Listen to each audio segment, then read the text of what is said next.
Chapter 718. Grinding Mastery Points. Among the ghoul's loot, Xueqi found an item that he was relatively familiar with. Mastery Book. This item was extremely rare and would provide players with free mastery points. Normally, it could only be obtained from treasure chests or quests. This was the first time Xueqi had seen this item drop from a special elite. Xueqi's one-handed sword mastery had already become a basic sword master, the mastery increasing his damage with the one-handed sword by 30%. At this stage of the game, even for powerful experts, being an advanced swordsman was impressive, receiving a 20% damage increase. The majority of the expert players in God's domain were currently stuck as intermediate swordsmen. A bronze mastery book, huh? Xueqi was somewhat disappointed after he checked the mastery book's information. If it were a mysterious iron mastery book, he might be able to become an intermediate swordmaster this instant. When used, a bronze mastery book could provide players with anywhere from 5 to 25 free mastery points, significantly fewer than a mysterious iron mastery book's 10 to 50 points. Basic sword master required 150 mastery points. Intermediate sword master required 200 mastery points. If he were lucky with a mysterious iron mastery book, after including his previously accumulated free mastery points, he might have achieved the promotion to the intermediate swordmaster right away. At intermediate swordmaster, the mastery would increase Xueqi's damage with the one-handed sword by 40%. This was a significant increase to any player, not to mention Xueqi. Xueqi then used the bronze mastery book, obtaining 9 free mastery points. Adding this to what he had already accumulated, he had 177 mastery points. He was only 23 points away from the 200-point threshold. I wonder if all the remaining ghouls will drop mastery books as well? Xueqi could not help but get his hopes up. He then directed a Tier 3 demon to wait outside the restricted area while controlling the other Tier 3 demon to kill nearby ghouls. There were currently 3 more ghouls within 200 yards of the palace. However, Xueqi did not dare to lure them away casually. He was too low-leveled. A single mistake might attract the Thunder Beast Guard's attention. At that time he would certainly die. Hence, he could not take this risk. As Xueqi bided his time quietly, steadily decreasing the ghoul population. He had obtained 1 bronze mastery book for roughly every 50 ghouls he killed. This gave Xueqi a good idea to strengthen himself and his guild. At the moment, God's Domain's players did not focus over much on improving their weapon masteries. However, once players reached an adequately high level, they would discover the massive strength boost that mastery provided. As an intermediate swordmaster, Xueqi's damage with the one-handed sword would increase by 40%. As an advanced swordmaster, that bonus damage would increase to 50%. If Xueqi could go one step further and upgrade his mastery to basic Sword King, his bonus damage with the one-handed sword would rise to 80%. 2 or 3 additional pieces of equipment could not bridge a 30% damage gap. Hence, among the many PvP battles that occurred in God's domain, despite both sides being nearly equal in terms of techniques, the player with superior attributes would occasionally taste defeat. This was a result of the difference in mastery levels. If he could improve the mastery levels of the guild's upper echelons, they would have an easier time coping with the assassins of the Flower of 7 Sins. However, it would be very difficult to increase one's mastery to the Sword King standard. In order to reach the advanced Sword Master standard, one required a total of 300 mastery points. Meanwhile, basic Sword King required 450 mastery points, which was 3 times that of a basic Sword Master. As Xueqi grinded ghouls while waiting for the ghouls inside the restricted area to venture out, a huge commotion occurred in Starmoon City. The Secret Pavilion's guild residence had appeared in Stone Forest Town. This was the second foreign guild to establish a guild residence in the town after Ouroboros. It was common knowledge that Ouroboros had only received such treatment due to its alliance with Zero Wing. However, what about the Secret Pavilion? Were they allies too? When the various large guilds considered the possible alliance between Zero Wing and the Secret Pavilion, they began to reconsider how they treated Zero Wing. The Secret Pavilion was a massive existence in the virtual gaming world. Although it did not participate in the struggles between guilds, no one dared to underestimate the pavilion. Even super guilds tread lightly when around the pavilion. Now that the Secret Pavilion occupied Stone Forest Town, the guilds, who initially aspired to obtain the town, would have to reconsider their options. Previously, since a first-rate guild like the Star Alliance had taken the lead, the various guilds in Star Moon Kingdom had gained some confidence in facing off with Zero Wing. However, there was a massive difference between the Star Alliance and the Secret Pavilion. Contesting over Stone Forest Town with the Secret Pavilion would be suicide. Inside the Star Alliance's guild residence. Purple. Have you investigated the matter regarding the Secret Pavilion? Just what kind of relationship does Zero Wing have with the pavilion? Galaxy Past, who occupied the guild leader's throne, asked as he turned to Purple Eye. Originally, Galaxy Past had been in a merry mood as he had recently accepted a high-level rare quest. Just as he prepared to complete it, however, he had received this very distressing news. Hence, to get to the bottom of this situation, he had called for an emergency guild meeting. Aside from being one of the Star Alliance's top fighters, Purple Eye was also one of the guild's information managers.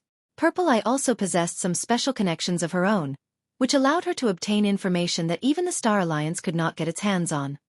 Hence, Galaxy Past asked Purple Eye directly.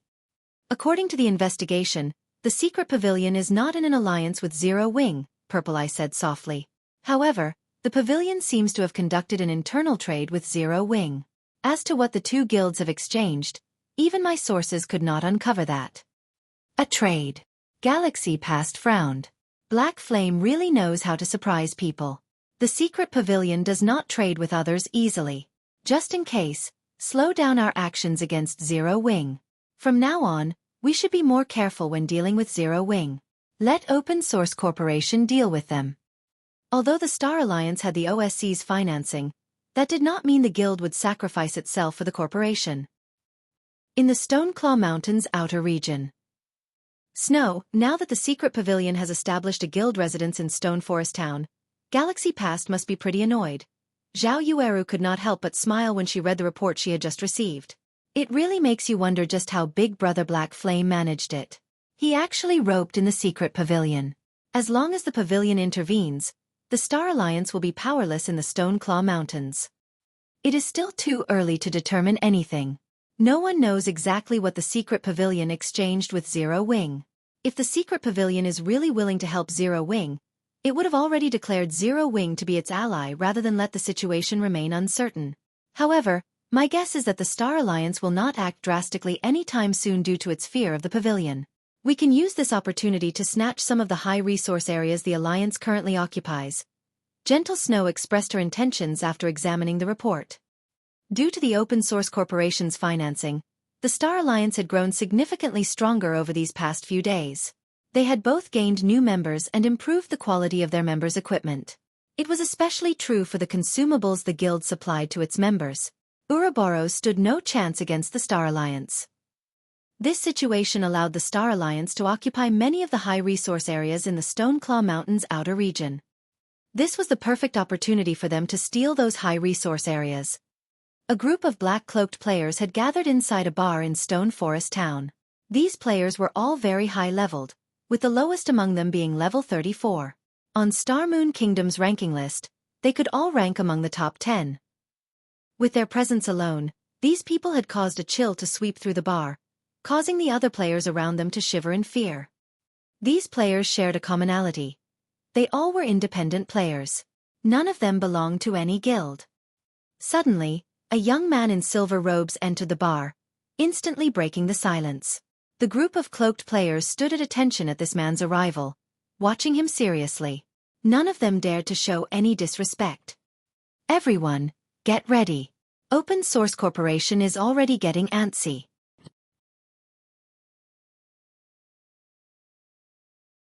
Chapter 719. Mastery Skyrockets. Ruins of the Imperial Capital. On the streets filled with wandering undead, Xueqi controlled the Tier 3 demon to slaughter ghouls. However, the presence of ghouls was quite rare, and after clearing several streets surrounding the palace, Xueqi had only obtained 4 bronze mastery books. His EXP bar, on the other hand, had risen significantly. Currently, he was at 53% of level 37. At most, he would need to grind for another day or so to reach level 38. Just after Xueqi killed the last ghoul within the 200-yard restricted area. Golden light escaped from this ghoul's body and flew towards the sky. After the golden light dissipated, a golden beam shot into Xueqi's body. The sound of a system notification suddenly rang by Xueqi's ears. System, you have liberated a bound soul and have received the blessing of the dead.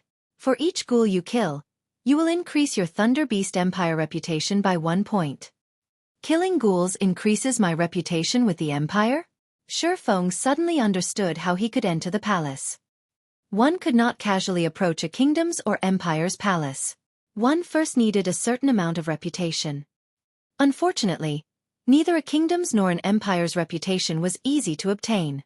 Generally, one had to complete special quests or obtain the first clear of team dungeons to gain reputation for a kingdom or empire. These Thunder Beast guards were mechanical puppets. They would only carry out the commands they had been given. Hence, if Xueqi had sufficient reputation with the empire, he could walk into the palace unhindered. Meanwhile, if one wanted to enter a kingdom's palace, they needed to become a count first. As for an empire's palace, one had to become a Marquis. Becoming a Marquis required 5,000 reputation points. Normally, it would be exceedingly difficult to accumulate so much reputation. Now, however, Xueqi only needed to kill ghouls. With this, it would be much easier to rise to the rank of Marquis. No wonder this quest has a time limit of 10 days. It turns out that I need to kill 5,000 ghouls. Xueqi began to understand the quest's time limit. Ghouls were level 60 special elites.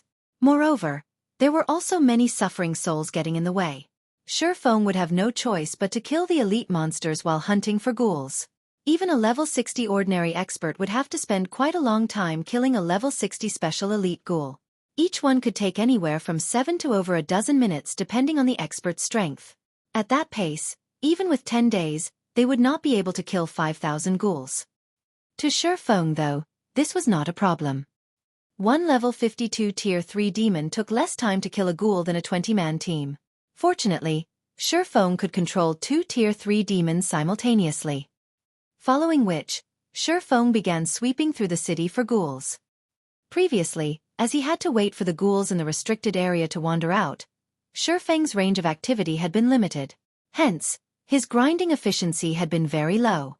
Now that this restriction was gone, he could move from one end of a street to the other, slaughtering everything without pause. As one ghoul after another fell, Xueqi's reputation rose. System, you have killed a ghoul.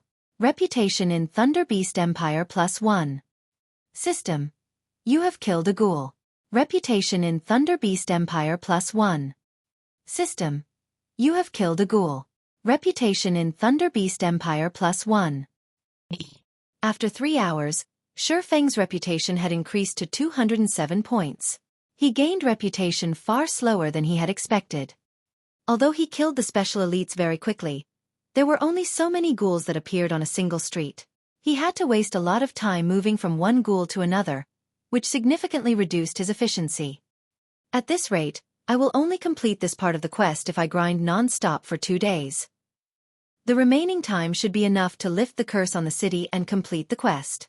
Just as Xueqi was lost in thought, he heard a warning from the system. This warning was a notification telling him that someone was calling from the real world. Normally, the game would only warn players when communication with the outside world had been severed, and players were unable to accept real-world calls from inside God's domain. Did something happen? Xueqi didn't think too much about it as he immediately swiped his fingers, calling up the system interface and clicking the logout button. Previously, he had told Fire Dance and the others that he was working on a quest in a special area and that contact with the outside world was unavailable. Hence, they would not call him unless it was urgent. It was 3 a.m. in the real world. Normal people would not call at this time of night. For Blackie and the others to contact him in the dead of night, the only possibility was that something had happened to Zero Wing. Darkness surrounded Xueqi as he stepped out of his virtual gaming cabin. The ringing from the quantum watch Xueqi wore on his wrist echoed throughout the silent bedroom. Taking a look at the watch's display, Xueqi discovered that it was Blackie. Blackie, what's so urgent? Has something happened in God's domain? Xueqi asked after answering the call. Brother Feng, the Stoneclaw Mountains. Something has happened, Blackie said in a panic after the call connected. Of the 300 members in the Dark Gods Legion, Nearly all of them have been wiped out. Only a dozen or so managed to return to Stone Forest Town. Impossible. Xueqi was dumbfounded. Could it be the Star Alliance? That shouldn't be possible. Although the Dark Gods Legion only had 300 members, their equipment was first class. Their combat techniques were also top-notch. Furthermore, the Dark Gods Legion had a berserk skill like the power of darkness. Even if the Star Alliance sent out its best fighters, they could never annihilate the Legion. Initially, I wondered the same thing. However, based on what the survivors told us, the people who attacked them did not seem like members of the Star Alliance. They weren't red names either. They were a group of independent players. The instant they appeared, they killed off a few dozen members of the Legion. Even after everyone activated the power of darkness, they couldn't hold their ground against those independent players. Some of the more powerful players even killed Legion members in just a few moves. Before they could even react, they were dead. The news had also shocked Blackie. Hence, he had contacted Xueqi immediately. Aside from Zero Wing's main force, the Dark Gods Legion was the most powerful team in Zero Wing. Even throughout Star Moon Kingdom, the Legion ranked at the very top in terms of combat power. The Legion also had the power of darkness. Yet, they had been massacred. News of this incident had already spread throughout Star Moon Kingdom.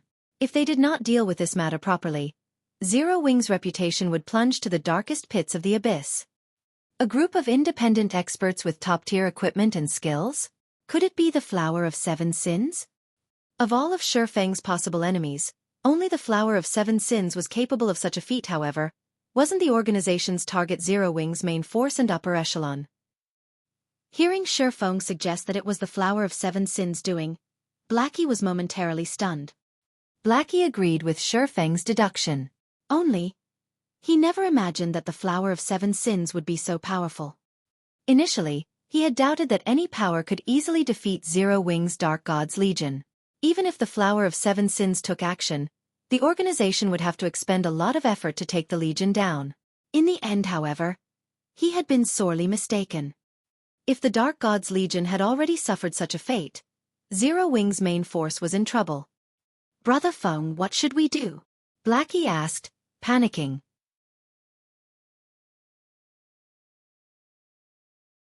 Chapter 720, Marquis. Xueqi fell silent at Blackie's question. He had never expected the Flower of Seven Sins to take action so quickly. Not only had the organization made its move several days earlier than estimated, but their targets had also not been Zero Wing's main force or upper echelons. The loss of EXP from the Dark Gods Legion's annihilation was a small matter. However, it would not be easy to recover the lost equipment. Blackie, tell Aqua and the others that they are already being targeted immediately and try to stay within city limits as much as possible. Have them focus on improving their techniques in the Divine Colosseum. We'll deal with the Flower of Seven Sins once I return, Xueqi said after giving it some thought. The best decision right now would be to have Aqua Rose and the others avoid the Executioner's Blade. With so many refinement experts, Aqua Rose and the others would have no chance of victory in their current state. Right, also have Melancholic gather some materials for me. I'll need them once I return. In God's domain, with players' current strength, it was impossible to commit murder in the cities or Stone Forest Town and get away with it. Although the Flower of Seven Sins was powerful, they would throw away their lives and suffer in jail for a time if they killed another player within a city. The Flower of Seven Sins would most likely avoid such a raw deal. If they wanted to deal with the Flower of Seven Sins, their best option was to wait for his return and set up a trap for the organization's assassins. Only then would they have a chance of victory. Anything else would just add bodies to the growing mound of corpses. I understand. Blackie nodded solemnly. Although he was frustrated, this was all he could do right now. After the call ended, Xueqi busied himself, refilling the gaming cabin's nutrient solution. He needed to give it his all and complete this epic quest of his as soon as possible. Now that he was halfway through the quest, he could not turn back to seek for help. The penalty for failing an epic quest was no laughing matter. I'm taking too much time to kill the ghouls. I need to work faster. After Xueqi logged into the game, he opened the Imperial Capital's map and searched for the location with the highest density of monsters. Although the area around the palace is crowded, it's not the most populated area. Generally, the trade area has the most NPCs. After deciding on a destination, Xueqi activated Windrider, leading his 2 Tier 3 demons as he charged towards the Thunder Beast Empire's commercial district. At the same time, something was happening in Star Moon Kingdom. The news about the near annihilation of Zero Wing's Dark God's Legion had already appeared on Star Moon Kingdom's forums, and many players chatted about this latest drama. Aren't there a ton of experts in Zero Wing's Dark God's Legion? How did they get wiped out? I heard they were done in by a group of independent players. I used to think that Zero Wing was very powerful. It seems that they only amount to this much. Indeed. Others keep saying how powerful Zero Wing is and how the guild has so many experts. In the end, a group of independent players slaughtered them. As expected, everything was just a bunch of rumors. As news about Zero Wing's defeat spread, the guild's reputation began to sink. As a result, many players who had intended to join Zero Wing began to hesitate. Meanwhile, in Stone Forest Town, many guilds had begun to move covertly when they heard this news. They were all preparing to deal with Zero Wing. Ha ha ha! Open Source Corporation is truly formidable. They managed to annihilate Zero Wing's Dark God's Legion so quickly. This should be a major blow to the guild. Galaxy Past could not help but laugh when he received the news. Purple, do you know who did it? The Flower of Seven Sins. Purple Eye said with a serious expression. As an expert who had been nurtured by a super guild, Purple Eye knew quite a bit about the terror of the Flower of Seven Sins. Although she was quite happy that the Flower of Seven Sins targeted Zero Wing, she could not help her fear upon seeing the organization's frightening power. On the off chance that a major power hired the organization to target the Star Alliance, they would not laugh. It's no wonder they wiped out the Dark God's Legion. It seems that OSC really went all out this time. Galaxy Past similarly shivered when he heard the name of the Flower of Seven Sins, his joy vanishing. Since the Flower of Seven Sins has begun to strike, we won't have anything to worry about. Notify Red Feather and the others, both inside and outside of the Stoneclaw Mountains. Tell them to kill every Zero Wing member they meet. Previously, the Star Alliance had been afraid of an ambush by Zero Wing's top fighters. Hence, the guild had dispatched mostly elite members to the Stoneclaw Mountains, with only a few experts to tag along. Now that they had the support of the Flower of Seven Sins, however, things had changed. In terms of top combatants, the Flower of Seven Sins possessed an overwhelming advantage. Now, rather than fear Zero Wing's experts, their experts could strike. That way, the Flower of Seven Sins could obliterate all of them in one go, burning Zero Wing's prestige to the ground. I'll get it done. Purple Eye left to put the plan into action. As the Star Alliance's experts began to move, Zero Wing, which had dominated the Stoneclaw Mountains, was suddenly at a disadvantage in the regional dungeon, its members having to take precautions. Vice Leader Aqua, many guild members have begun complaining about our inaction. If you keep having us train in the Divine Colosseum and ignore the situation in the Stoneclaw Mountains, I'm afraid that morale will start to fall. Vice Leader, why don't you let us deal with those bastards from the Star Alliance? The Dark God's Legion will put fear into their hearts, and the Alliance won't dare set foot in the Stoneclaw Mountains ever again. Many of Zero Wing's core members were annoyed with the Star Alliance's actions, eager to participate in the battles in the Stoneclaw Mountains. Rejected. I understand your sentiments, and I feel the same, but we will only fall into the Star Alliance's trap by doing so. Guild leader has already ordered us to put everything aside until his return, Aqua Rose said, shaking her head. As for the Stoneclaw Mountains, everyone should just go elsewhere to level up for now. Previously, roughly a dozen of the guild members had attacked without authorization in the hopes of teaching the Star Alliance a lesson. In the end, they died before they had even arrived at the transfer gate to the Stoneclaw Mountains. The dozen or so main force members had been defenseless. Moreover, the enemy even had fighters at the time. Launching a counterattack right now would be the equivalent of gifting their equipment to their enemies. For now, they could only give up on the resources in the Stoneclaw Mountains.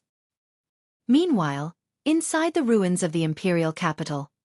After luring and killing monsters in the trade area for more than a day, Xueqi finally managed to kill 5,000 ghouls, reaching level 38 and becoming a Marquis of the Thunder Beast Empire. However, Xueqi was more excited about the mastery books he had obtained. Although the drop rate in the trade area was much lower, the 5,000 ghouls Xueqi killed had yielded him a total of 31 bronze mastery books. After killing 5,000 ghouls, Xueqi had killed practically every ghoul in the trade area. The ghouls in the Imperial capital were different from the monsters in the outside world. They did not respawn after they died, so there would be one ghoul less with each kill. Hence, no one else would ever grind here for mastery books again. With so many mastery books, I wonder just how many mastery points I'll obtain? Hopefully, my luck won't be too bad. Xueqi then took out a mastery book from his bag and clicked to use it.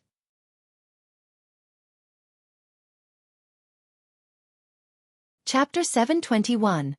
Promotion to Sword King. After Xueqi clicked Use, the mastery book transformed into a silver light and vanished. A half-transparent prize will then appeared before him. A bronze mastery book offered a player anywhere from 5 to 25 free mastery points. A player's luck attribute had no effect whatsoever on this type of prize wheel. The needle of the prize wheel would only stop spinning when the player shouted "Stopped." However, the prize wheel was not divided into equal sections. The higher the number of free mastery points a section provided, the smaller its area was on the wheel. For example, the 5-point section occupied 25% of the wheel. It was easy to land on. Meanwhile, the 25-point section occupied less than 1% of the wheel. As for relying on one's eyesight for a better outcome, it was simply impossible. The naked eye could not keep up with the spinning needle. There was no way to determine when one should stop the needle. After Xueqi yelled "Stop," the needle slowed. The needle stopped at the 6-point section. Sure enough, it won't be easy to land on a high-point section. Fortunately, I have 35 mastery books with me. I should gain enough points to become an advanced sword master. Xueqi could not help but laugh bitterly as he looked at the number he had obtained. He needed 200 mastery points to reach the intermediate sword master standard, and 300 points to reach the advanced sword master standard. Currently, he had 177 mastery points. With the addition of the 6 points he had just obtained, he would have 183 points in total. Even if he got 5 points from every bronze mastery book, he would gain at least 170 mastery points. He wouldn't have any issues gaining the promotion to an advanced sword master. His damage with the one-handed sword would increase by 50%. His strength would also rise significantly. Following which, Xueqi began plowing through the mastery books. Mastery plus 5. Mastery plus 7. Mastery plus 5. Mastery plus 9. Not a single roll he made exceeded 10 points. The bronze mastery books the ghouls had dropped were extraordinarily fraudulent. However, after using 14 bronze mastery books, Xueqi managed to increase his one-handed sword mastery to 300 points. I still have 20 books left, and I'm just 150 points away from 450 mastery points. Let's try for Sword King. Xueqi had intended to leave a few mastery books for Fire Dance and the others. However, if he could upgrade his one-handed sword mastery to basic Sword King, the lethality of his attacks would be no laughing matter. If he went up against a top-tier MT, he would need roughly 7 basic attacks as an advanced swordmaster to end the battle. If he became a basic Sword King, he would only need 5 hits. This was not including skills. In other words, if he upgraded his one-handed sword mastery to the basic Sword King standard, it would be the equivalent of permanently activating a minor berserk skill with an indefinite duration. In PvP battles, this improvement could allow him to challenge opponents of a higher tier. Currently, Xueqi was only at the flowing water realm. The equipment of top-tier experts in God's domain continuously improved. On the other hand, his equipment had long since reached the peak. It would be extremely difficult to improve his equipment for a while. Hence, his advantage of attributes decreased as time went on. In a battle of basic attacks, Xueqi estimated himself to be only slightly stronger than a Void Realm expert wearing top-tier equipment and at his level. If he wanted to kill a Void Realm expert, it would take him a relatively long time. Against so many experts from the Flower of Seven Sins in a group battle, the longer the Void Realm expert pinned him down, the greater the danger he would be in. However, if he could become a basic Sword King, killing a Void Realm expert would become much easier. Hence, it was imperative for Xueqi to become a basic Sword King. Xueqi then continued using the bronze mastery books. 1 book, 2 books, 3 books. 1 bronze mastery book after another vanished from Xueqi's hands. Mastery plus 6. Mastery plus 8. Mastery plus 5. Mastery plus 9. 8 more points. Xueqi looked at the indicator displayed beside his one-handed sword mastery. Picking up the last mastery book, he clicked Use. As the needle began spinning, Xueqi inhaled deeply before shouting, Stop! If he could not obtain 8 points, then he needed to go elsewhere to search for more ghouls. The trade area housed the highest ghoul population. Other places had fewer ghouls. If he wished to obtain another mastery book, he would have to kill at least 100 ghouls. He would have to waste another 2 or 3 hours. Immediately, the needle began to slow, passing through the double-digit sections and the 5-point section. The needle continued through the 6-point section. In the end, the needle gradually came to a halt at the 9-point section. System. You have obtained 9 free mastery points. Without hesitation, Xueqi placed all 9 points into his one-handed sword mastery, boosting the mastery to 451 points. System. Congratulations! Your one-handed sword mastery has reached 451 points. For becoming the first player to upgrade your one-handed sword mastery to the basic Sword King, you will be rewarded with the title of Swordsmanship Master. Xueqi examined the Swordsmanship Master title. Swordsmanship Master. When using sword-type weapons, attack speed increased by 20%. When attacked by sword-type weapons, evasion plus 20. You may only use one title at a time. Effects will not stack with other titles. Increase attack speed by 20%. Such a powerful title. Xueqi was shocked. In God's domain, very few weapons and equipment increased a player's attack speed. Every item that did was precious. This was the first time Xueqi had seen a title capable of increasing a player's attack speed by 20%. In the past, the highest amount he had heard of was 15%. I had been unsure about going up against that Void Realm expert from the Flower of Seven Sins. Now that I have my one-handed sword mastery at the basic Sword King level and the Swordsmanship Master title, I should be able to end the battle quickly. Xueqi could not suppress his grin as he looked at the Swordsmanship Master title. Xueqi wished he could return to White River City immediately. However, he was only halfway done with his quest. It's about time I pay the palace a visit. Xueqi immediately switched his title to Thunder Beast Marquis. He then activated Wind Rider and flew towards the palace.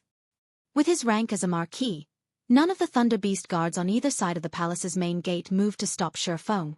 The Grand Lord simply allowed Xueqi to enter the palace. However, the guards instantly killed the Tier 3 demon Xueqi had summoned. It frustrated Xueqi slightly. As soon as he passed through the palace gates, Xueqi was greeted by the sight of numerous mechanical guards patrolling the spacious hall.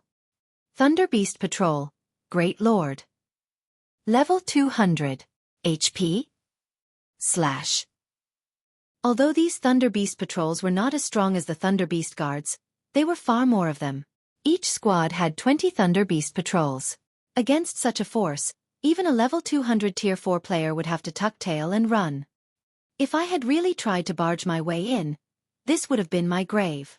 As Xueqi watched the Thunder Beast patrols, he recalled the rumors of so many Tier 4 players dying here. These Thunder Beast patrols merely glanced at Xueqi before continuing with their duties. Xueqi moved through the palace unhindered. Due to the Thunder Beast patrols, not a single monster was present in the palace. Xueqi easily reached the palace's heart, the Thunder Beast Courtyard. The map indicated that the Thunder Beast Courtyard was where Thunder Emperor Kaiser lived. Hence, Xueqi had made his way there. Such intense mana. The density here is almost triple that of the outside world. Before Xueqi even entered the Thunder Beast Courtyard, he could feel his mind clearing. This was a phenomenon that would only occur when the mana reached a certain density. It seems that I was right to come here.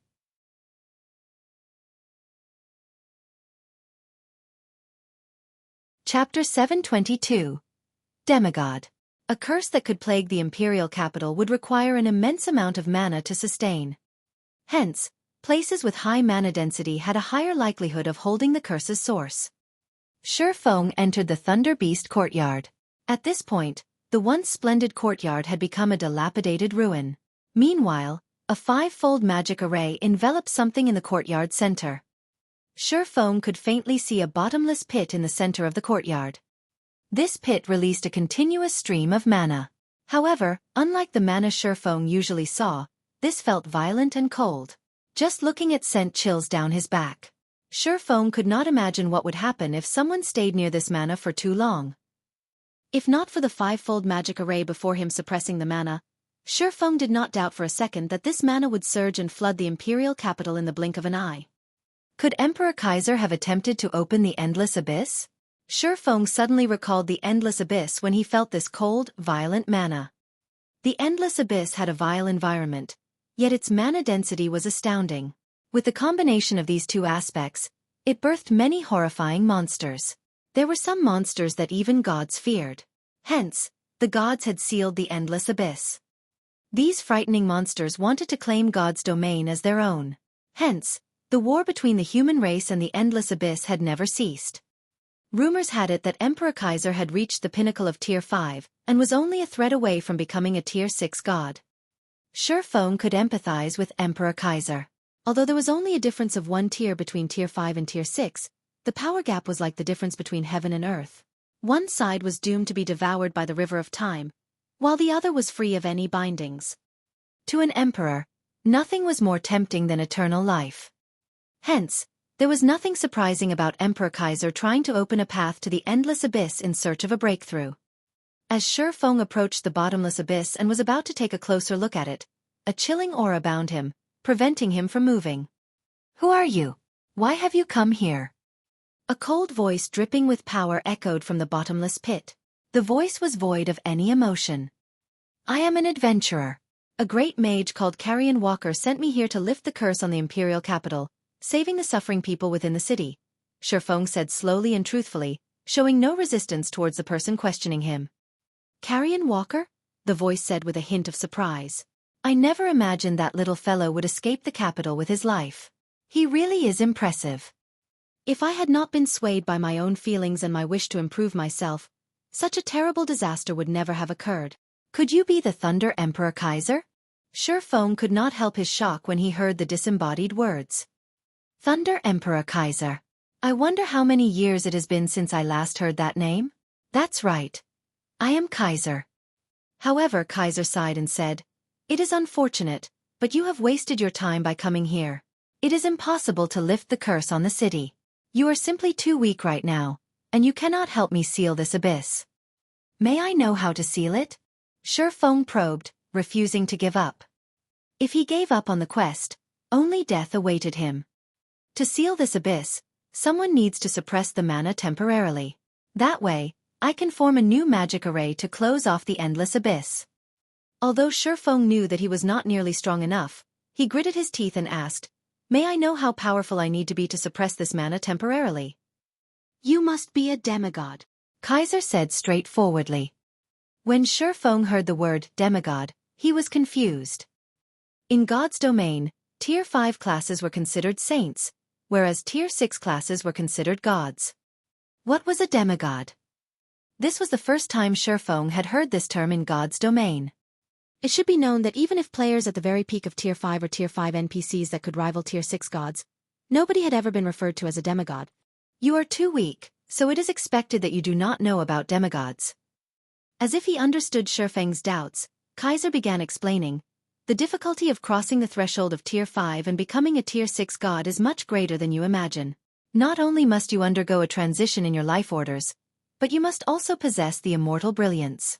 A demigod has only reached Tier 6 in their life order but does not possess a brilliant will. Hence, they are limited as demigods." Transition? Brilliant will?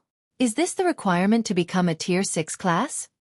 This was the first time Xueqi had heard details about becoming a Tier 6 classes. Although he had played God's domain for over a decade, he had never reached Tier 5. He had no authority to speak on Tier 6. Moreover, all information regarding Tier 6 classes were top secret. A second-rate guild had no access. However, once Xueqi understood what a demigod was, despair filled his heart. Not only must he be a Tier 5 class, but his life order must also be at Tier 6. There was no such player in God's domain right now. As for the NPCs, one could probably count them on one hand. He could not simply meet with one because he wanted to, not to mention getting their help. Are there no other methods? Xueqi asked anxiously. After a short pause, Kaiser replied, none. Unless you have the 7 treasures, you will need the strength of a demigod to suppress this mana. However, the 7 treasures have been lost for hundreds of years. Locating them would be far more difficult than finding a demigod. Xueqi knew of the 7 treasures. In fact, he had a quest to search for them. He even had the golden stigmata to assist him in locating the 7 treasures.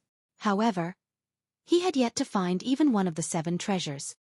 Either the strength of a demigod or a tool that can suppress the mana? Xueqi racked his mind for any relevant information. When considering NPCs that might be demigods, Xueqi could think of a few candidates. One of which was Faust, whom he had met in Star River Valley. Faust had once managed to seal a Tier 5 Great Demon King. He had also survived an exchange with a god. He was a mythical character who had lived for over 300 years. Another candidate would be the City Lord of Blackwing City. Even kingdoms and empires feared the City Lord. He was not an ordinary Tier 5 NPC. There was also Hell's Gatekeeper, Christie. That NPC guarded the most dangerous God Mode regional dungeon throughout God's domain. The final boss of the God Mode regional dungeon was a Tier 6 god. One could just imagine how powerful Christie was. The NPC was not a simple Tier 5 class either. However, none of these NPCs were easy to contact. Aside from these human NPCs, Xueqi had also encountered several monsters with the strength of a demigod. The Fallen Angel Serena. Fallen Angel's life order was very high. They were only inferior to gods. At Tier 5, they should be as powerful as a demigod. Right. How could I forget? Demons are on the same level as fallen angels. Xueqi suddenly remembered the Bible of Darkness. He possessed the original version of the Summoning Book. Even though it was only a fragment, it could still summon a Tier 5 Great Demon King. A Great Demon King was much stronger than a Tier 5 human. The only problem was that he wasn't strong enough to summon a Great Demon King. Maybe Kaiser could.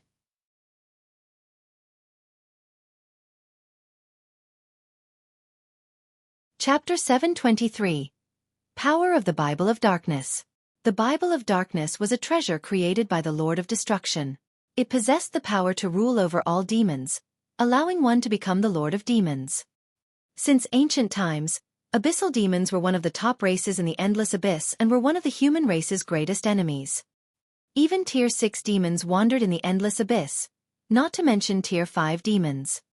Through the power of space-time, the Bible of Darkness could summon a demon from the Endless Abyss. However, the Bible of Darkness had already been destroyed, so it could not exert its true power. Summoning a Tier 5 Great Demon King was its limit. Your Imperial Majesty, may I know if this will be of some help? Xueqi took out the thick, heavy Bible of Darkness. The dense power of darkness that radiated off the Bible was more than enough to instill fear. NPCs that were not quest-related could not steal items from players. Hence, Xueqi was not worried about Kaiser snatching the Bible of Darkness. Although NPCs could not steal a player's items, they could use them. However, Xueqi was not sure if Kaiser could use the Bible of Darkness as he was now. The Bible of Darkness? Kaiser recognized the thick book immediately, shock appearing on his face. I had never expected a little guy like you to have such a treasure. It's unfortunate that the Bible has been destroyed and cannot exert its true power. Otherwise, with this book's original strength, it could seal the passage to the Endless Abyss easily. Xueqi was stunned. The passage to the Endless Abyss could not be opened and closed as one wished. Otherwise, the War God Temple would not have tried so hard to search for the 7 treasures to suppress the passage between the 2 worlds. However, listening to Kaiser, the Bible of Darkness actually possessed the power to open and close the passage. In other words, the completed form of the Bible of Darkness was as powerful as the 7 treasures. Although the Bible of Darkness has been damaged, it could be of some help, Kaiser said.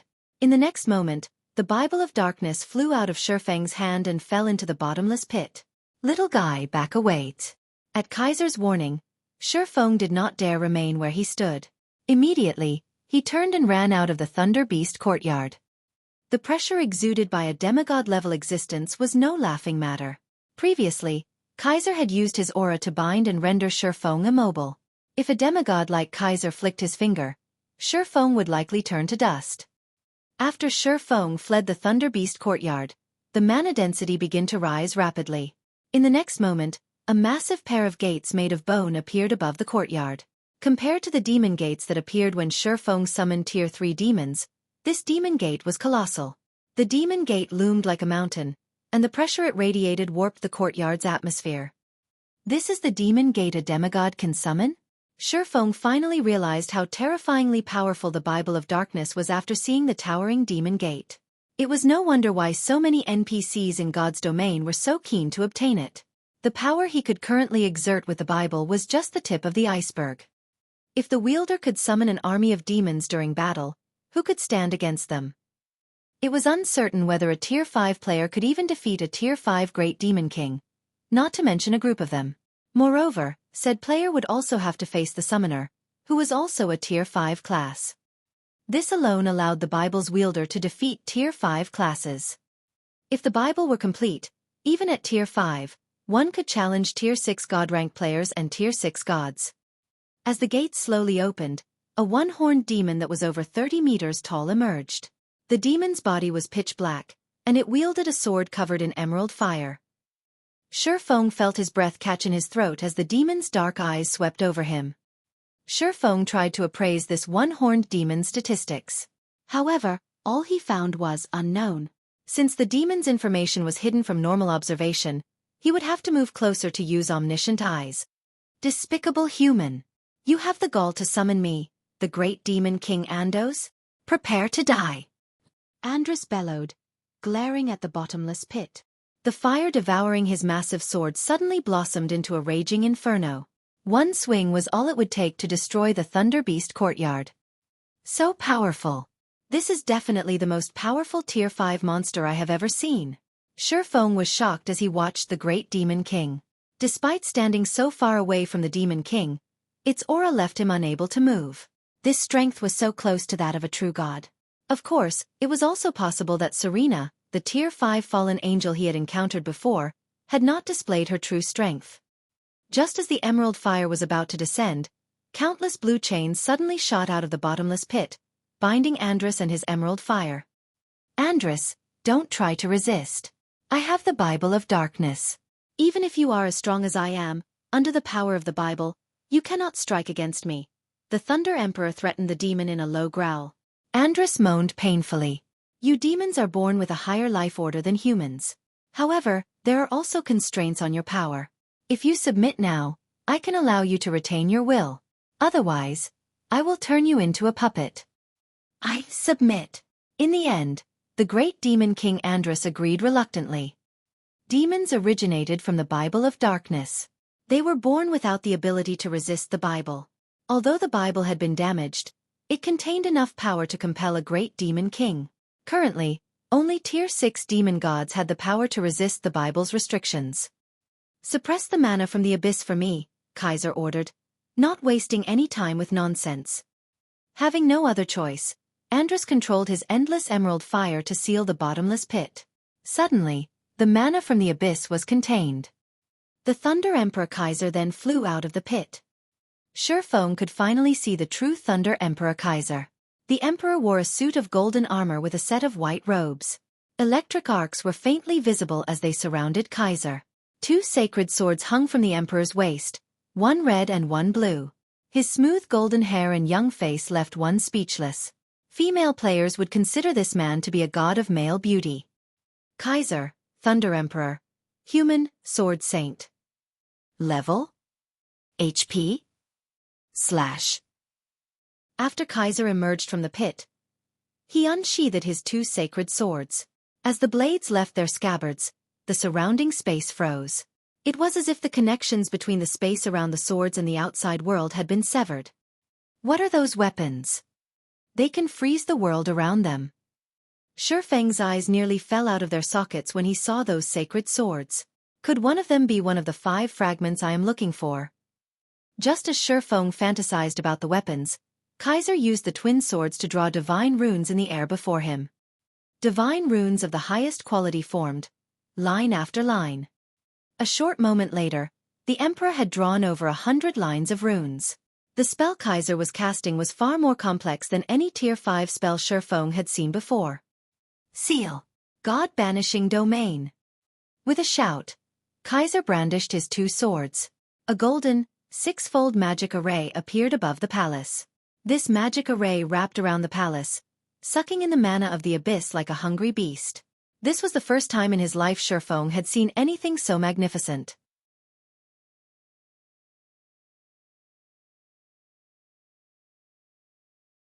Chapter 724. Sacred Sword Killing Ray. The God-banishing domain very quickly spread beyond the palace. As mist began to gather above the Thunder Beast courtyard, the foggy imperial capital gradually clearing. After a dozen or so minutes, the mist covering the Thunder Beast imperial capital had disappeared. As the fog faded, the power of the curse that plagued the imperial capital began to weaken. The ghouls and suffering souls wandering about the streets had started to die. Meanwhile, the humans, who had been petrified for hundreds of years now, recovered from their stone-like state. System. Epic Quest Empires Past completed. Quest reward: 50 million EXP. To ordinary players, 50 million EXP might be a lot, but to Xueqi, who needed double the EXP to level up, he needed several hundreds of millions of EXP to reach the next level. Hence, the effect 50 million EXP had was limited. "I've finally finished this quest." Xueqi sighed in relief when he heard the system notification. All he had left was collecting his reward from Carrion Walker. Epic quests not only offered bountiful rewards, but they also had severe penalties for failing. Although Xueqi did not know how the petrification curse would affect him, in the event that he failed the epic quest, there was no escaping the loss of some levels and attributes. After Kaiser finished sealing the passage to the Endless Abyss, he sent the great demon king Andrus back as well. Meanwhile, Kaiser stood quietly alone beside the bottomless pit. "Adventurer, here is your Bible of Darkness." In the blink of an eye, Kaiser appeared before Xueqi and passed the Bible of Darkness back to him carefully. "Thank you for helping me. Without your help, the curse would still have its grip on the capital's citizens. I don't have much to give you as thanks, so here. I will give you this sword that I had used during my younger days." Saying so, Kaiser took out an immaculate long sword and handed it to Xueqi. Initially, Xueqi had dreamed of receiving one of the sacred swords that hung from Kaiser's waist. This was the first time Xueqi had ever seen a weapon that could freeze the space around it. However, the long sword the Thunder Emperor offered him was also extraordinary. The hilt was snow-white, while the blade was an emerald green. Divine, golden runes were etched on the emerald blade. Overall, the sword looked as if it were made of clear gemstone. One could also see blue arcs of electricity appear around the sword. When Xueqi placed his hand around the hilt, a cold sensation seeped into him from the sword.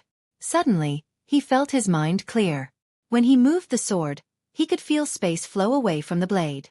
With a gentle swing, the emerald longsword transformed into a streak of lightning, moving instantly from one side to the other. "Isn't this sword a little too impressive?" Xueqi stared at the emerald longsword in disbelief. He could feel a higher compatibility rate with this sword than what he had with the abyssal blade. His speed with the sword, however, was what shocked him the most. Even when he achieved maximum speed with the abyssal blade, the magic weapon was still significantly slower than this sword.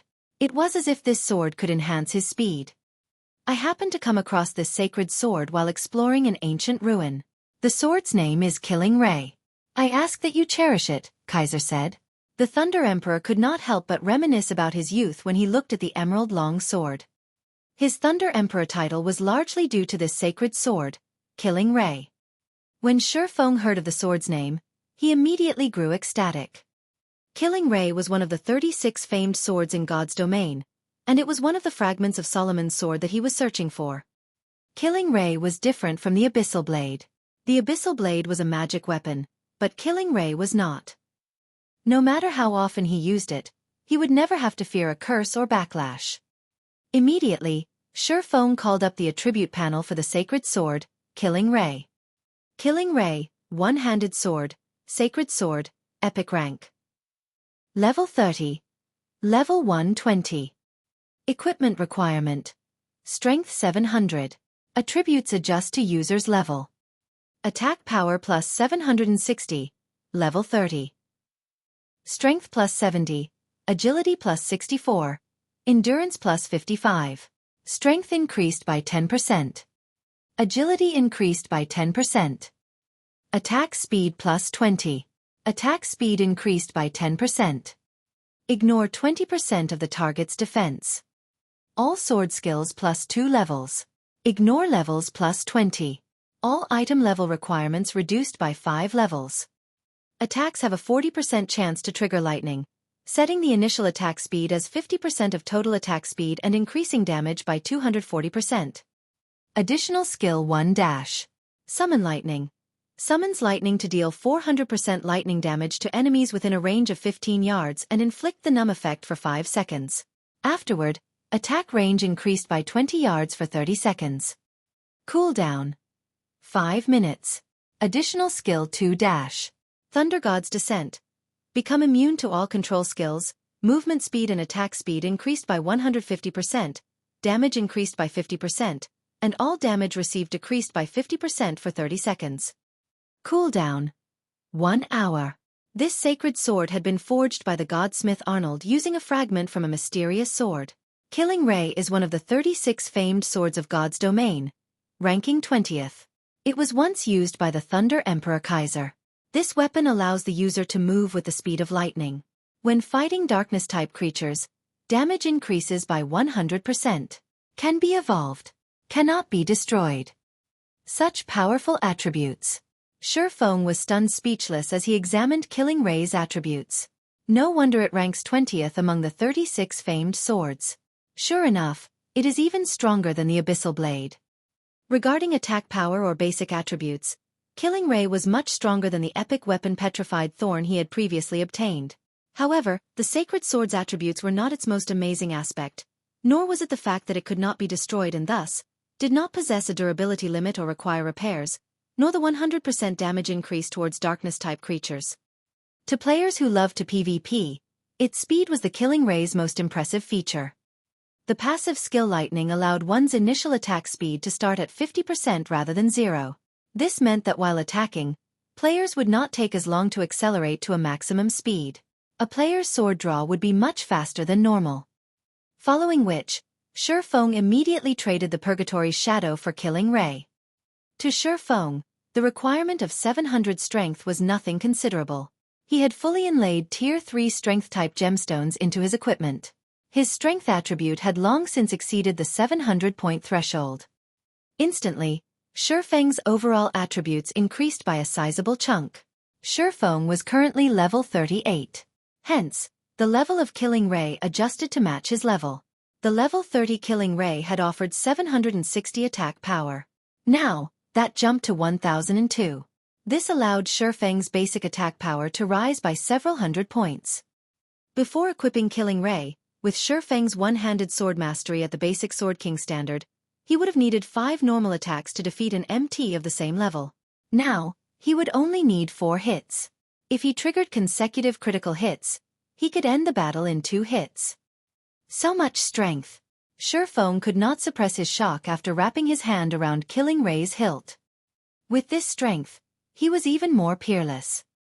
With the magic weapon, Abyssal Blade, in one hand, and the sacred sword, Killing Ray in the other, Xueqi felt like he could even rival a strength-type chieftain of the same level. He also had a passive skill like lightning. Even against a Void Realm expert, unless said expert was also astonishingly fast, Xueqi was confident of ending the battle in just a few moves.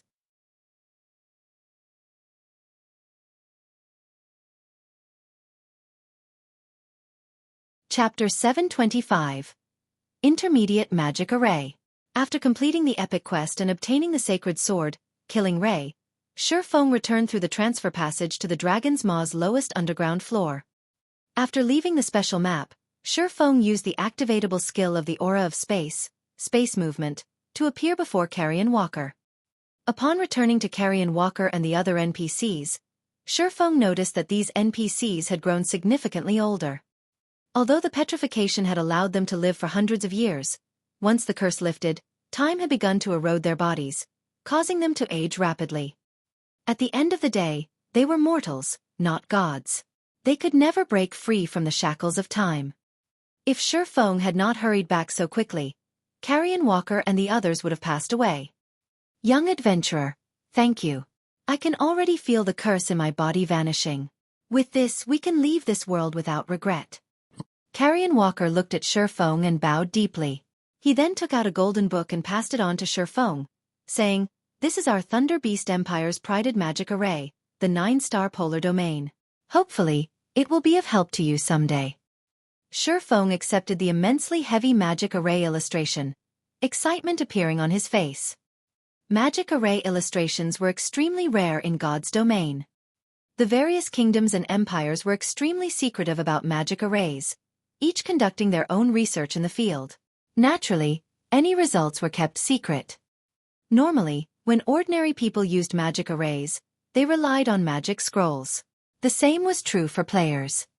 Meanwhile, these magic scrolls that were created from magic array illustrations. There were various types of magic arrays such as enhancement, suppression, and binding. Regardless of the type of magic array, they were all exceedingly rare. Normally, players could only obtain magic array scrolls through quests or treasure chests. Although the Stoneclaw Mountains had introduced players to the barrier crystal balls, they were not very convenient. They took a long time to activate.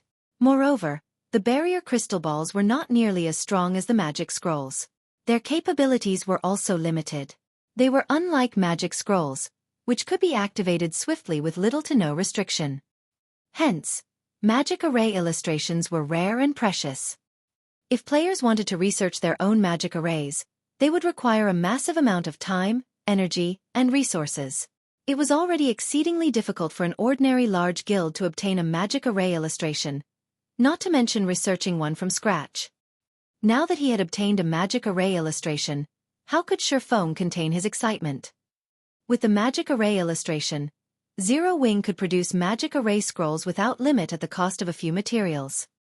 Xueqi could not help but click on the magic array illustration in his hand, eager to see what kind of magic array he had obtained. Why is it an intermediate magic array? Xueqi was shocked when he saw its statistics. Magic arrays were also organized into several ranks: basic, intermediate, advanced, master, grandmaster, craftsman. Currently, the majority of the magic arrays players encountered were basic magic arrays. However, even basic magic arrays could be immensely helpful in various ways, such as suppressing monsters that were of Grand Lord rank or below. Magic arrays above basic rank were extremely rare.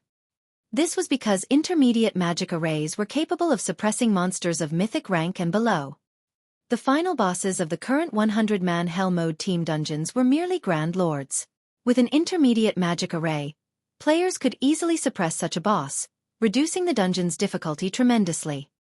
However, what excited Xueqi the most was that the intermediate magic array Carrion Walker had given him was a top-tier suppression-type magic array. 9-star polar domain, intermediate magic array. Suppress all enemies within an area of 100 by 100 yards. Requires 9 people to cast. Only usable by magical classes. Required materials: 3 magic crystals, 1 intermediate scroll, 9 starlight stones, and 1 bottle of elemental water. Such a wide area magic array requires only 9 magic classes to cast. Moreover, there aren't any specific classes required. It's no wonder why Carrion Walker said that it is the Thunder Beast Empire's prided magic array. After Xueqi carefully looked through the illustration, he finally understood just how beautiful of a reward this quest had given him. The mastery books and killing ray he had obtained were already impressive. Yet, this 9-star polar domain was far more astonishing. It was more valuable than an epic item. It was common knowledge that a limited number of players could enter a dungeon at a single time. If a team used a magic array to suppress a boss, the players maintaining the array would not be able to attack or defend. The more people a magic array required, the greater the effect it would have on the team's combat power. Hence, the fewer people required, the better. Generally, magic arrays that could suppress bosses required more than 10 people to maintain. For example, the demon suppressing barrier Blue Frost and the others had used against the Great Lord Noya required 12 people. Even so, it was considered a very powerful magic array. Yet, the 9-star polar domain only required 9 people. Moreover, the 9-star polar domain's class requirement was not too specific, requiring only 9 magical classes to cast. On the other hand, the demon-suppressing array specifically required 12 elementalists. The difference between these two requirements might seem small, but for those who had researched magic arrays before, they would know that the more advanced a magic array was, the more people it would require to maintain and the more specific it would be with its class requirement. It was extremely difficult to reduce the requirement by even one person, not to mention reducing the restriction on classes. That was twice as difficult. Only after the Thunder Beast Empire had gathered all of its talents had it managed to construct such a streamlined and practical intermediate magic array.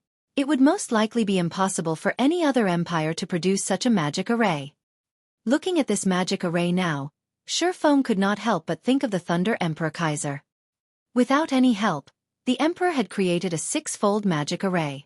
This showed that Kaiser's magic array research had reached a profound realm. At the very least, he should be a grandmaster. In God's domain, he was as rare as a phoenix's feather. I had thought of using the barrier crystal balls to set a trap, but with this 9-star polar domain, they'll have no chance of escaping. Xueqi smiled at the illustration in his hands. Although the 9-star polar domain was an intermediate magic array, the materials required to produce it were not especially rare.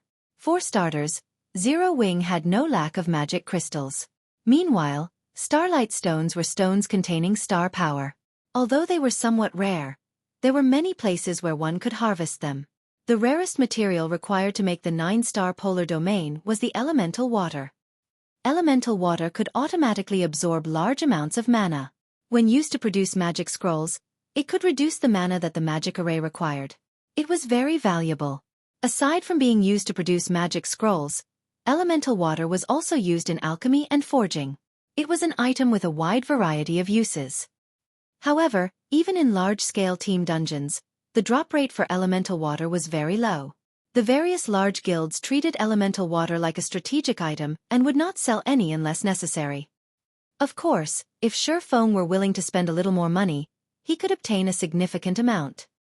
After Xueqi stored the 9-star polar domain magic array illustration, he bid Carrion Walker and the others farewell and used a return scroll to teleport back to White River City.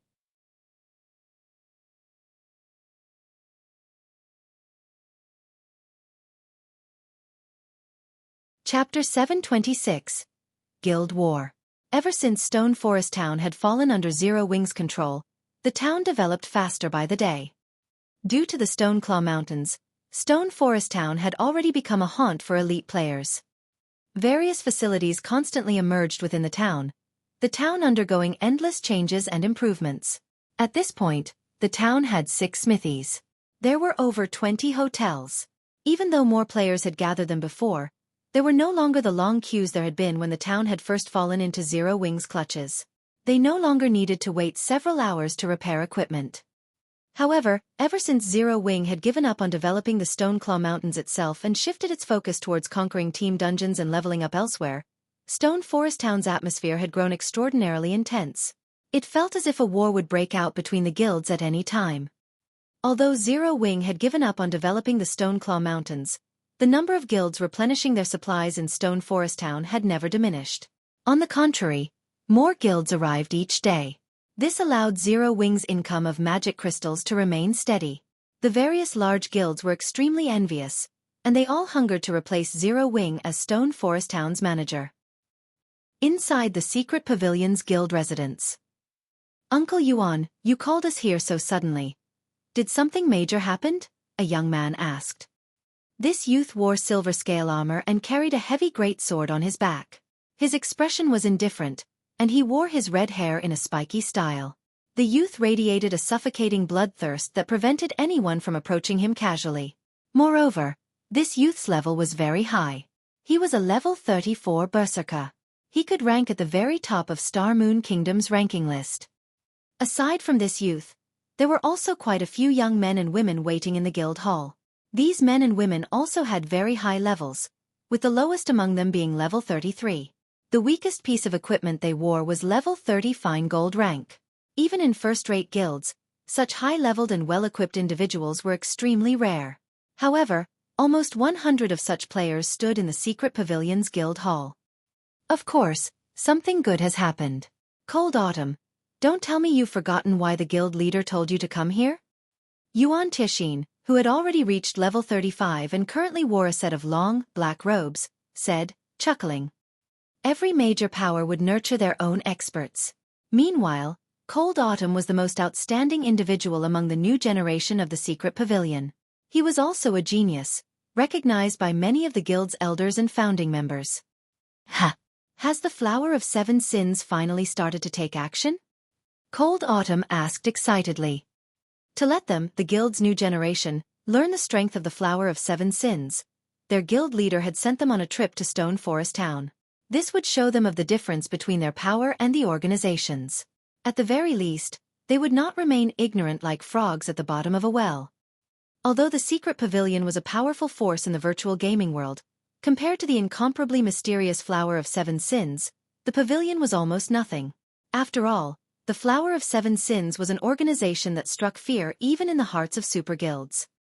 However, I've heard that after sustaining several attacks from the Flower of Seven Sins, Zero Wings members have become more cautious and have kept a low profile. Both the guild's main force and the Dark God's Legion either held themselves up in the Divine Colosseum or went out to complete quests after disguising themselves. They have stopped forming teams to level up in the fields. Even the Flower of Seven Sins could not find an opportunity to attack. How could the organization have found a chance to make a move now? Could they be planning to trade their lives, ignoring their safety to kill their targets? Cold Autumn asked, wondering aloud. They had seen a few battles between Zero Wing and the Flower of Seven Sins assassins. However, Zero Wing's members had been defenseless. Before the organization's assassins could exert their full strength, the players from Zero Wing had died. However, Cold Autumn had to admit that there were some powerful experts among Zero Wing. In the last secret battle between the two organizations, Zero Wing had 10 members on their side. On the other hand, the Flower of Seven Sins had sent a party of 6 to ambush Zero Wing. During that battle, the assassin named Fire Dance had performed magnificently. She had fought the assassin's party leader to a standstill. In the end, she had activated a berserk skill, killing one of the assassins and escaping with her life. However, at the end of that battle, Zero Wing had suffered 9 deaths, while one from the Flower of Seven Sins had died. Even so, this had been an amazing outcome as, during the previous exchanges between the two, Zero Wing had always suffered complete while the Flower of Seven Sins came out unharmed. These battles were not due to Zero Wing having weak members. Rather, it was because the Flower of Seven Sins was simply too strong. Cold Autumn had pondered his capabilities in such a situation. At best, he was confident in fighting toe-to-toe with an ordinary member from the Flower of Seven Sins. If neither side had the class advantage, his chances of emerging victorious would be roughly 50%. As for facing a party leader, the difference in strength was too vast. He would not even have the chance to survive or flee. This time, the Flower of Seven Sins had dispatched less than 50 members.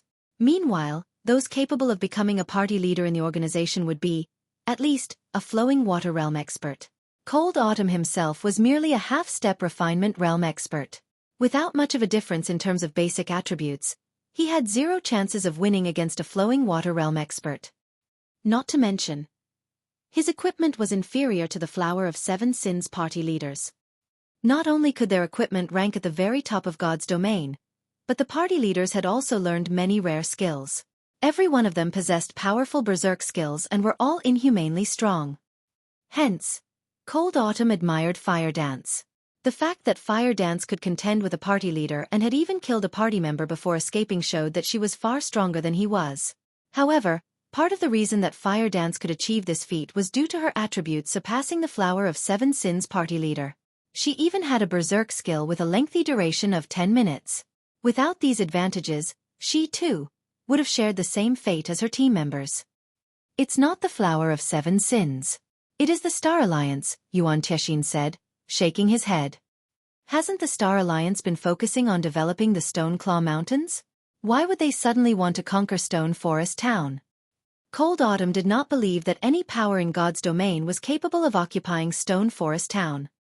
Against current players, level 150 NPC guards only needed 1 hit to finish the fight. Plenty of high-tiered NPC guards also protected the town. You'll understand once you see the official forums, Yuan Tixin said. Cold Autumn immediately opened Star Moon Kingdom's forums. Sure enough, at the very top of the front page, massive letters attracted attention to a specific post. Moreover, the post had been created by none other than the Star Alliance's guild leader, Galaxy Past. The Star Alliance officially issues a challenge to Zero Wing. We will wait in the Stoneclaw Mountains. Do you dare accept? If Zero Wing does not have the courage to accept this challenge, you can hide in Stone Forest Town for the rest of your lives. Although the post had just been issued, the Star Alliance's many members had constantly upvoted it. They had also disparaged Zero Wing in the comments. Isn't Zero Wing supposed to be impressive? Do you guys dare accept our challenge? Black Flame, aren't you Star Moon Kingdom's #1 expert? If you're strong enough, stop hiding and fight me. Let's show the world how I beat you up into a pulp. Sure enough, Zero Wing's members are all cowards. The only thing they know how to do is to hide in the safe zone. So this is the case. Cold Autumn immediately understood what was going on. It seems that the Star Alliance is not doing too well right now, either. Without the supplies that Stone Forest Town offers, even with funding, the Star Alliance's development in the Stoneclaw Mountains has lagged behind the other guilds. Naturally, the guild cannot allow this to continue. Now that the Flower of Seven Sins is dealing with Zero Wing's experts, it is the perfect chance for the Alliance to deal a massive blow to the guild. If the Alliance succeeds, once Stone Forest Town's protection period has ended, it will be a lot easier for the Alliance to take over, Yuan Tianxin explained. Hence, I have called you all here to prepare. I understand. I'll have everyone get ready. Hopefully, Zero Wing won't try to dodge this battle. Cold Autumn felt that Zero Wing's guild leader Black Flame was not so foolish as to get taken in by such a pitiful provocation. However, it was a different matter when it came to the guild. If Zero Wing wanted to retain its reputation, it would have no choice but to accept the Star Alliance's challenge.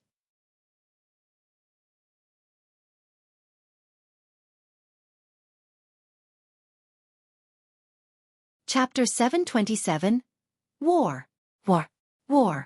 White River City, Zero Wing's guild residence.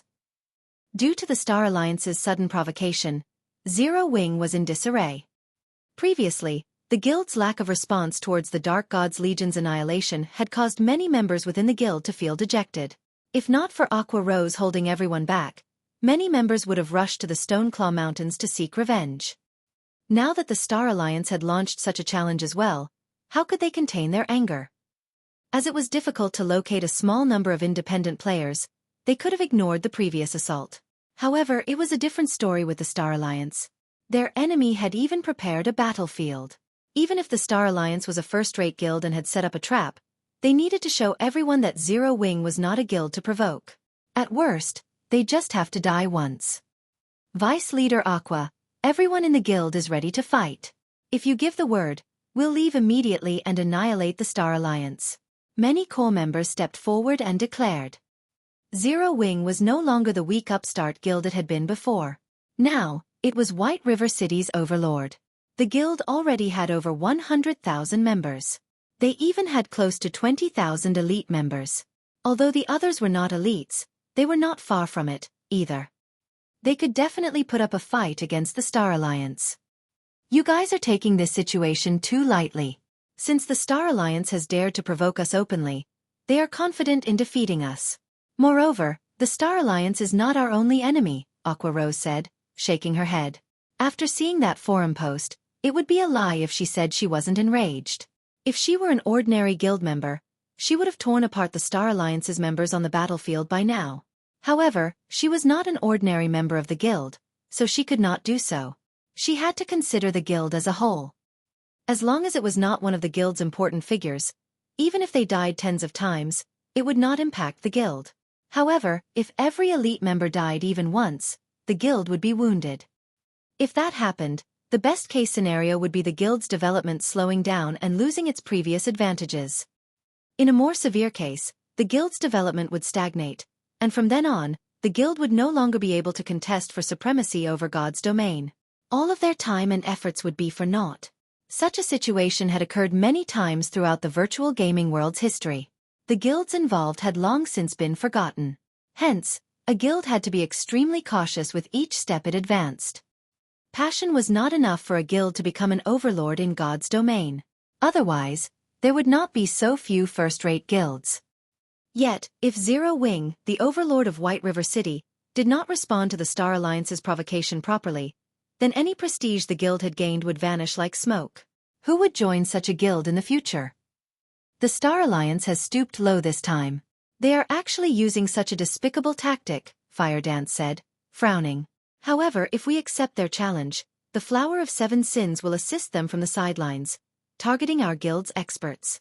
The other guilds might even try to take advantage of the situation and strike as well. The Star Alliance will devour us. Fire, you fought a party leader from the Flower of Seven Sins before. Do our main force and the Dark God's Legion really stand no chance against them? Aqua Rose asked as she gave Fire Dance a concerned look. The Flower of Seven Sins have equipment that is in no way inferior to our main forces. Only those of us wearing Tier 1 set equipment are slightly stronger than them. However, they are experts who have the experience of many years of trials and tribulations. Even the organization's most ordinary member is only slightly weaker than I am in terms of combat techniques. The majority of their members are a lot stronger than me. If not for my weapons and equipment, as well as magic scrolls and the power of darkness, I wouldn't have lasted against that party leader for long. When I faced that party leader, his defense was impeccable. He was able to see through all of my attacks easily and prepare. It felt as if I were fighting our guild leader. Hearing Fire Dance's experience, everyone sucked in a breath of cold air, their previous passion vanishing completely. Everyone finally understood just how frightening the Flower of Seven Sins was. Fire Dance's combat techniques ranked third within Zero Wing, and only Xueqi could win against her with absolute certainty. Yet, just an ordinary member from the Flower of Seven Sins possessed combat techniques that were nearly equal to Fire Dance's. Meanwhile, there were as many as 50 assassins. Fighting them would be like facing 50 Fire Dances. Moreover, among these 50 people, there were monsters that could rival Black Flame. Obtaining victory would be impossible. A monster like Black Flame could play an unimaginably massive role in a war against tens of thousands of players. Meanwhile, they had to take down at least 6 such monsters. In truth, when Black Flame had seen the list of assassins, even he had been surprised. Vice Leader Aqua, what are we supposed to do? Blackie had begun to panic a little. Neither fighting nor hiding is an option. I can't make that decision. Let's contact our guild leader first. In truth, Aqua Rose had an idea. Send a portion of the guild's members into battle while leaving behind the guild's core strength. That way, even if they suffered defeat at the Star Alliance's hands, they would retain the guild's core combat power. They would still be able to contend for supremacy over God's domain. However, only Black Flame could make that final decision. Everyone nodded in agreement. When Aqua Rose mentioned their guild leader, a sense of reverence and confidence blossomed in everyone's hearts. So long as their guild leader gave the command, even if they had to fight to the very last man and repeatedly die until they were level 0, they would do so willingly. At most, they would just start all over again with their guild leader. Suddenly, the conference hall doors swung open. A familiar figure appeared before Aqua Rose and the others. Guild leader. Guild leader, you're back. Immediately, everyone in the conference hall stood up. Sit. I already know what's going on. Xueqi could not help his happy smile when he saw everyone in the room. They had all done very well by holding themselves back, giving the Flower of Seven Sins little to no chance to attack. Now, it was time for their guild leader to take the stage. Blackie, what's the status on my previous request? Xueqi asked. We bought everything we could get our hands on. Melancholic has even gone to other kingdoms and empires to purchase them. We should have enough for our needs, Blackie said confidently. Good. Collect these materials for me. Don't worry about the price. As long as it doesn't exceed twice the original price, buy everything, Xueqi said, nodding. He then handed a list of materials required to manufacture the 9-star polar domain to Blackie. Turning to look at Aqua Rose, he said, since the Star Alliance wants a war, then war is what we'll give them. Aqua, pick 10,000 elite members from the guild and have them prepare to head to the Stoneclaw Mountains. All members of the main force and the Dark God's Legion should also head out and replenish their supplies. Everyone, let's destroy the Star Alliance. When Xueqi finished speaking, His guild members were dumbfounded. None of them had imagined that Xueqi would be so decisive. In the blink of an eye, however, pride rose in everyone's hearts. Their guild leader was way too cool. Today, even if they suffered total annihilation, they would show that Zero Wing was not easily bullied.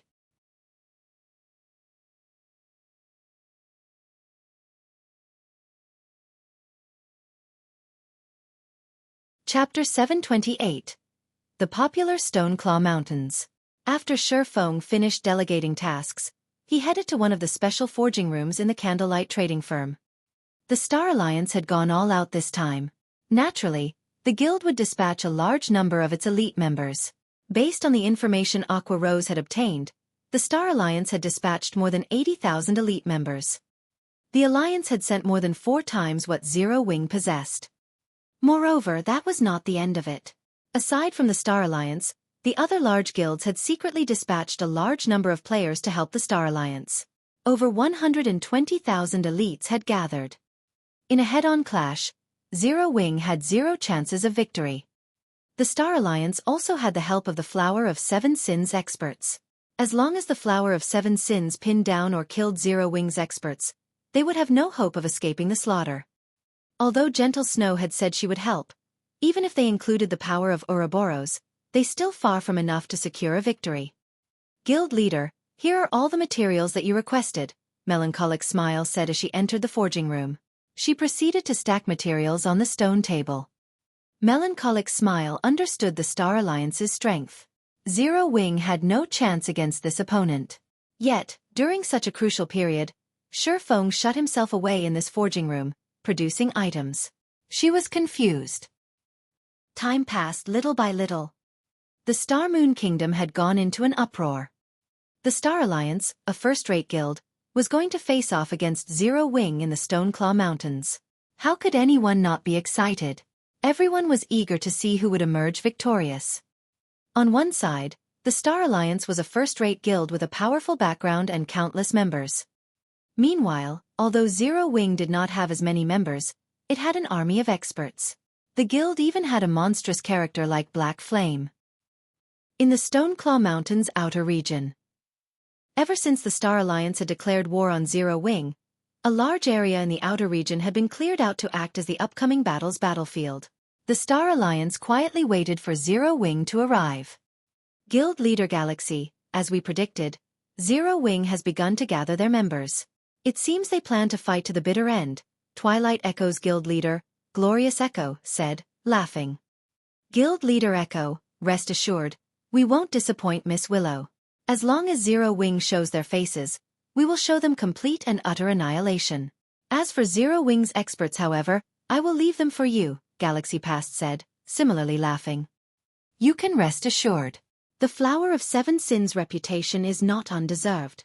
As long as they make a move, even Zero Wing's Black Flame will surrender his life, Glorious Echo said, patting his chest confidently.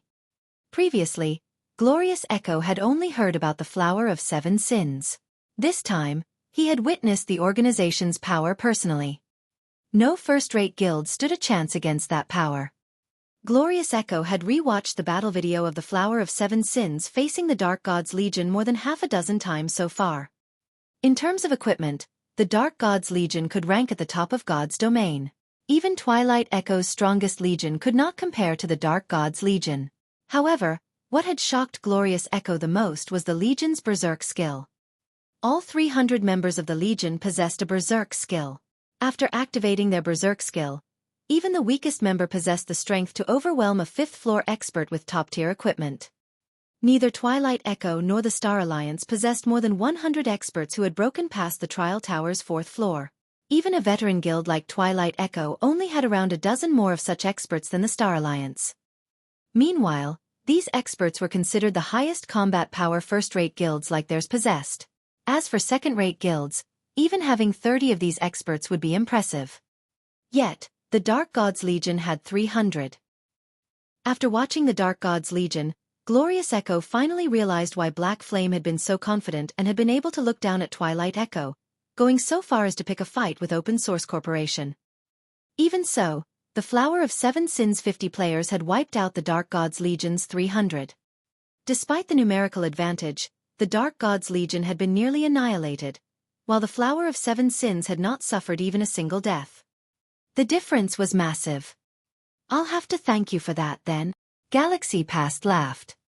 In truth, even without the Flower of Seven Sins, Galaxy Past was confident in defeating Zero Wing. The Star Alliance and Overwhelming Smile had secretly joined forces, and Overwhelming Smile had sent a large group of experts to support the Star Alliance. Among the experts, there were a few that could even threaten Galaxy Past. The captain of these experts, War Wolf, was even someone that Galaxy Past wisely feared. Aside from Overwhelming Smile, the Star Alliance had also formed a secret agreement with the other large guilds, and these large guilds had sent plenty of experts to support the alliance as well. Based on Zero Wing's latest statistics, the guild had over 200 members who had pushed past the Trial Tower's 4th floor.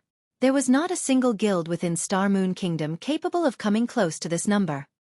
However, after including the experts that other guilds had sent, Galaxy Past counted more than 1,000 5th-floor experts on their side. Purely in terms of numbers, they had already exceeded Zero Wing by at least 5 times. Zero Wing had no chance of winning this war. Yet, unless they no longer cared for their reputation, Zero Wing could not back down. Otherwise, Zero Wing would become a laughingstock. They would lose any prestige they had earned. Moreover, Zero Wing would not be as lucky as it had been during the war for Stone Forest Town. Galaxy Past had chosen the Stoneclaw Mountains for the battle precisely because he was afraid that Zero Wing would somehow come up with another powerful monster. However, there was no monster in the Stoneclaw Mountains' outer region that the Star Alliance could not handle. In one of the Stoneclaw Mountains' stone pillar forests, the members of Overwhelming Smile cleared out the monsters. Standing at the lead was a level 34 shield warrior who wielded a massive, deep blue shield. This shield warrior currently took on 2 half-orc lords. Yet, despite receiving attacks from the 2 lords simultaneously, this shield warrior remained steady like an iron wall. No matter how hard the 2 half-orc lords struggled, they could not break past this warrior's shield. Boss Wolf, Zero Wing is really finished this time. Not only must it face the Star Alliance, but they also have to face us. As long as we crush Zero Wing, White River City will belong to Overwhelming Smile. Soaring Snake, who bombarded a half-orc lord, could not help his excitement about their army's strength. Overwhelming Smile and the Star Alliance are just working to get what each of us wants. Moreover, Zero Wing is not our main objective. Instead, we need to hinder Ouroboros. You are not allowed to get revenge on Zero Wing on impulse, the pale-faced werewolf said. Glancing at Soaring Snake, he continued, "Moreover, it is too early to determine the outcome of this battle. Don't forget how Dark Star perished under Black Flame's hands. It is better to avoid trouble whenever possible." Boss Wolf, Big Sis Yulon has already reminded me. Why would I dare act impulsively and ignore the bigger picture? Soaring Snake said, laughing. While the various large guilds prepared for war, Xueqi had finished crafting the items in the Candlelight Trading Firm's special forging room. Aqua, have the main force and the Dark God's Legion gather at the residence in Stone Forest Town.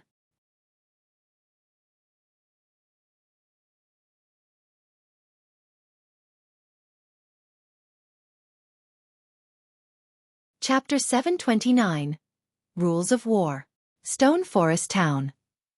Under Xueqi's command, Zero Wing's main force and the Dark God's Legion quickly gathered in Stone Forest Town's guild residence. I heard that the Star Alliance has gathered a lot of experts. I will finally have the chance to stretch my muscles, a berserker Shadow Sword said as he caressed his Tier 1 weapon, Tempest's Breath, his fighting spirit burning in his eyes. Standing beside Shadow Sword, Kola, Yi Wumian, Rampant Blade, Flying Shadow, Minor Wind, Turtle Dove, and the other members of Zero Wing's main force nodded in agreement. Ever since the Flower of Seven Sins had targeted Zero Wing's main force, Xueqi had ordered them to stay inside the city and train in the Divine Colosseum.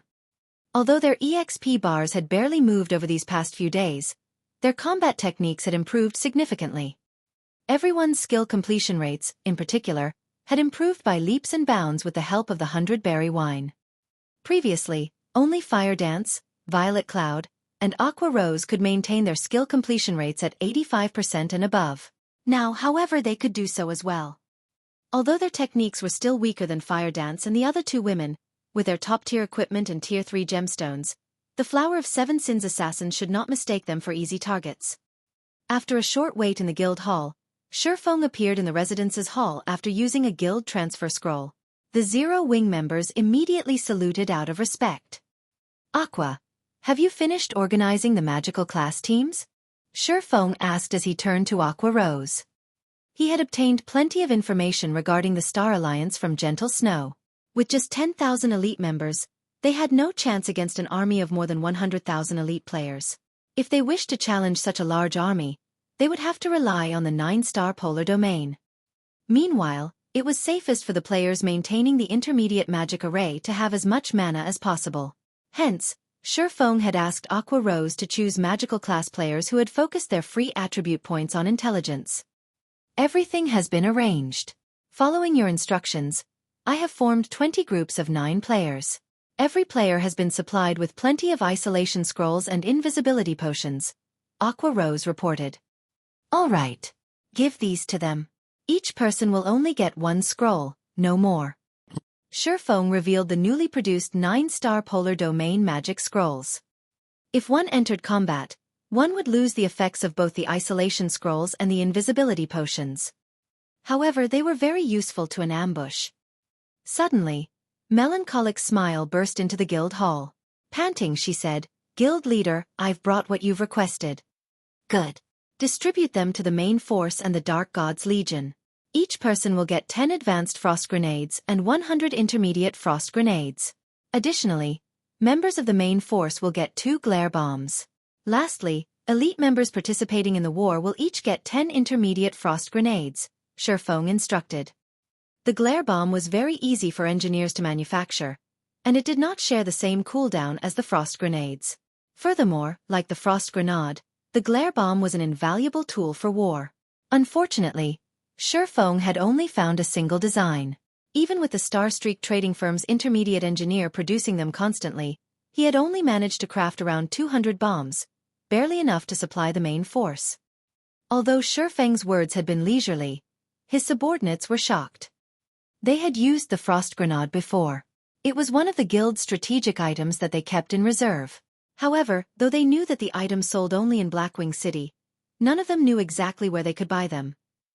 Currently, Xueqi had only revealed the location to Aqua Rose and Melancholic Smile. Intermediate Frost Grenade. Effective against monsters and players, below level 70. Deals 800 frost damage to a radius of 12 yards, freezing targets for 5 seconds, then reducing movement speed by 60% for a duration of 12 seconds. Price: 10 silvers. Advanced Frost Grenade. Effective against monsters and players, below level 120. Deals 2000 frost damage to a radius of 15 yards, freezing targets for 5 seconds, then reducing movement speed by 60% for a duration of 12 seconds. Price: 70 silvers.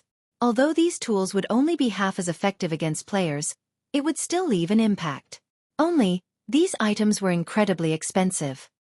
Yet for this battle, Xueqi had prepared so many. The guild had spent 6,800 gold on the main force and the Dark Gods Legion. After including the allocation for 10,000 elite members, the guild spent a total of 16,800 gold. Even the Star Alliance, which received financial support from Open Source Corporation, could never spend that many coins in a single breath. The Alliance would never willingly part with such a sum of money. Yet, Xueqi did not hesitate at all. Even to Zero Wing, 16,800 gold was not pocket change. This was the money that Zero Wing had amassed after many difficulties. However, Xueqi did not particularly mind the expenditure. He had not only requested Melancholic Smile to purchase the frost grenades. He had requested something even more powerful as well. That item was more expensive than all the frost grenades they had purchased combined. To others, it might not be easy to deal with an army of more than 100,000 elite players. To Xueqi, who had coins to spend, it was not difficult at all. Even top-tier players would be limited under the iron hoof of an elite army. To increase their chances of overcoming the Star Alliance, Xueqi needed to increase the guild's overall strength. The best method to do so was to arm every elite member with intermediate frost grenades. Xueqi had played God's Domain for more than 10 years now. He had lost count of the number of guild wars he had participated in.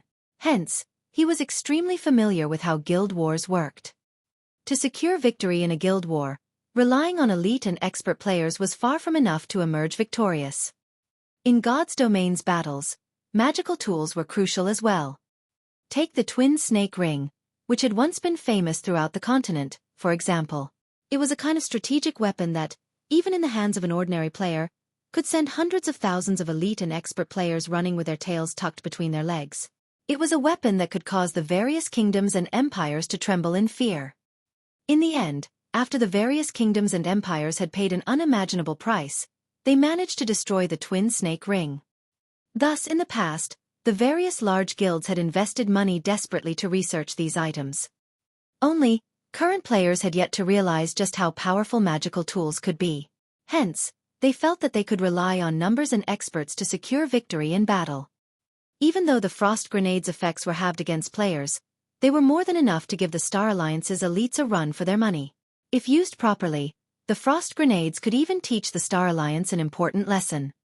Battles in God's Domain could not necessarily be won with a larger army. One could also drown their opponents to death with money. After everyone from Zero Wing was equipped with the necessary supplies, under Xueqi's lead, they boldly made their way towards the Stoneclaw Mountains. Quick look! They are from Zero Wing. Wow! They're really going to fight. They must have lost their minds. What do they intend to do with so few people? Are they trying to get themselves killed? Many independent players watched Zero Wing's army, which consisted of just slightly more than 10,000 players, with disdain. It should be known that the Star Alliance had more than 100,000 elite players on their side. What is Black Flame trying to do? Why did he send so few people? Waiting at the Stoneclaw Mountains dungeon entrance, Gentle Snow frowned when she saw Zero Wing's army approach. Could he have given up?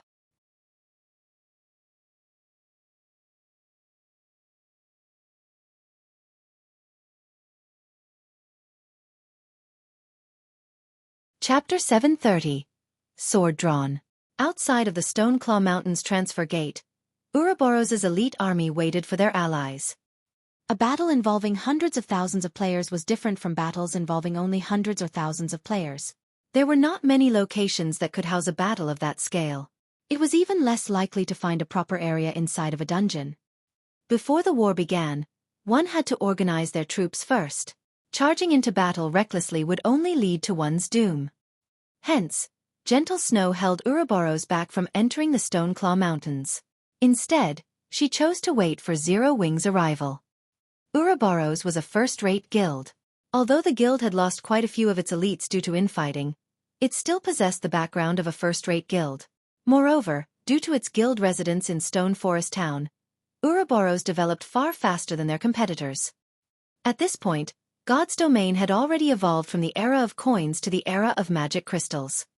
With sufficient magic crystals, a first-rate guild with a strong background could quickly nurture elite players. Ouroboros already had more than 60,000 elite members. They had only slightly fewer than when they had conquered Stone Forest Town with Zero Wing. However, if one wanted to compare the quality of their elite members, Zero Wing was still slightly superior to Ouroboros. Xueqi had always been an advocate of quality over quantity. Otherwise, Zero Wing would have had 40,000 or 50,000 elite members rather than 20,000. Guild leader Black Flame, what do you have planned for the war with the Star Alliance? Gentle Snow asked as she turned to Xueqi. Initially, Gentle Snow had thought Xueqi would bring all of his guild members above level 30 with him into this war. She had never imagined that he would only dispatch 10,000 elite members. If so, she had no choice but to alter her original plan. There were over 100,000 players on the Star Alliance's side. Based on the latest report she had received, they had more than 150,000 elites. Had Zero Wing brought all of its level 30 and above members, after including Ouroboros's elite members, they would have had more than 100,000 players as well. In truth, many of Zero Wing's ordinary members would be considered elites in other guilds. However, Zero Wing was very strict with its elite members. Not only must one hit the mark in terms of both level and combat techniques, but they must also be capable of defeating an elite monster of the same level. Hence, even until now, the guild did not have many elite members. If Zero Wing dispatched 40,000 members, the army's overall combat power would most likely be higher than an army of 40,000 elite members from other guilds. Hence, even if they faced the Star Alliance's army of 150,000 elites, their army of 100,000 players would still have a chance of victory. Yet, Xueqi had not done so. Zero Wing will draw the enemy's fire while Ouroboros will engage in a pincer attack from the sides, Xueqi said very simply. By the time the Star Alliance had issued the challenge, Xueqi had already formulated a plan to deal with the enemy guild. Although the Stoneclaw mountains were vast, the dungeon was covered in dense forests and mountainous regions. The area had few flatlands, and they were also small in size. There was nowhere large enough for a battle of hundreds of thousands. It would be a miracle if a single battle zone could fit several thousand players.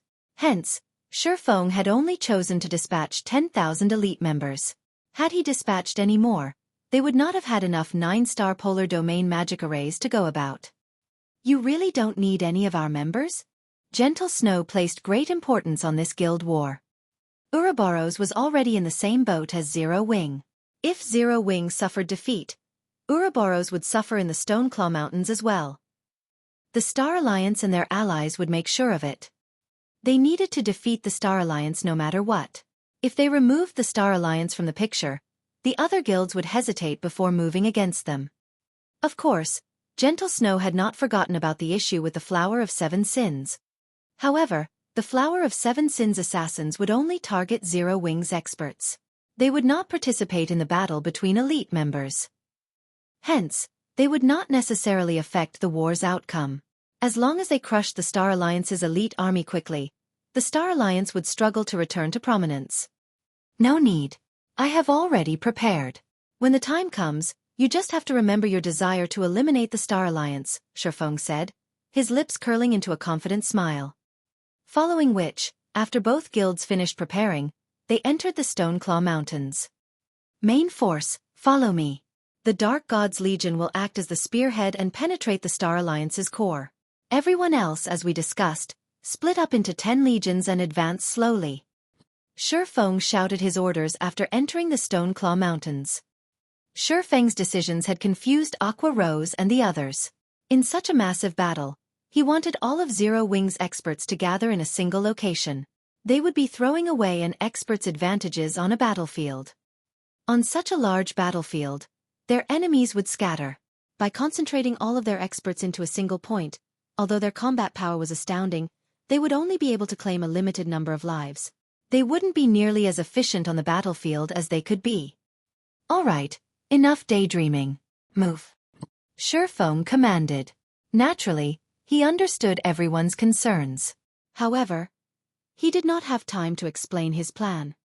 Although this formation would not benefit the guild on the battlefield, it would not give the Flower of Seven Sins a good opportunity to strike. Moreover, they could reduce the number of casualties from the elite legions. The Flower of Seven Sins was an assassin organization. They had only been hired to do one thing in this battlefield: kill Zero Wing's experts. Xueqi had confirmed this with the secret pavilion. As long as there were no experts in the elite legions, the Flower of Seven Sins would not bother helping the Star Alliance by killing Zero Wing's elite members. However, if an expert appeared in the midst of the elite legions, even if the assassins were reluctant, they would have no choice but to clear out the elite members blocking their path. This would deal a fatal blow. Xueqi was a flowing water realm expert, so he understood how beneficial such narrow terrain was to experts in the realms of refinement. He also knew how effective such experts were in a battle involving thousands of players. Hence, Zero Wing's experts needed to cluster. That was his first reason. His second reason was to drive the assassins to a single location. That way, he would not have to waste time searching for them. He could set a trap to catch them at once. Under Xueqi's command, everyone immediately began to move. Xueqi directly led the 100 main force members in a charge towards the tallest peak in the Stoneclaw Mountains' outer region. That area was a favored location for a large-scale battle. From there, he could see the overall situation and direct his army. Ouroboros had also circled to the edge of the Stoneclaw Mountains. Meanwhile, on top of a hill in the Stoneclaw Mountains' outer region, Guild Leader Galaxy, Zero Wing has entered the Stoneclaw Mountains. However, Zero Wing has only brought 10,000 elite members. It seems that the Star Alliance will not get to see much action. If you don't move quickly, the other guilds might decimate Zero Wing before you get to see any action. Glorious Echo warned the other guild leader cheekily. He could not help but laugh when he received the report on Zero Wing's arrival. You might not even get a share of the equipment they dropped. Hearing this, Galaxy Past shook his head and laughed, saying, in the end, it seems that Black Flame is not brave enough to make a last stand. He has actually dispatched so few people. Purple, issue my commands. Have Red Feather lead 30,000 elite troops into battle immediately. We can't let the other guilds steal the bounty. Understood. Purple Eye contacted Red Feather.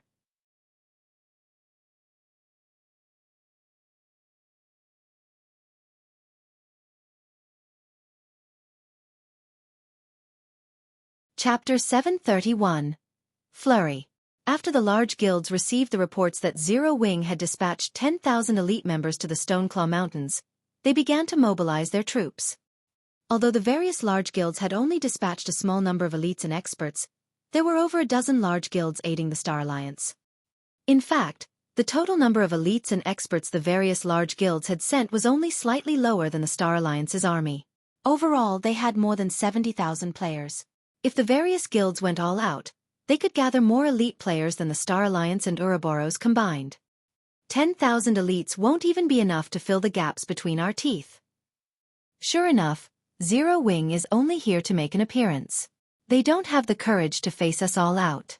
We're currently the closest to the dungeon's entrance, so Zero Wing's equipment will be ours for the taking. In Star Moon Kingdom, Zero Wing was famous for having top-tier equipment. Despite being level 31 or 32, the elite members of ordinary guilds generally wore level 25 Mysterious Iron and Secret Silver equipment, and very few had level 30 Mysterious Iron equipment. As for level 25 Fine Gold weapons and equipment, only an extremely small number of elite players had the privilege of owning any. Meanwhile, level 30 Secret Silver equipment was considered a luxury. As for level 30 Fine Gold items, they were considered top-tier equipment, and only a guild's core members were fortunate enough to wear such equipment. After all, Fine Gold equipment only had a slightly higher drop rate in large-scale team dungeons. However, teams that could raid level 30 large-scale hard-mode team dungeons were rare. Even first-rate guilds only had several hundred teams capable of raiding such dungeons. Hence, level 30 Fine Gold equipment was incredibly rare.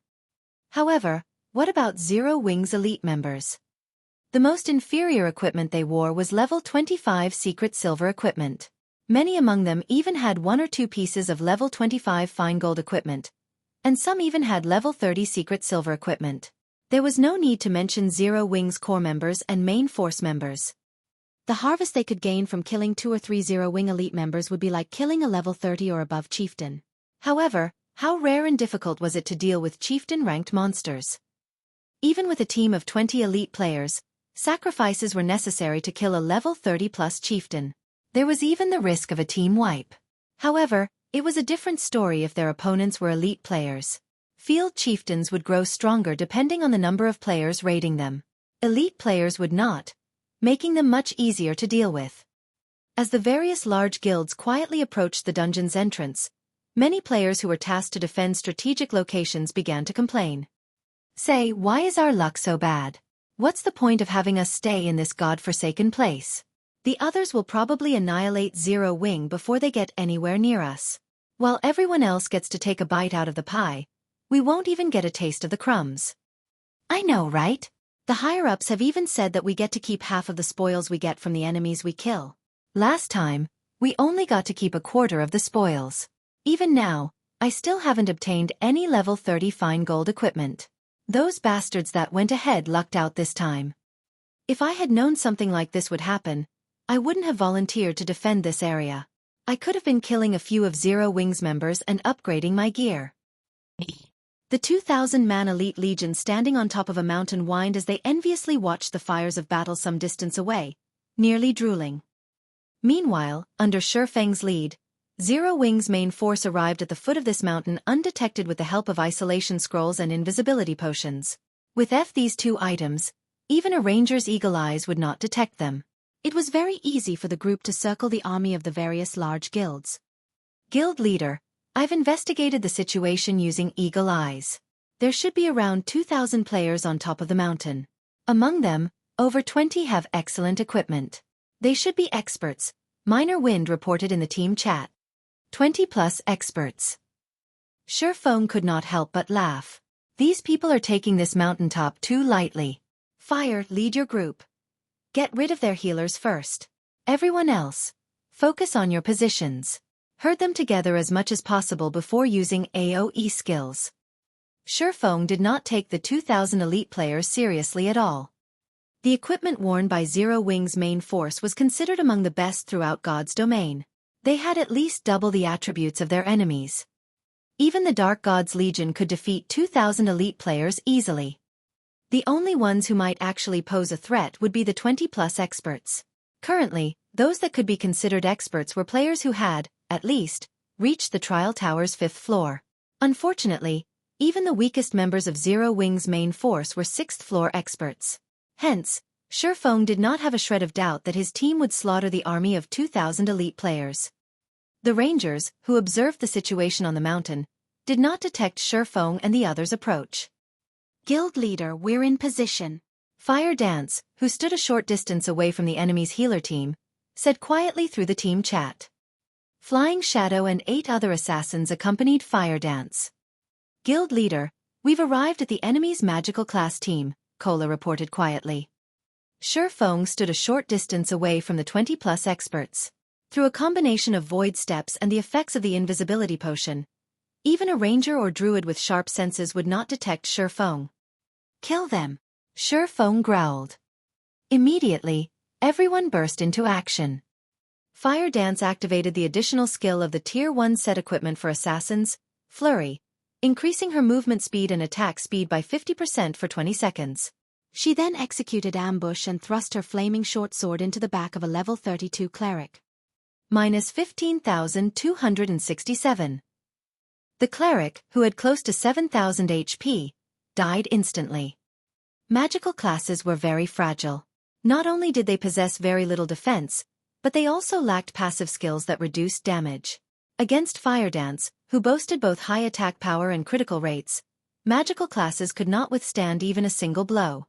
Even without a critical hit, Fire Dance could still kill a cleric with more than 7,000 HP with a single move. With the sudden death of a cleric, the remaining healers were dumbfounded.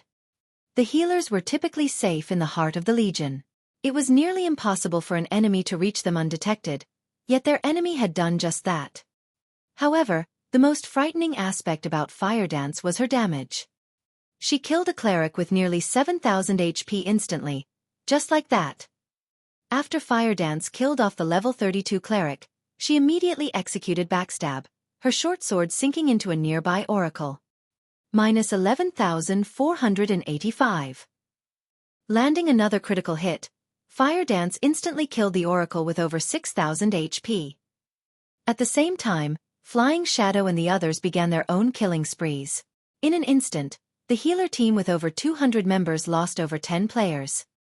"We're being ambushed," a player suddenly shouted. However, as soon as this player announced the attack, he heard screams. The fires of war illuminated the area. Activating charge, Shadow Sword arrived before a level 32 elementalist. Before this elementalist could use Blink, the Berserker forced him into a fainted state. Shadow Sword then followed up with a Whirlwind Slash, a damage of over minus 4,500 points appearing above the heads of all enemies within 8 yards.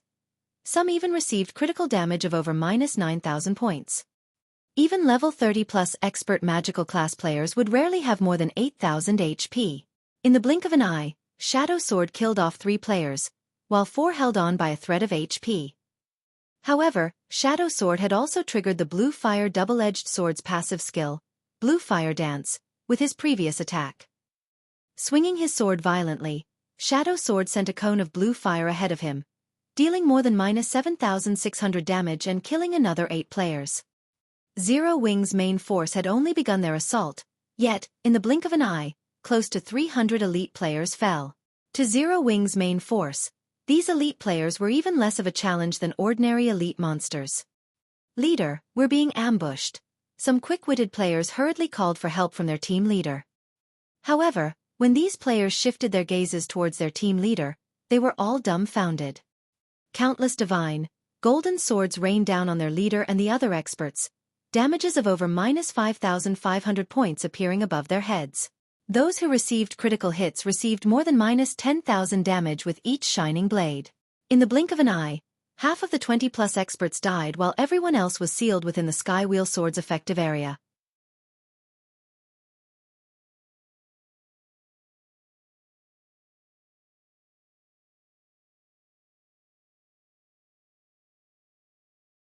Chapter 732. Unstoppable Sword. Black Flame. The dozen or so experts turned to look at Xueqi, who had suddenly appeared, their eyes widening in shock. The various guilds' upper echelons had long since engraved Black Flame's name in their minds. Hence, they were extremely familiar with his appearance. He wore entirely black armor, including the cloak draped over his shoulders. Even his eyes resembled the night sky. Two exquisite swords, one made of emerald and the other shining black, hung from his waist. Black Flame just stood there, but it felt as if he had become the focus of this battlefield. Their instincts screamed a warning. Everyone, be careful. Do not engage him in close combat. Endless Plains, a level 33 ranger who led this elite legion, hurriedly warned his comrades. Use ranged attacks. In response, the surviving experts nodded, serious expressions appearing on their faces. Black Flame's reputation was simply too monstrous. He even had the one-hit Azura title. Even God's Domain's top-tier experts could only last a few moves against him. A few of Black Flame's battle videos had even been regarded as a teaching scripture for swordsmen. Black Flame's grasp of timing and skill usage completely surpassed other expert swordsmen by several levels. Although none of them had ever believed they could win against Black Flame in a one-on-one fight, they had never imagined that, after meeting Black Flame in person, the man would be this frightening. Despite being a swordsman, Black Flame had approached them undetected by relying on an isolation scroll and an invisibility potion. His sneak attack was so fast that they had not had time to react. Moreover, not only did Black Flame's attack catch them, but that single attack had devoured close to half their numbers. Even the high defense and HP Guardian Knights and Shield Warriors had lost close to 4,000 HP. To make matters worse, that was only a control-type skill. Logically, such skills usually dealt low damage. Yet, the skill had stolen 1/3 of the Guardian Knights and Shield Warriors' HPs. If Black Flame had used a high-damage skill, the consequences would have been unimaginable. 1,000 hunts and I will hold him back. Look for chances to attack him. Don't worry about hitting us, a level 34 Shield Warrior named World Defender said as he lifted his barbed, diamond-shaped shield and dashed forward. Sternly he said, 1,000, if Black Flame moves, activate all defensive skills immediately. Don't hold anything back. I understand, the Guardian Knight named 1,000 Hunts nodded as he stepped to the forefront of his team. They absolutely could not afford to be careless against Black Flame. He understood that, if they did not start the fight with everything they had, it was likely that this swordsman would claim their lives instantly. Good luck. The other team members dashed towards the sword domain's edge. To them, World Defenders and 1,000 Hunts' strength felt reassuring. These two were well-known experts in the virtual gaming world. Although they could not compare to hidden experts like War Wolf, they could still rank near the top among MTs in Starmoon Kingdom. Previously, they had only received so much damage because Black Flame had caught them by surprise with his ambush. Now that these two were going all out, even Starmoon Kingdom's top experts would not find it easy to break through their defense. It seems like you guys have done your homework, Xueqi stated as he glanced at the 12 remaining experts. Among these people, he was familiar with quite a few of these experts. Endless Plains from the second-rate guild, Wildfire. World Defender from the second-rate guild, Arrogance. 1,000 Hunts from the second-rate guild, Secluded Fantasy. In the past, he had looked up to these experts. He had never dreamed that he would face off against them. He had not expected the shift in their positions, either. In the past, even if he had gone all out and pushed his senses to their limits, he would barely be able to contend with any of these experts. Yet now, these experts had to work together and fight with everything they had just to have any chance of survival against him. Although these people worked together for the first time, they fell into a defensive formation seamlessly despite the previous sneak attack. They calmly considered and executed the best strategy to deal with him. The extent of their combat experience was obvious. This was precisely what Fire Dance and the others lacked the most. Although Xueqi had charged at his enemy after using Skywheel Sword, Endless Plains had fired a storm of arrows the moment he set foot into the sword domain. Not only were the ranger's attacks extremely fast, but they limited Xueqi's range of movement, forcing him to confront the two oncoming MTs. Black Flame, show me just how good you are. The tall and robust World Defender stood proudly before Xueqi as he activated a series of life-saving skills in quick succession. Bloodthirsty Rage, Tier 1 skill. Recovers 3% HP every second for 10 seconds. Shield Wall, Tier 1 skill. Decreases all damage by 60% for 18 seconds. Last Stand, Tier 1 skill. Increases maximum HP by 30% for 30 seconds. Suddenly, World Defender's HP rose from close to 12,000 to nearly 15,600. He also recovered to more than 10,000 HP. Standing a short distance away, Thousand Hunts similarly activated his life-saving skills. He also used a Tier 1 Holy Shield protection, which could absorb over 2,000 points of damage on himself. When the shield broke, it would heal the player for over 1,000 HP. Following which, Thousand Hunts activated Justice Roar. Enemies, players or monsters, affected by the skill would have to attack him. If they didn't, he would receive a boost to his speed and damage. Feeling the effects of Thousand Hunts' Justice Roar, Xueqi could not ignore the Guardian Knight. Dashing up to Thousand Hunts, the Abyssal Blade transformed into numerous black streaks of light that descended on the Guardian Knight's body. So fast. Thousand Hunts was shocked. He had never imagined that Xueqi's attack speed would be so fast. He could not even see the afterimages of Xueqi's attacks. Fortunately, he wielded a shield. Compared to players without shields, he had an easier time defending against attacks. As long as he moved the shield slightly, he could block close to half of his body, making it very difficult to strike him. Thousand Hunts moved his shield quickly, blocking the Abyssal Blade. However, Xueqi did not bother changing the Abyssal Blade's trajectory. Instead, he continued swinging the magic weapon at Thousand Hunts. Illusory Shadow. The Abyssal Blade passed through the Guardian Knight's shield, the 6 black streaks of light penetrating the Holy Shield protection before biting into Thousand Hunts. Minus 1,274. Minus 2,604. Minus 1,295. Minus 2,582. Minus 3,829. Minus 1,285. 6 consecutive damages appeared above Thousand Hunts' head. His HP, which had been over 9,000, plummeted to 0. How could this be possible? Thousand Hunts could not believe what he was seeing. Despite Protection Blessing, reducing the damage he received by 60%, Black Flame had killed him without breaking a sweat. The other experts were similarly dumbfounded. A Guardian Knight with more than 9,000 HP remaining and Protection Blessing had died instantly. Just how high is his attack power? World Defender no longer dared to waste time with attacks.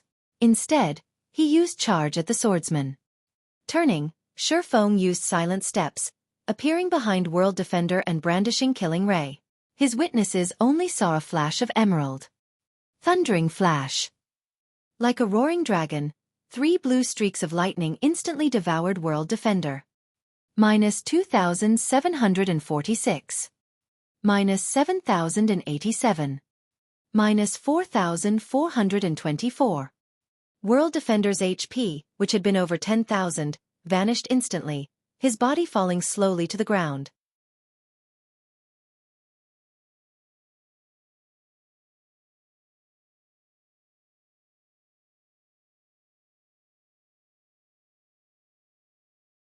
Chapter 733.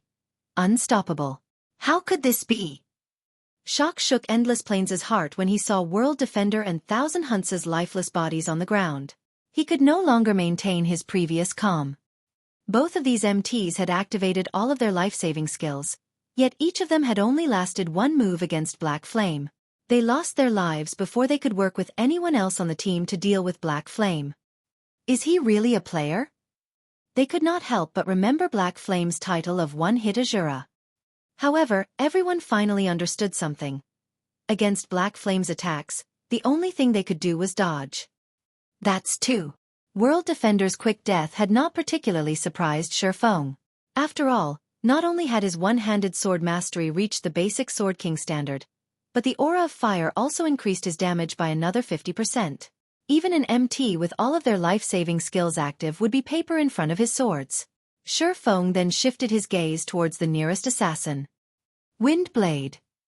Suddenly, Xueqi left behind an afterimage as he appeared before the level 33 assassin, his killing ray slicing through the air. Don't think that I'm that easy to kill. The assassin abruptly retreated as Xueqi appeared before him and tried to activate Vanish. When activate, Vanish would provide him with nearly of invulnerability. Within this second, all attacks against him would be useless. However, Killing Ray's lightning effect triggered. The instant Xueqi swung Killing Ray, he gained a 50% boost to his attack speed. Like a flash of light, Killing Ray danced across the assassin's body. Minus 13,548. It was another instant kill. As if that had been a cue, the rest of the team bombarded Xueqi with attacks. Numerous arrows and spells flew at Xueqi. Sidestepping, Xueqi jumped into the air, avoiding the oncoming attacks. Following which, he turned and retrieved the blazing meteor. With a flick of his wrist, a meteor suddenly flew from Xueqi's hand. Flame God's Fury. Flame God's Fury. Deals physical and flame damage to enemies within a 40 by 3 yard area. Deals 900% damage to the initial target, and damage reduces by 10% with each consecutive enemy hit to a minimum of 500% damage. Xiu. An elementalist, a cursemancer and a summoner who were in the midst of spellcasting, could not avoid the attack in time. The crimson flames devoured them in an instant. The remaining experts were shocked. They had never imagined that Black Flame would also possess such powerful long-range attack capabilities. As soon as Xueqi landed, over a dozen frost arrows descended on him. Endless Plains had grasped the timing of his attack. Not only had he predicted Xueqi's landing position, but his arrows also blocked off Xueqi's path of retreat. He had aimed several other arrows at Xueqi's vital points. Dang, dang, dang. Before 5 frost arrows could strike Xueqi, they pinged against the swordsman's emerald blade. The remaining frost arrows simply brushed past Xueqi's body, dealing no damage whatsoever. F***ck my life. Endless Plains stared, stunned. Despite his perfect angle of attack and timing, it seemed as if his arrows had actually tried to avoid Black Flame. After dealing with the attacks, Xueqi released a low shout. Dragon Breath. He fired a white beam from his mouth. Endless Plains threw his body to the side, hoping to avoid the incoming beam. However, as if this white beam had predicted the ranger's actions, the beam plowed into the ranger. Xueqi achieved another instant kill. Even after death, Endless Plains was confused. No matter how he thought about it, why would he have jumped into the Dragon Breath's path?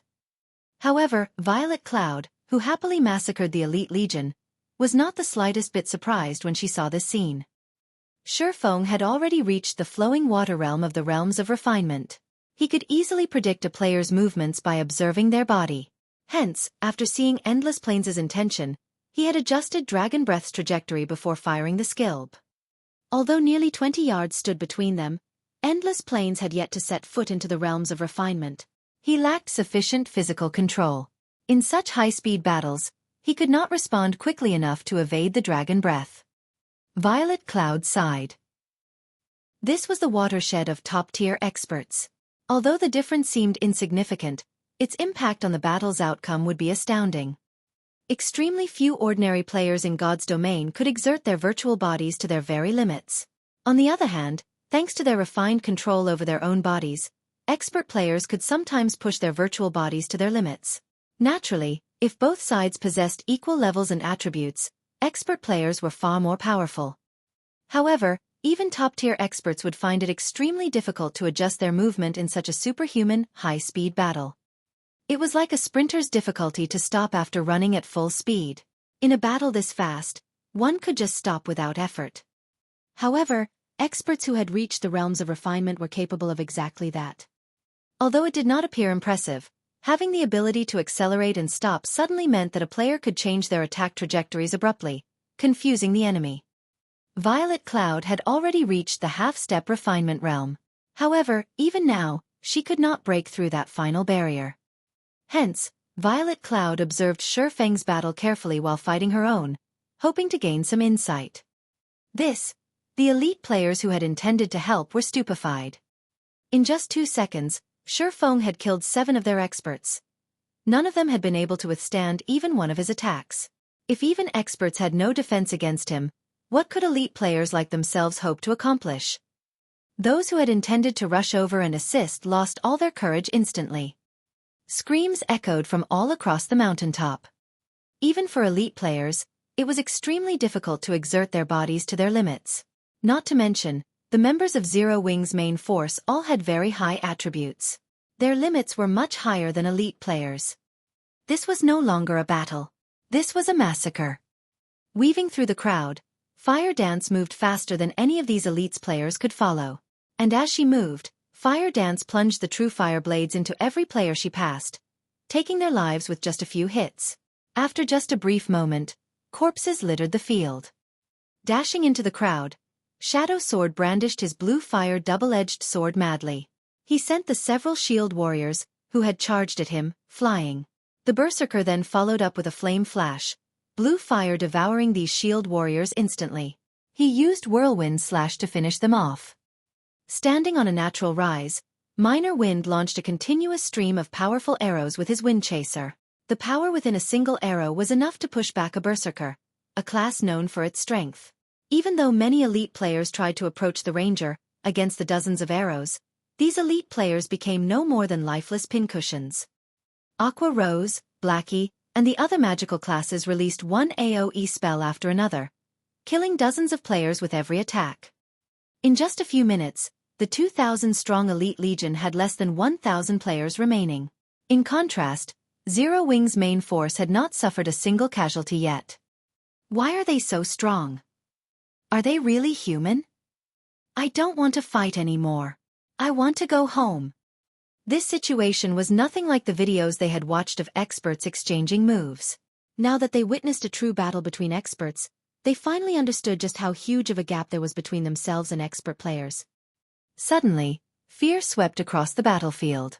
The Elite Legion's members refused to continue fighting as they fled in all directions.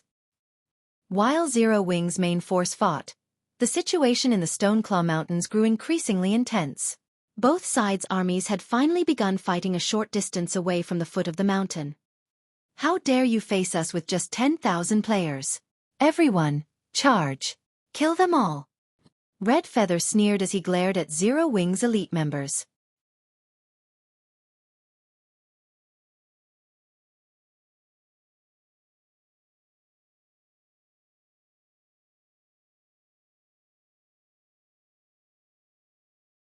Chapter 734. Silent Battlefield. In the Stoneclaw Mountains' outer region, Zero Wing's 10 1,000-man elite teams finally faced the legions from the Star Alliance and other enemy guilds. However, Zero Wing's elite legions were at a disadvantage. Their opponent outnumbered them by more than 10 times. It seems Zero Wing really wants to die here. Despite so few players, they still split themselves so sparsely. We mustn't let the other guilds get a head start on us.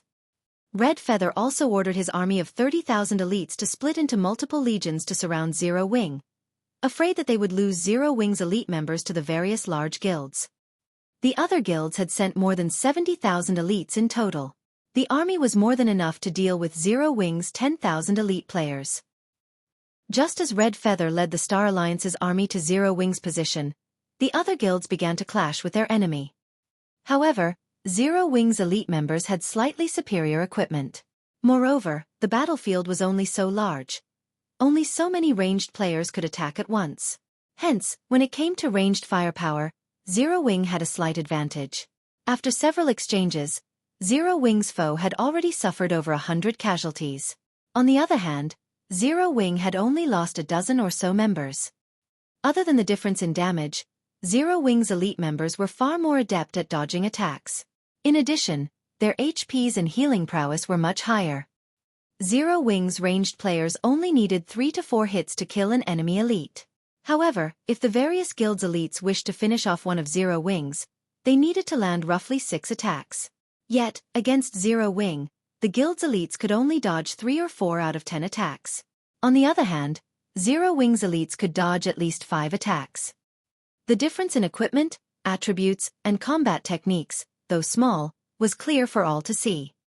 In the end, this minor difference impacted the results significantly. Damn it! All MTs, advance. Ranged players, cover them. Healers, follow. Assassins, circle and deal with their healers. Don't be afraid. We outnumber Zero Wing. When we reach them, victory will be ours. The upper echelons quickly issued the orders to charge ahead when they noticed Zero Wing's strategy of attack and retreat. Immediately, a collection of shield warriors and guardian knights emerged from the guild's elite army, everyone activating their life-saving skills as they charged madly at Zero Wing's members. The healers supplied these MTs with endless streams of recovery spells from a safe distance. However, no matter how hard these shield warriors and guardian knights tried to dodge, no matter how much healing they received, or how they lifted their shields as they forged ahead, they died helplessly as Zero Wing's hundreds of ranged players blotted out the sky with a rain of fireballs, frost arrows, and normal arrows. If one watched from afar, they would see row after row of shield warriors and guardian knights tumble to the ground. How is Zero Wing's firepower so powerful? Only 40 yards stretched between the two armies. Yet, to shorten the gap by 20 yards, the various guilds had lost over 300 melee players. Even the upper echelons flinched at this spectacle's brutality. They had never imagined that Zero Wing's ranged attacks would be so powerful. Before they could even reach Zero Wing's elites, their legion, which began with more than 4,000 players, had lost close to 500 members. Originally, the various large guilds had thought that this would be an easy battle. After all, they had a massive numerical advantage. However, after seeing Zero Wing's combat method, they realized one thing. Indeed, they did have the advantage in numbers, but unfortunately, the Stoneclaw Mountains terrain prevented them from using that advantage. However, the various large guilds couldn't care less anymore. They all gritted their teeth as they charged forward. If they did not get rid of Zero Wing's elite army today, they would never recover. Moreover, the shield warriors, guardian knights, berserkers, swordsmen, and assassins of the various guilds were close enough that they could use their skills effectively. If they did not fight now, then when? Kill them. We'll earn everything back once we plunder Zero Wing's equipment. Suddenly, the guild's melee classes advanced, an intense bloodthirst shining in their eyes. However, just as the various melee players activated their skills, each Zero Wing elite retrieved an intermediate frost grenade, pelting their approaching enemy. Pang, pang, pang. Suddenly, hundreds of intermediate frost grenades bombarded the advancing crowd, transforming the vibrant forest into a world of ice, snow, and death. As for the melee elites from the various large guilds, they froze into ice sculptures. When a gentle breeze blew past, every one of these elite ice sculptures shattered, decorating the battlefield with equipment.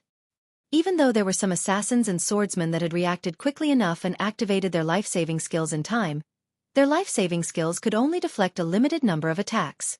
These skills' durations were also extremely short. However, the bombardment of the hundreds of frost grenades lasted for nearly 6 seconds. In the end, these players still fell under the rain of frost grenades. Each intermediate frost grenade could deal roughly 400 damage to players and had an effective radius of 12 yards. 100 frost grenades would deal roughly 40,000 damage. At this stage of the game, no player in existence had more than 40,000 HP. Furthermore, Zero Wing had not thrown only 100 grenades. The various guilds' commanders were shocked, speechless. Their remaining elite players also paused, every one of them wearing dazed expressions. Nice. Awesome. You guys thought you were impressive, huh? Now you understand Zero Wing's power. When Zero Wing's members saw how nearly all of the enemy melee players had fallen, pride and joy suddenly welled in their hearts. They also felt endless reverence towards their guild leader, Black Flame. They, too, had thought that their defeat was inevitable. However, this scene had cleared their minds of any doubt. In the blink of an eye, they had wiped out thousands of their enemies. These several hundred intermediate frost grenades were far more powerful than even a large-scale destruction spell. If they could fight here, in the Stoneclaw Mountains' narrow valley, they would not even fear twice this many opponents. The various battles that raged elsewhere met similar situations. The large guild's elite legions suffered tremendous losses under the intermediate frost grenade bombardment. Their death toll already exceeded 10,000, whereas Zero Wing had only lost around 100 members so far. The large guilds were forced to reassess the combat power of Zero Wing's elite army. Meanwhile, at the highest peak in the Stoneclaw Mountains' outer region, roughly 10 minutes after the battle had begun, the elite legion of 2,000 players had lost over 80% of its members. The few survivors had scattered and escaped. Just as Fire Dance and the others were about to give chase, Xueqi stopped them. "All right, that's enough. Ignore them. We don't need to waste our time hunting them down. We have more important things to do," Xueqi said in the team chat. His main goal was to occupy this strategic location with good view over the battlefield, not to kill these elite players. Moreover, even if they allowed these several hundred elite players to escape, it would not impact the war's outcome. "Guild leader, what are we going to do next?" Aqua Rose asked curiously. The other team members were just as eager to learn their next step. Xueqi had led them through the Star Alliance's encirclement and occupied this highland. What exactly was his goal? "We're going to wait for them here," Xueqi said, laughing. "However, we can't idle, either. Aqua and Blackie, follow me. Fire, your group will clear the battlefield. Everyone else, pay attention to your surroundings. Be wary of any ambushes from the Star Alliance." Aqua Rose and Blackie nodded sharply. They followed Xueqi and climbed to an even higher overlook. Fire Dance then arranged her team to guard their surroundings.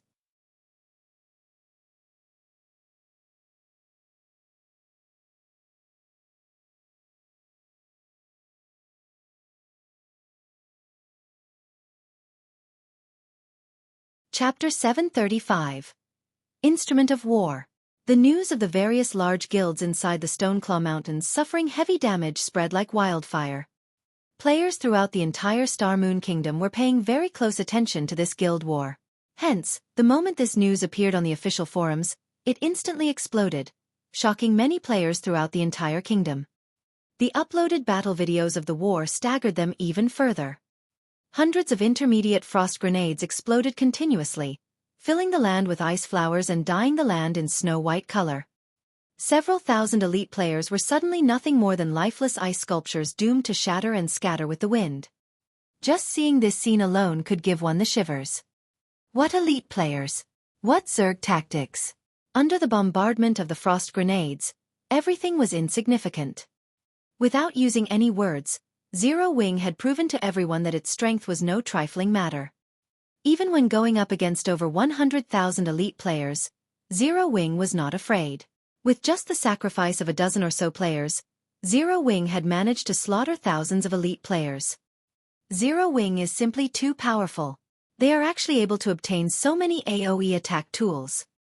The effects of this item are so good, so it should be very rare and expensive, right? That's an engineering tool.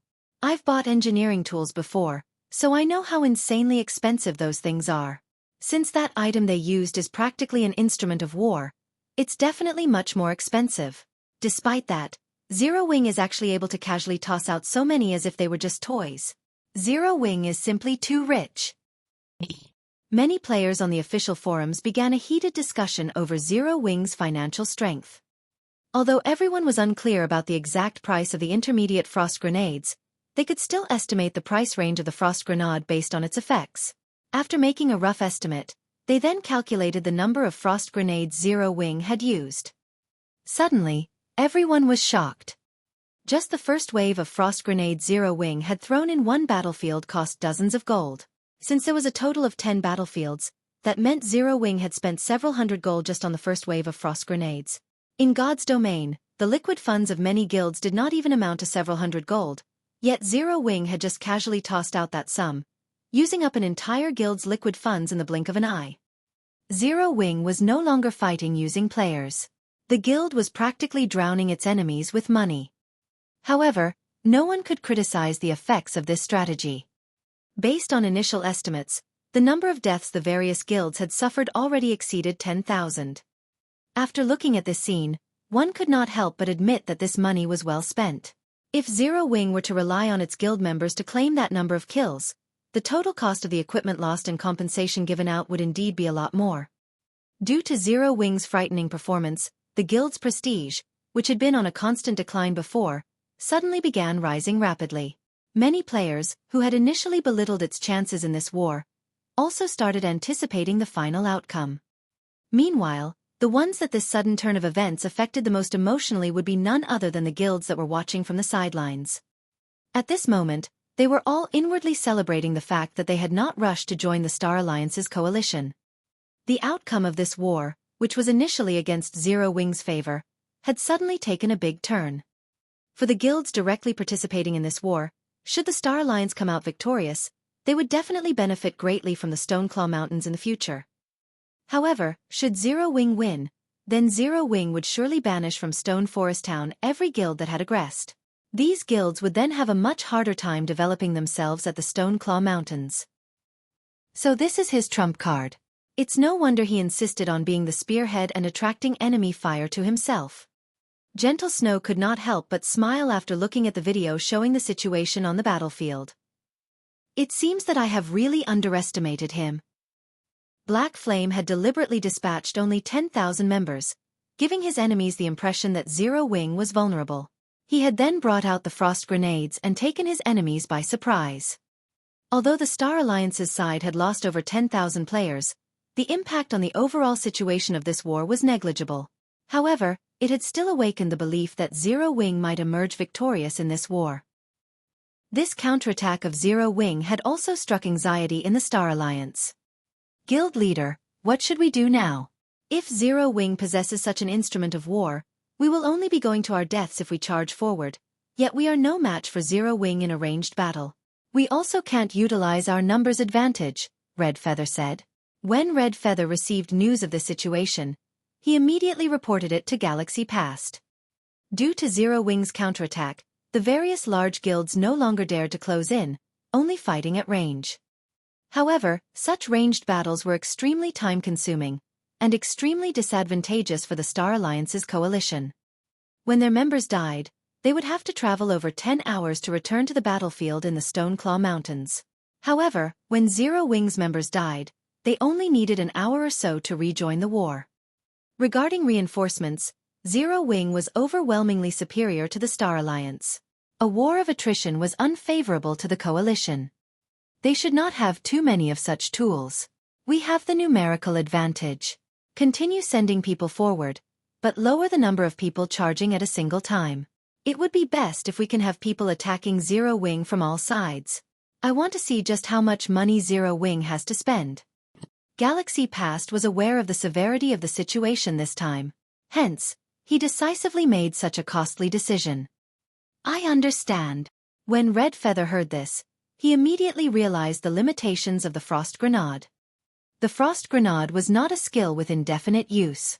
Moreover, the grenade should not be cheap. With their numbers, they could simply use a small fraction to bait Zero Wing to use the Frost Grenades. Once Zero Wing depleted its supply, its elite army would merely be sheep for the slaughter. As long as they defeated Zero Wing and obtained Stone Forest Town, all the losses they suffered now would be negligible. After the various large guilds received the directions from the Star Alliance, they also began attacking Zero Wing's elite legions from multiple locations as well as using the lives of their members to draw out Zero Wing's frost grenades. Time passed slowly. The battle between both sides grew increasingly intense and increasingly concentrated. Although the effect of the frost grenades was indeed striking, the results now were much more subdued, compared to the first time Zero Wing used the instruments of war. After facing several charging attempts from the Star Alliance, Zero Wing exhausted its supply of frost grenades. However, the Star Alliance suffered only 40,000 plus casualties. In terms of their number of elite members, the Star Alliance was still superior to both Zero Wing and Ouroboros combined. Without the frost grenades, Zero Wing's casualties also began rapidly rising. Ha ha ha! Zero Wing has already run out of AoE attack tools. Brothers, it's time to let Zero Wing know how amazing the Star Alliance is. Brothers charge! Suddenly, the Star Alliance and the various large guilds initiated an all-out charge. Many expert players, who could exert massive destructive power, accompanied the assault teams. These experts could kill an elite zero-wing player in just a few hits. However, nobody was capable of stopping these experts. Guild leader, if this continues, our people won't be able to last long. Why don't I lead a team to go and clear out some of the Star Alliance's teams? Fire Dance took the initiative to ask. She could no longer stand watching this one-sided battle. The Star Alliance's experts had already begun moving and were casually killing their companions. Meanwhile the experts of Zero Wing, could only stand and watch from the sidelines. This inaction made them feel greatly troubled. Standing at the peak of the mountain, Xueqi shook his head, saying, "Your duty is to guard this place, not to kill elites." Since stamina was a limiting factor in God's domain, even an expert like himself would still slowly drown to death in the flood of players. Hence, exchanging the stamina of experts for the lives of the enemy's elite members was unjustifiable. It would be a different story if they had a large number of expert players. However, Zero Wing had far fewer experts than their opponents. But, Fire Dance truly could not understand why Xueqi wanted them to guard this location. Relax. When going up against elite players, we naturally have to use a method for dealing with elite players. Xueqi laughed. He then spoke through the team chat, saying, "Aqua, are you guys ready on your side yet? If you don't take action soon, Fire is going to start growing anxious." Before he had come to the Stoneclaw Mountains, he had already thought of a way to cope with the Star Alliance's army. He had never once thought of relying on just the frost grenades to win this war. His real trump card was another item he had asked Melancholic Smile to purchase. Basic Mana Pulse Cannon. He had spent a full 20,000 gold to purchase this thing. However, in order to use this item, they had to fix it to the ground and could not move it.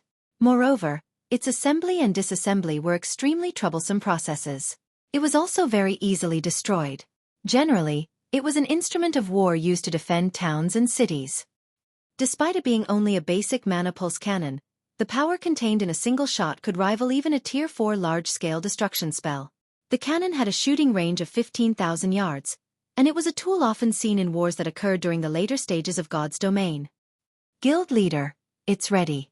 We're just waiting for your orders now," Aqua Rose replied through the team chat, smiling.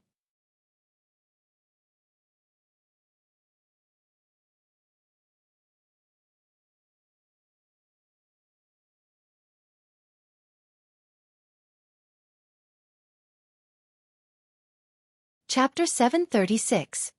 Battlefield Dominator. Now that Zero Wing has used up their frost grenades, they no longer have anything to depend upon. Although the Dark Gods Legion is slaughtering the elite legions of the Star Alliance, the Alliance has already sent over 500 experts to hold back the Legion. Once the duration of the Dark Gods Legion's Berserk skills ends, Zero Wing's Dark Gods Legion will be finished as well. Even if the 100 experts of Zero Wing's main force were to take action now, the assassins of the Flower of Seven Sins will block them. This battle should be nearing its end now. Autumn, have the others get ready. We're heading over to the Highland. Black Flame has occupied right away. Now that the outcome of this war is about to be determined, it should be about time for the Flower of Seven Sins to make its move. Yuan Tixin, who stood observing from an elevated position, could not help but shake his head. In the end, going up against the major forces of God's domain was simply impossible for an upstart guild with no background. However, even if Zero Wing was defeated, the fact that the guild was able to survive up to this point was already a matter to be proud of. "Uncle Yuan, isn't there still Ouroboros' elite army of 60,000? Cold Autumn had previously read the report on Ouroboros.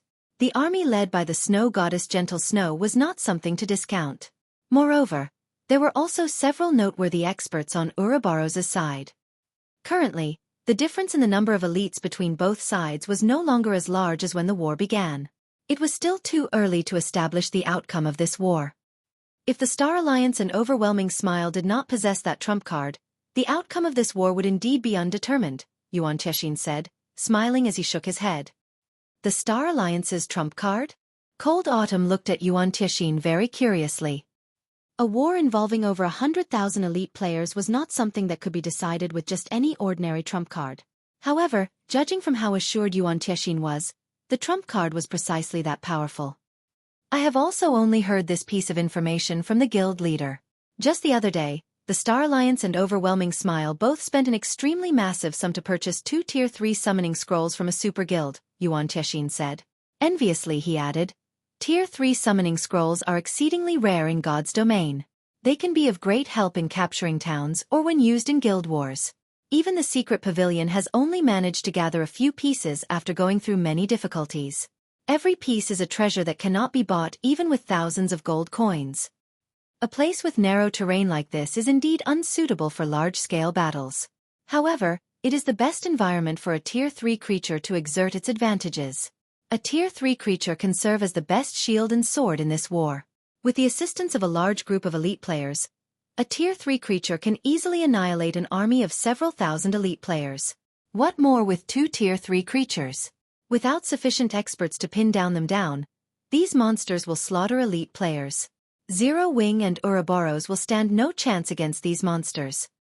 When Cold Autumn and the others heard this, they shivered involuntarily.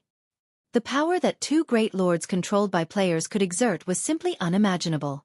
With the current strength of players, coping with these monsters was impossible. They could only rely on Zerg tactics to kill the great lords. However, the number of sacrifices required to do so would be horrific. To Zero Wing and Ouroboros with their smaller fighting force, this trump card of the Star Alliance would be a fatal one. Meanwhile, on the battlefield of Ouroboros and the Star Alliance, as both sides were almost evenly matched, the number of casualties on both sides was nearly equal. Since Zero Wing is almost finished, Purple, give Ouroboros the final blow, Galaxy Past, who was commanding the battle, whispered to Purple Eye. They had brought 2 Tier 3 summoning scrolls to this war. One was in Purple Eye's hands, while the other was in Overwhelming Smile's Warwolf's hands. Galaxy Past was not in control of the Tier 3 summoning scroll in Overwhelming Smile's possession. However, seeing as Zero Wing had already become sheep for the slaughter, he did not wish the Star Alliance to continue losing more elite members. I understand, Purple Eye, who was fighting at the front lines, replied, her lips curling up into a smile. She then excitedly retrieved the Tier 3 summoning scroll in her bag. Unfurling the scroll, she shouted lowly, I summon thee, Mountain Giant. Suddenly, in the heart of the intense battlefield, a massive magic array appeared in midair. In the next moment, a mountain giant with a body made entirely of rocks fell from the aquamarine magic array. The mountain giant was over 50 meters tall, and all players before its colossal body were no different from ants. Mountain Giant, Elemental Being, Great Lord. Level 54. HP 20, 000, 000/20, 000, 000. Purple Eye was currently level 34. Meanwhile, creatures summoned using summoning scrolls would be 20 levels higher than their summoners. Hence, the mountain giant summoned was level 54. At the same time, its control also fell to Purple Eye. As the #1 elementalist in the Star Alliance, Purple Eye's standard in terms of techniques was slightly above even Galaxy Past's. The instant the mountain giant appeared, Purple Eye promptly controlled it to slaughter hundreds of Ouroboros' elite members. Immediately after, the mountain giant abruptly stomped on the ground, and the ground within 120 yards of the Great Lord's feet trembled. In the next moment, at the rear line of Ouroboros' legion, a rock spike with a radius of 20 yards shot up from the ground, instantly annihilating dozens of Ouroboros' healers and striking panic in the remaining healers. Previously, the battle between both sides remained at a stalemate.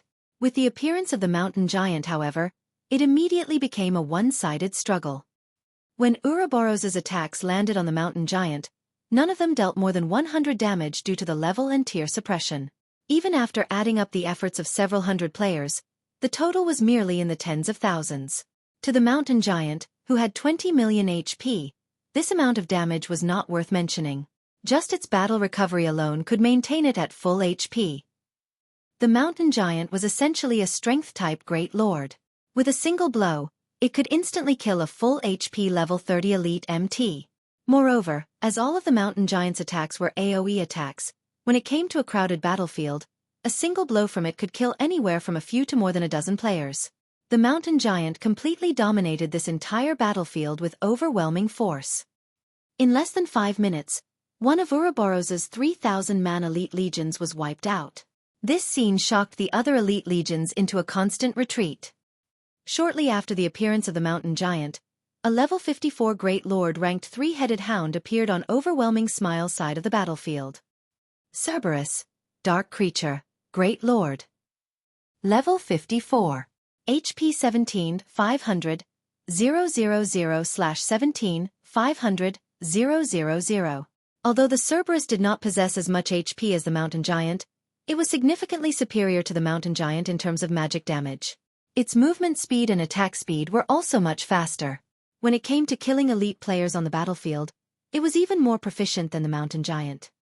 After 2 level 54 Great Lords joined the battlefield, Ouroboros's members immediately fell into a panic. The 2 Great Lords both possessed quite a number of AoE attack skills. In a battle of thousands, they could easily reap the lives of hundreds of elite players every passing moment. Ouroboros could not offer any resistance whatsoever. Snow, what should we do now? Zhao Yueru felt her scalp tingling and her body shivering when she looked at the 2 Great Lords. If they could not deal with these 2 Great Lords, Ouroboros would have no chance of victory at all. We don't have any other choice. Let's use our final card. Although it can't stop these 2 Great Lords, it will be able to trap them for a short time. This should give us enough time to escape their pursuit, Gentle Snow said, gritting her teeth. She inwardly felt great frustration. She had never imagined that they would lose this war just like this. Faced with 2 Great Lords, choosing a direct confrontation would only increase their losses. As for waiting until the summoning duration of the 2 Great Lords ran out, by the time that happened, everyone from Ouroboros would most likely be dead already. Just as the 2 Great Lords were pushing forward relentlessly, a beam of alternating black and white lights flashed down from a distant mountaintop, directly piercing the advancing mountain giant.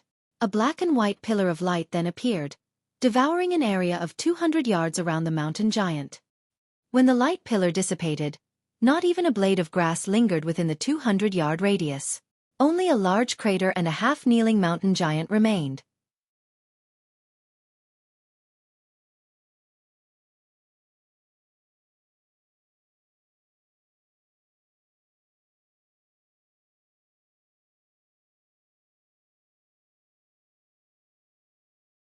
Chapter 737. Absolute Power. The appearance and disappearance of the black and white pillar of light stunned everyone. The power of this sudden attack was simply devastating. The shocking scene etched itself deep into everyone's minds.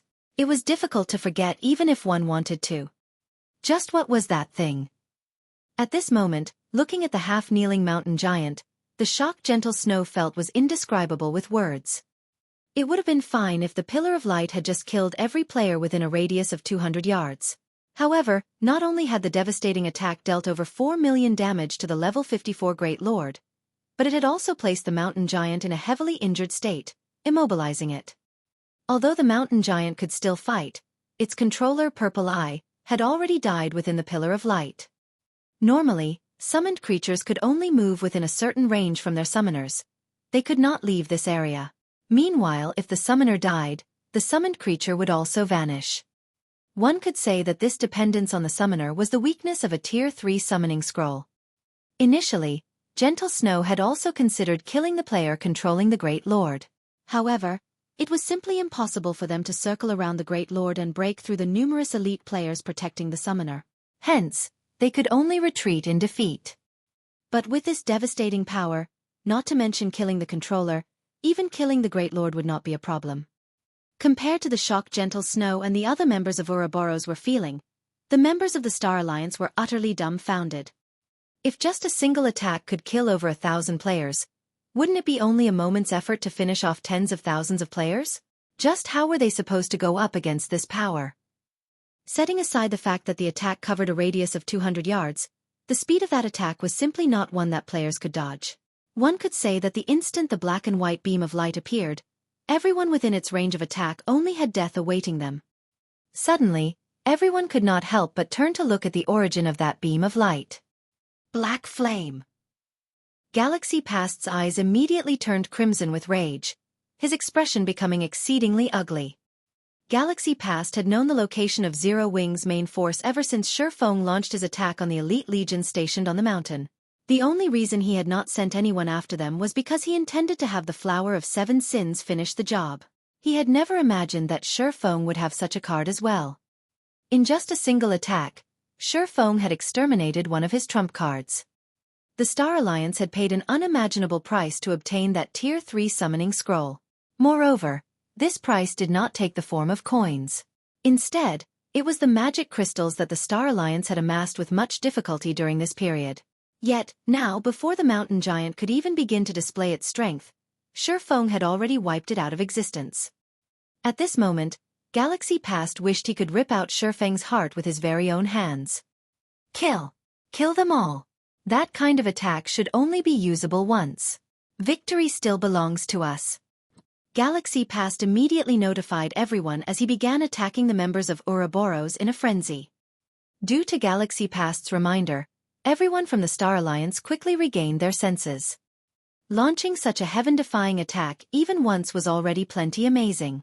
The possibility of Zero Wing pulling off another such attack should be extremely low. Currently, although one of their two great lords had been defeated, they still had one left. The advantage their side possessed had yet to disappear. Zero Wing and Ouroboros were still on the losing side. Aqua, how long till the next shot? Xueqi could not help but ask as he saw the Star Alliance going into action once more. The requirements to use the Mana Pulse cannon were extremely stringent. It had its limitations. Firstly, the cannon could not be used inside dungeons. Otherwise, dealing with dungeon bosses would be a piece of cake. A few shots would be all it would take to clear the dungeon. Secondly, the cannon had a relatively long cooldown time after firing before it could fire again. Normally, this cooldown was roughly 3 to 4 minutes long. Thirdly, it was extremely costly to fire the cannon, with each shot costing 1,000 magic crystals. Even ordinary large guilds were unlikely to obtain 1,000 magic crystals in a day. Yet, the basic Mana Pulse cannon only needed an instant to waste it all. In terms of coins, the cannon cost over 200 gold to fire each time. To first-rate guilds, 200 gold was not a small amount, not to mention 1,000 magic crystals.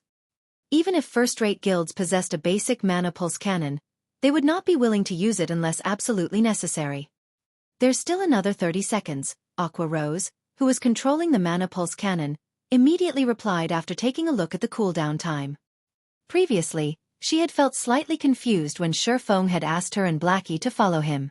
However, after Xueqi took out the basic Mana Pulse cannon, she was left dumbfounded for a long time.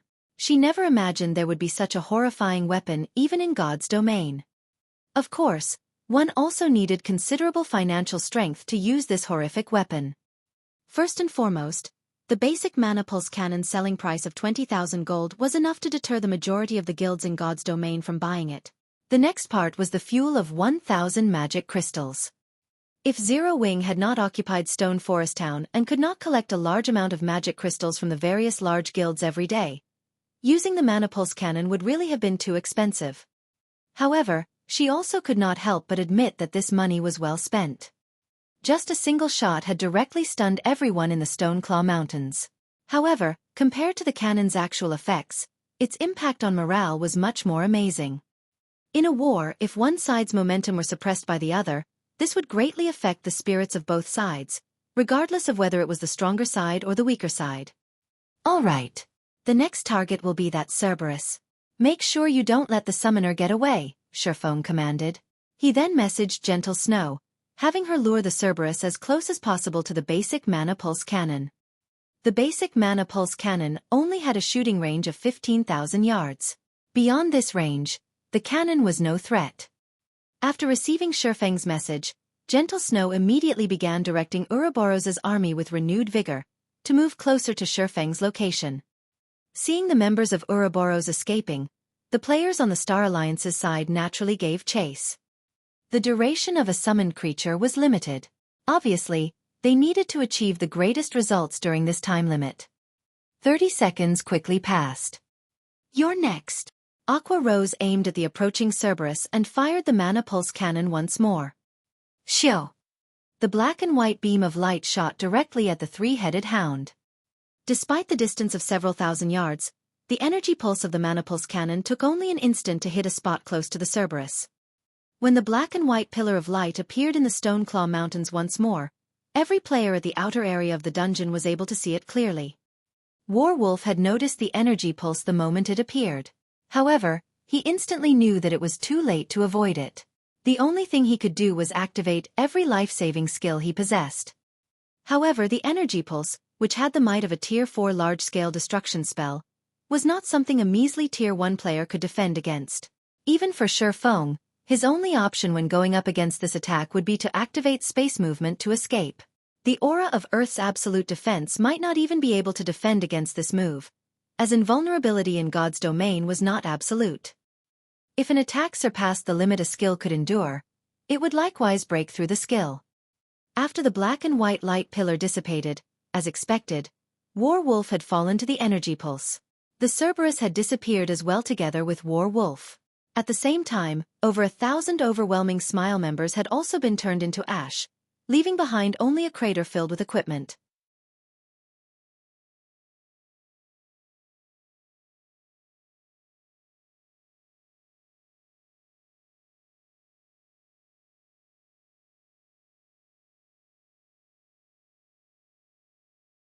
Chapter 738. 7 Sins Take Action. The reappearance of the black and white light pillar, and the new wave of devastation that came with it stunned just about everyone in the Stoneclaw Mountains had once more stunned everyone in the Stoneclaw Mountains. For a moment, they had forgotten to fight as they turned to watch Pillar of Light. In the face of this horrific power, the prowess of tens of thousands of players was a joke. Complete annihilation could happen at any minute. Although the energy pulse had killed was only over 1,000 players, a deep fear of the weapon had seeped into their bones. Nobody wanted to be on the receiving end of that attack, disintegrating into dust. Suddenly, everyone, players from the Star Alliance and various guilds alike, feared Zero Wing. They were deeply afraid that Zero Wing would launch another such attack. After the energy pulse first appeared, they consoled themselves that it was impossible to use such an attack twice. However, that consolation vanished after the second energy pulse. Players would lose one level when they died. However, losing a level in the 30s would require several days to recover. At the thought of losing their lives to a single attack, the Star Alliance and its allies began to move cautiously. The various troops reigned in their bloodlust. After all, if they attracted too much attention, Armageddon could come knocking on their doors next. In contrast, Ouroboros and Zero Wing's morale flourished, the members of both guilds passionately launching their counterattacks. One side held back with caution, while the other side forged on with guns blazing. The battle's outcome was obvious. Damn it! Just where did Black Flame get that thing? Galaxy Past scowled. That energy pulse attack was simply too much of a threat to the Star Alliance. If they did not deal with it quickly, they would certainly lose this war. Losing this war would be a fatal blow to the guild. The loss of EXP and equipment was a secondary concern. Most importantly, the Star Alliance's prestige as a first-rate guild would vanish. Not only had the Star Alliance challenged an upstart guild like Zero Wing, but it even lost miserably. In the future, how was the Alliance supposed to compete with Ouroboros in Star Moon City? Meanwhile, if Zero Wing won this war, not only would it gain more prestige, but the guild would also see a flood of players trying to join, which in turn, would allow the guild's strength to grow. Just how was the Star Alliance supposed to capture Stone Forest Town? Red Feather, lead the main army and annihilate Black Flame. We cannot allow him to fire that thing again. After considering his options, Galaxy Pass did not believe that they could allow Zero Wing to occupy that mountain any longer.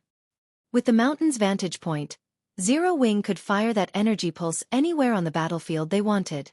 If they could evict Zero Wing quickly, then the threat of mass destruction would lessen. Hence, it was imperative that they remove Zero Wing from the mountain. As for Zero Wing's elite army, it was no longer important. Rest assured, guild leader. I'll lead a unit to annihilate Black Flame. Red Feather understood the importance of his task. Moreover, this was the perfect chance to avenge the humiliation he had previously suffered. He had only sent his subordinates to deal with Black Flame during the battle in White River City. Yet, in the end, not one of the 6 subordinates he sent had returned alive. This time, He intended to deal with Star Moon Kingdom's #1 expert personally. Brother Glorious, I'll have to trouble you to inform the Flower of Seven Sins. Hopefully, they can act as soon as possible. This way, we'll be able to end this battle a little sooner, rather than continuing to waste resources. As insurance, Galaxy Past still decided to deploy the Flower of Seven Sins. Exemplary Willow had intended to force Black Flame to taste despair. Hence, she had ordered them to wipe out Zero Wing's elites before hunting Black Flame and Zero Wing's upper echelons. However, that plan was no longer viable. That energy pulse was simply too much of a threat. Meanwhile, Zero Wing's main force had occupied a location that was easy to hold but difficult to attack. With the combat power of Zero Wing's main force, although Red Feather led many elite members, they could not exert their maximum power. No one was certain that they could chase Black Flame and his team off that mountain.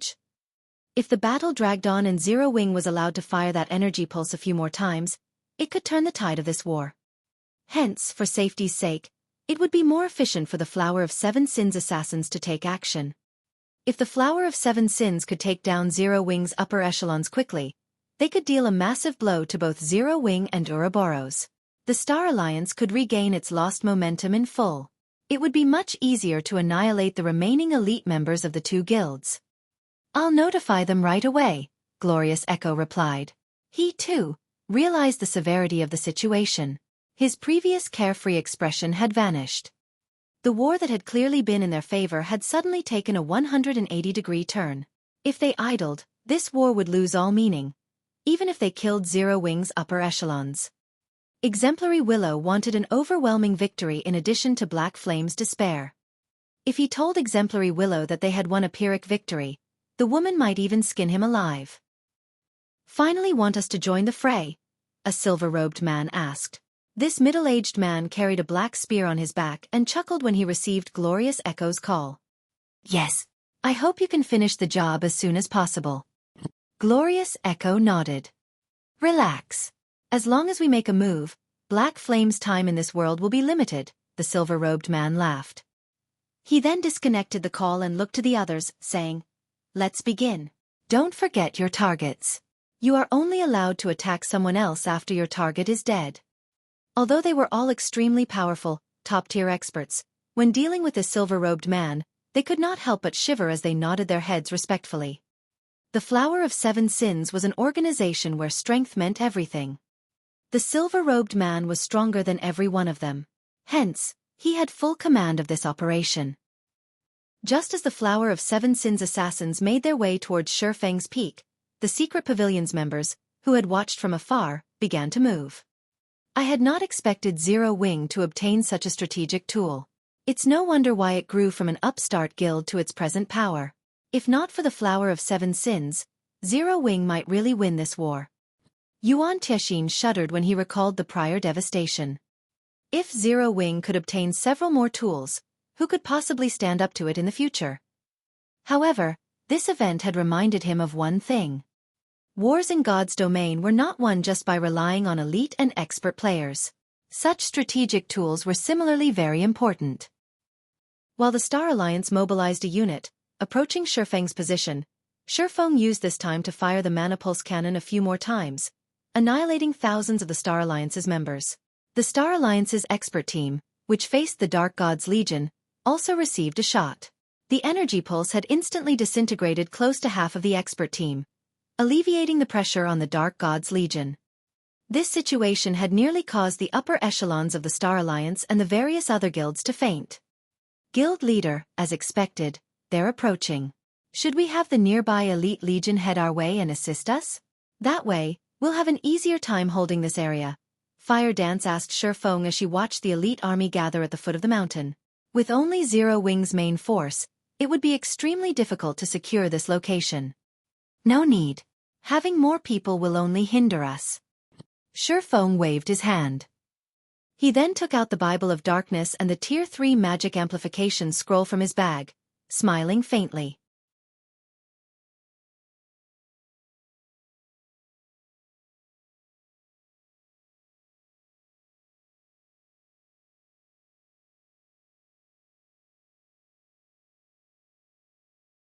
Chapter 739.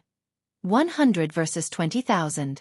The Star Alliance had dispatched an army of 20,000 elite players to surround Shifeng's mountaintop. Even if Shifeng and the others were more powerful, they would never escape an army of 20,000 elite players and numerous experts. Everyone, split up as much as possible and attack in groups. Be careful of Zero-Wing Zoe spells. Red Feather commanded. The Star Alliance had investigated Zero-Wing's main force members extensively. Blackie's Stars of Light and Shifeng's Firestorm were the army's biggest threats. These two spells had displayed their frightening, destructive power many times in the past. If they charged as one, they would be no more than target practice. Even without the Flower of Seven Sins, 20,000 elite players are more than enough to drown Black Flame's group of 100. Cold Autumn, who watched from a nearby mountaintop, could not help but sigh at the sea of players as they climbed the mountain. Players' stamina in God's domain was not unlimited. It might have been fine if Zero-Wing fought ordinary players, but not only was every member of the 20,000-man army an elite, but the army also contained plenty of experts. This battle would not end quickly. If Zero-Wing faced only common monsters, it might have a chance at victory. After all, common monsters did not require much from players. There was no need to push oneself to the limit to fight such opponents. In a normal battle, players could fight for a very long time. However, it was a different story in a high-speed battle where it was necessary to remain at one's peak. This would have a high demand of one's stamina and concentration. This was like running a marathon. A runner might have the stamina to jog 10 kilometers, but not at full speed. It'd be a miracle if an experienced runner could run a full kilometer at full speed. It was the same concept with maintaining one's peak during combat. If they, the younger generation of the Secret Pavilion, were the ones to fight in this battle, let alone 20,000 players, even 10,000 players would be more than enough to drown them to death. They could only retreat if they wanted to survive. Choosing to fight would simply lead to their grave. The fact that the Star Alliance had dispatched 20,000 elites to entrap Black Flame and his team showed just how afraid the Alliance was of the swordsman. Ordinary top-tier experts would not warrant such treatment. Meanwhile, as the war raged, the official forums exploded with comments. Zero-Wing is too amazing. They're actually going up against 20,000 people with a team of 100. I wonder who will win. I wish I could watch this battle in person. I'm guessing that Zero-Wing will wipe. We're talking about 20,000 guild elite members. Indeed. That's 20,000 elite players, not 20,000 common monsters. If Zero-Wing comes out victorious, they will be a legend in God's domain. I wonder how many people Zero-Wing's 100 members will kill.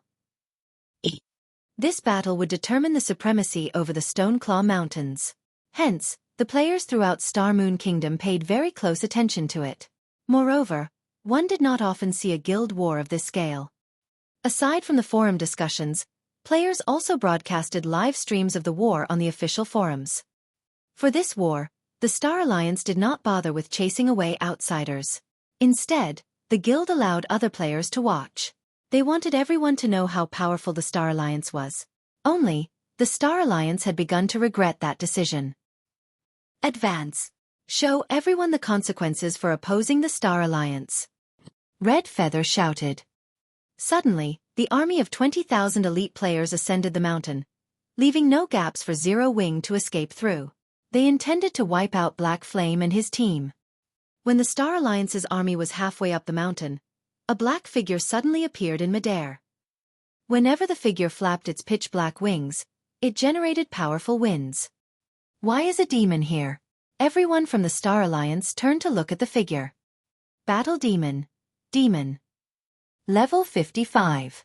HP 11, 000, 000/11, 000, 000.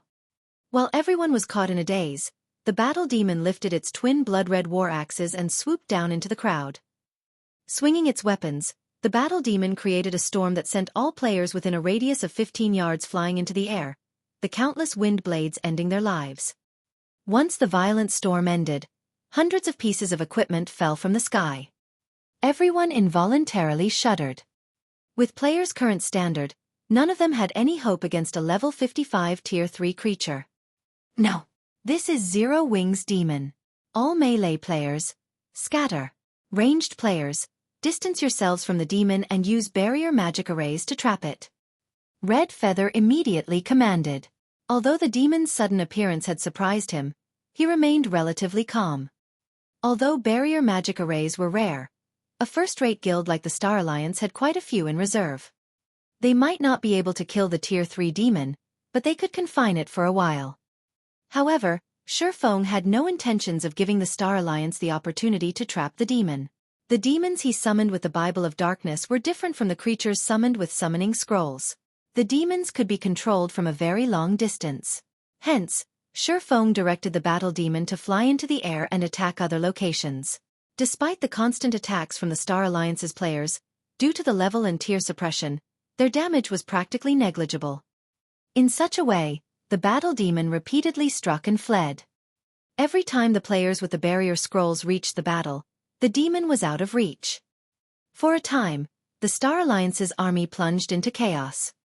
Red Feather's eyes were bloodshot with fury as he roared deafeningly, watching this madness repeat again and again. It was already difficult enough to deal with a Tier 3 demon. Now, the demon ran about randomly, wreaking havoc wherever it went. To the Star Alliance, this demon was a nightmare. They were sheep to the slaughter. A casual assault could kill several hundred players. If this continued, it was only a matter of time before the demon annihilated their army of 20,000 elite players. Guild Leader, you really are amazing. You can actually summon such a powerful Tier 3 demon. With this, the Star Alliance will suffer. Blackie rejoiced as he watched the battle demon massacre the Star Alliance's elites. Previously, the two great lords the Star Alliance and Overwhelming Smile had summoned had dealt quite the blow. Just when he thought that this war had been over, Xueqi revealed the basic mana pulse cannon. With just 2 shots they had dealt with the two great lords, forcing the Star Alliance to send out an army of players. Now, Xueqi had summoned a Tier 3 demon. In such a narrow mountain path, a Tier 3 demon was far more effective than several thousand elite players. Ignore that demon. Charge up the mountain. If we kill the summoner, that demon will disappear. Galaxy Past, who commanded the battle against Ouroboros in the distance, suddenly shouted in the guild chat. Regardless of how powerful a summoned creature was, its summoner was always its weakness. Rather than wasting time with the Tier 3 demon, it was more effective to attack its summoner. Zero Wing itself had taught them this lesson. Sure enough, after Galaxy Past's reminder, the Star Alliance's elites calmed themselves and pushed up the mountain, leaving only the barrier team behind to deal with the Tier 3 demon. Guild Leader, they're coming. Should I fire? Blackie asked as he watched the elite army charge at them like a swarm of ants. He desperately wanted to use Stars of Light to show the Star Alliance who they were dealing with. Before replying, Xueqi glanced at a 50-man team that climbed the mountain path swiftly. With a serious expression he said, "Save it for now. We can deal with the Star Alliance after we deal with the Flower of 7 Sins."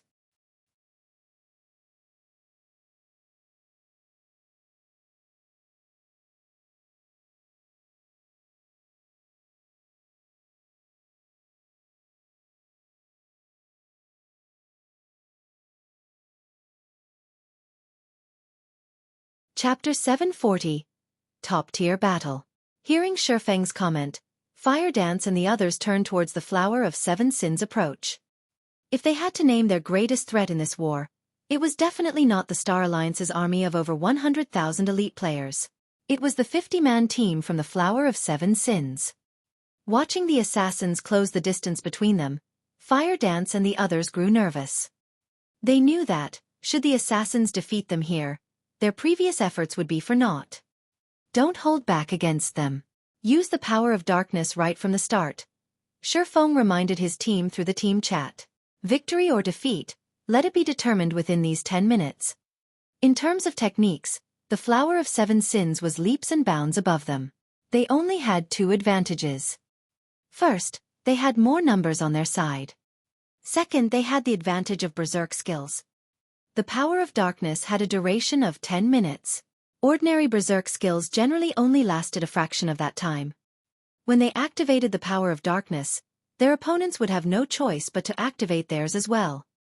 If they could last through the duration of the Flower of 7 Sins berserk skills, they would emerge victorious. Xueqi directed the battle demon to charge at the assassins with flying speed.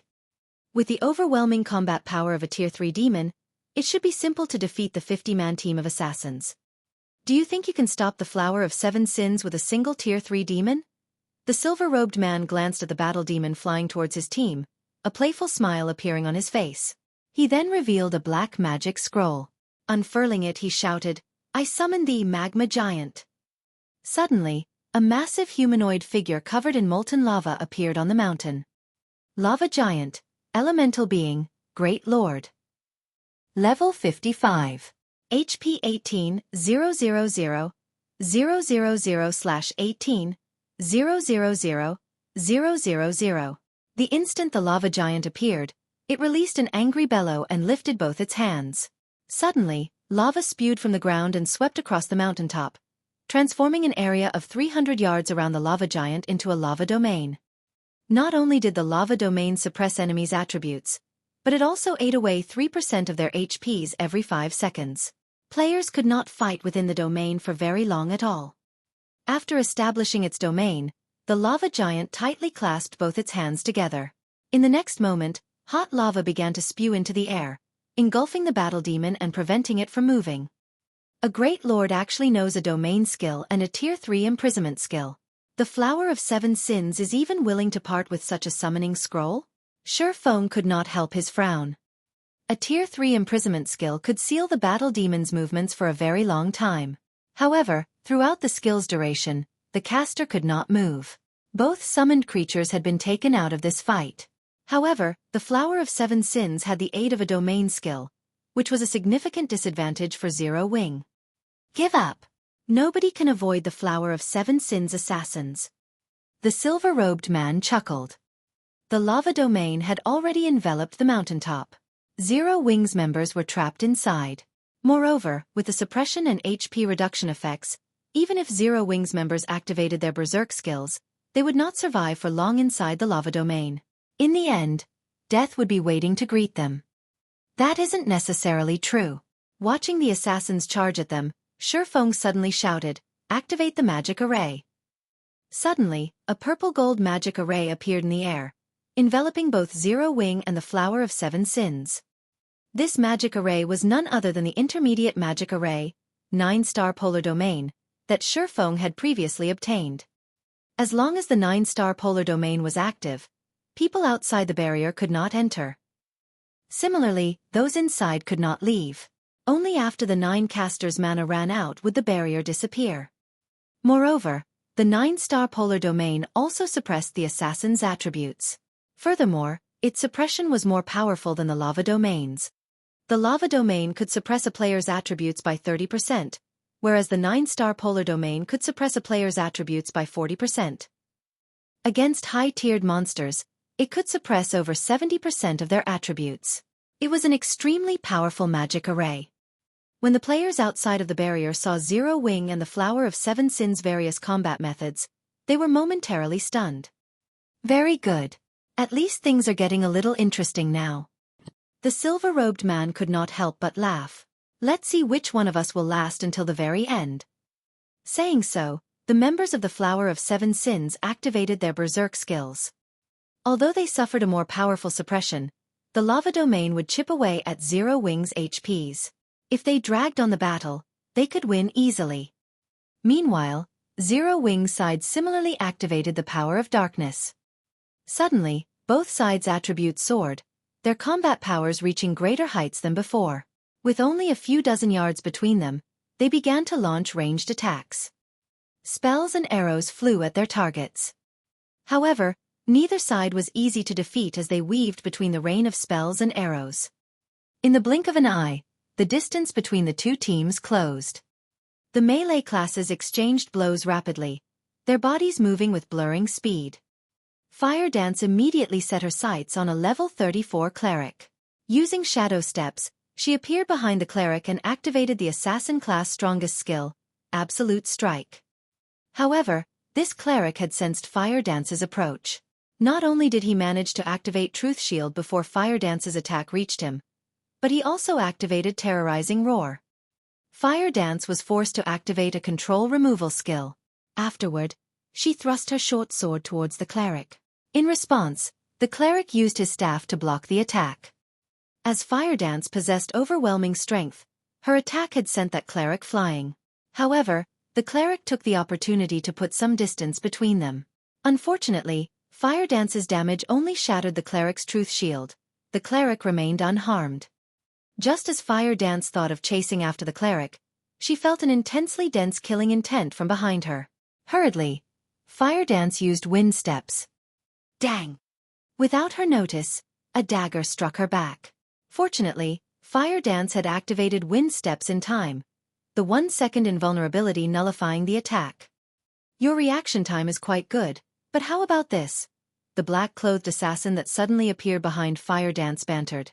He then brandished 2 daggers, sending over a dozen afterimages at Fire Dance. It was as if he had launched these attacks simultaneously, entrapping Fire Dance. Instinctually, Fire Dance had wanted to defend against the attacks. However, she quickly changed her mind and used void steps instead. Suddenly, Fire Dance vanished. The black-clothed assassin halted his attacks and activated wind steps. Dang! Fire Dance suddenly appeared beside the black-clothed assassin, her short sword stopping just before the man's back, unable to proceed even an inch. Such an amazing footwork. It seems that I did not choose the wrong target, the black-clothed assassin laughed. He glanced at Fire Dance, saying, I'm Pleiades, the one who is going to kill you. A flowing water realm expert? When Fire Dance saw her opponent's calm reaction to void steps, she could roughly guess Pleiades' standard. Otherwise, he would not have been able to defend. Only those capable of predicting her movements could defend against her void steps. Aside from Fire Dance, who had encountered a flowing water realm expert, Violet Cloud faced down one of the Flower of Seven Sins party leaders. Although Zero Wings members had the advantage in attributes and could take the initiative in attacking, the assassins' techniques were far more refined. The assassins did not use strictly might to face their opponents. Instead, they defended and counterattacked. After all, with the presence of the lava domain, Zero Wings members would continuously lose HP over time. They just needed to wait until their opponents ran out of HP. Black Flame, show me your strength, the silver-robed middle-aged man demanded as he stood in Shifeng's path. Sweeping his spear horizontally, the middle-aged man exuded an imposing aura.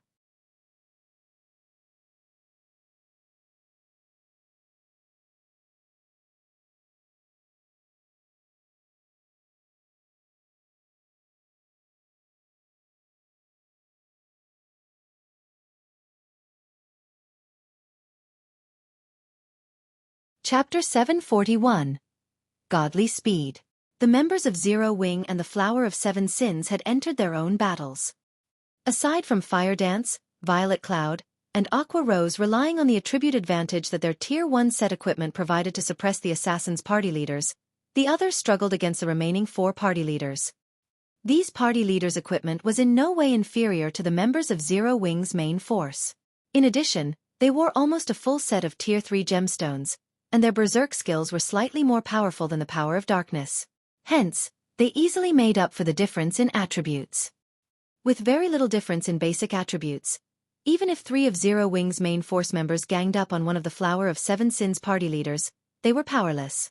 The enemy neutralized their attacks, one after another. Meanwhile, if they were not careful and received an attack, they would instantly lose 1/3 of their HP. It was only a matter of time before they were defeated. Not to mention, the lava domain was also in effect, continuously reducing the HPs of Zero Wings players. Surprisingly, Shadow Sword, Minor Wind, Flying Shadow, Turtle Dove, Cola, and Yi Wumian were able to exchange blow for blow with their assassin opponents, both their HPs and their enemies gradually decreasing. A small difference in HP might determine the outcome of their fights. Zero Wing is quite strong. Despite facing so many experts from the Flower of Seven Sins, they still fight so ferociously. If this were any other team, the Flower of Seven Sins would have defeated them by now, Yuan Tixin, who watched the fight from afar, said in slight surprise. Unfortunately, Zero Wing will still go up in flames. Currently, aside from a few of Zero Wing's upper echelons holding their ground, it was only a matter of time before the others were defeated. If the battle dragged on, the ordinary main force members would fall.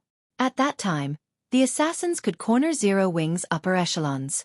As they already had their hands full with their current opponents, facing more at once would be fatal. The other secret pavilion members nodded in agreement. However, they had to admit that Zero Wing's main force was indeed impressive.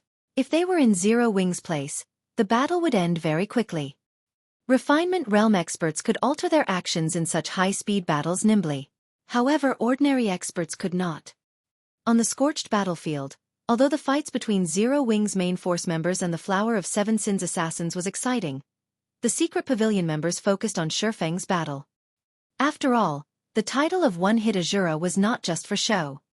To have earned his current reputation, Xueqi had killed many experts. However, in this war, Xueqi's opponent was even more extraordinary than he was.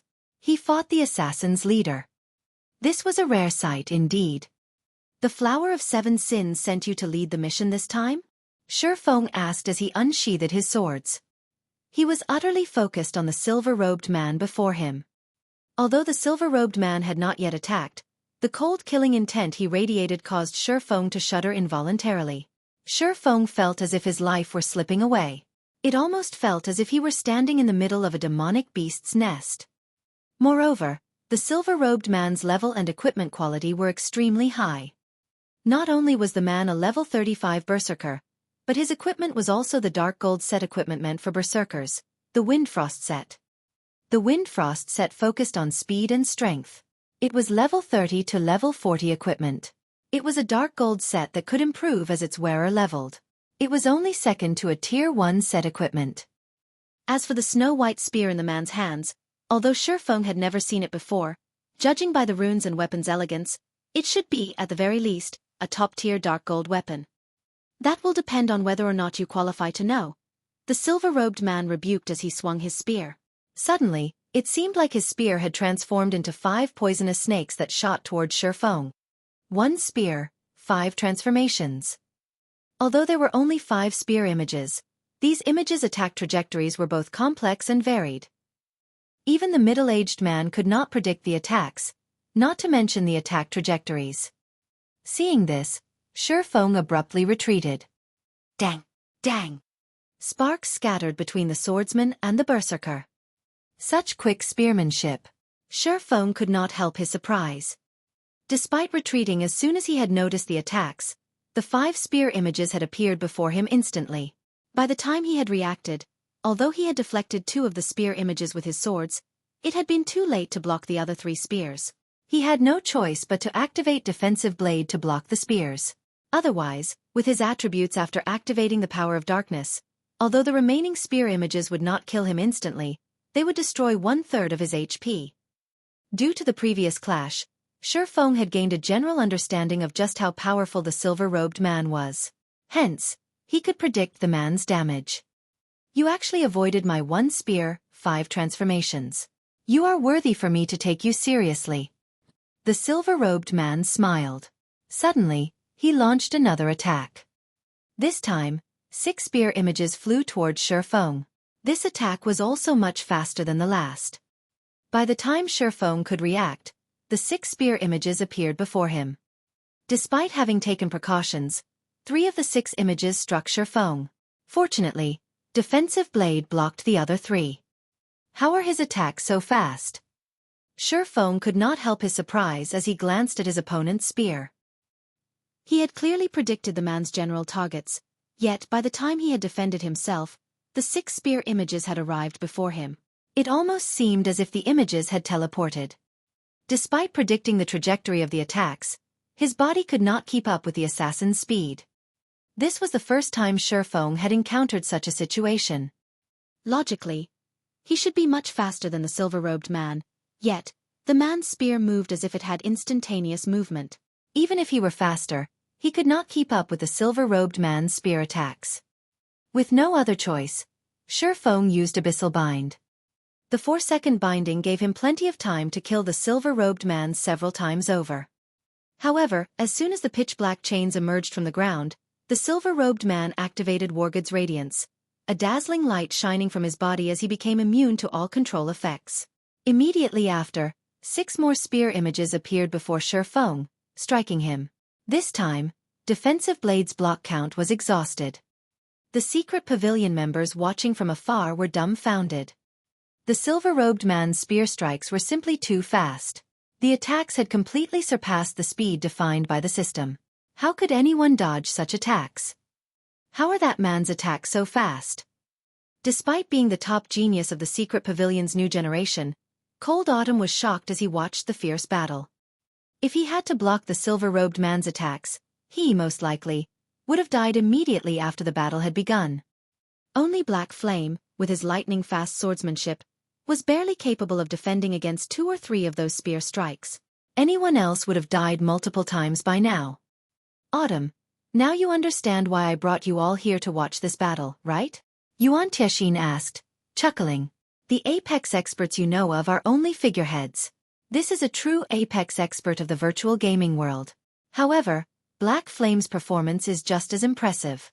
1 spear, 6 transformations is that man's specialty technique. Countless well-known experts have died against this move. I can count the number of experts who can block 2 or 3 strikes while in the flowing water realm on one hand. Now that Black Flame has used up all his life-saving skills, this fight should end very quickly. The silver-robed man executed 1 spear, 6 transformations once more. However, Xueqi suddenly closed his eyes. He saw nothing as he allowed the assassin to attack. Could he have given up already? The sudden development shocked the onlookers. With the spear moving so fast, if Xueqi did not rely on his sight to predict the silver-robed man's actions, how could he defend against the spear attacks? It seems the fight is over, Cold Autumn said, shaking his head. The 6 spear images pierced Xueqi's body. However, the instant the 6 spear images shot through Xueqi's body, another Xueqi appeared beside the silver-robed man. This other Xueqi swung down his abyssal blade. Dang! The clear ring of metal clashing with metal resounded throughout the battlefield. The silver-robed man was forced to retreat 3 steps before stabilizing himself. You actually dodged all of them. Shock appeared on the silver-robed man's face as he stared at the unharmed Xueqi with disbelief.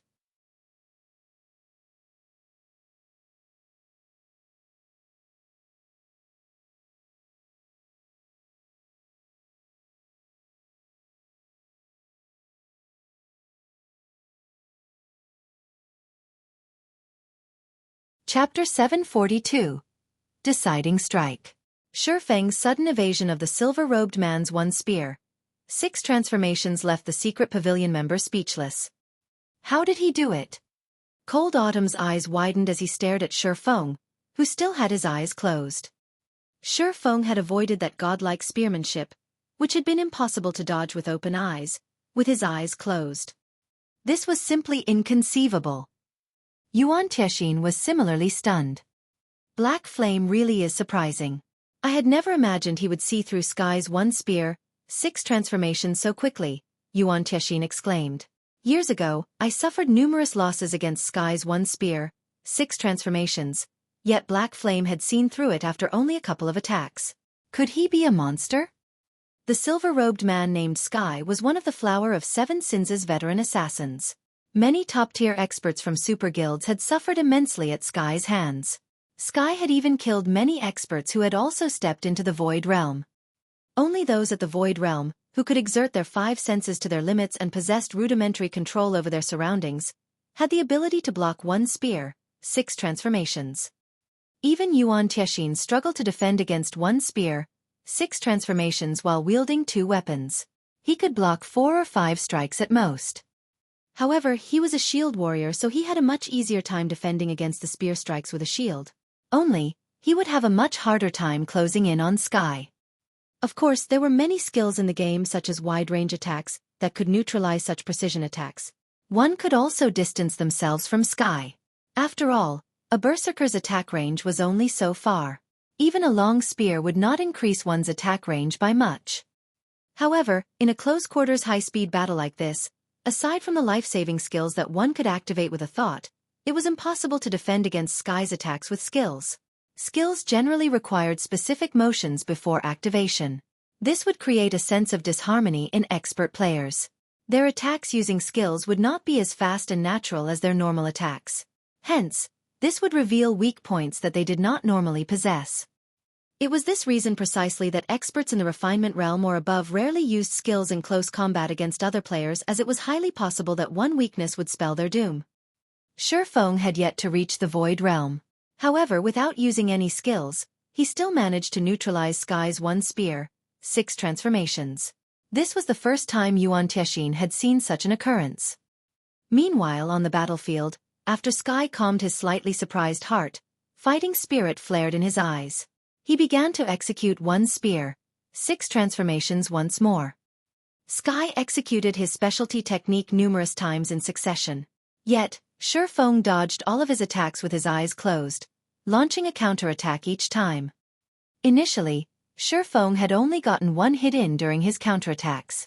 Now, he landed 2 hits. Although Sky had blocked every attack Xueqi had sent at him, he had received a lot of damage. Each one of Xueqi's attacks had dealt over -500 damage. Xueqi's strength was astonishing. In God's domain, the resulting impact as weapons clashed would offset the damage.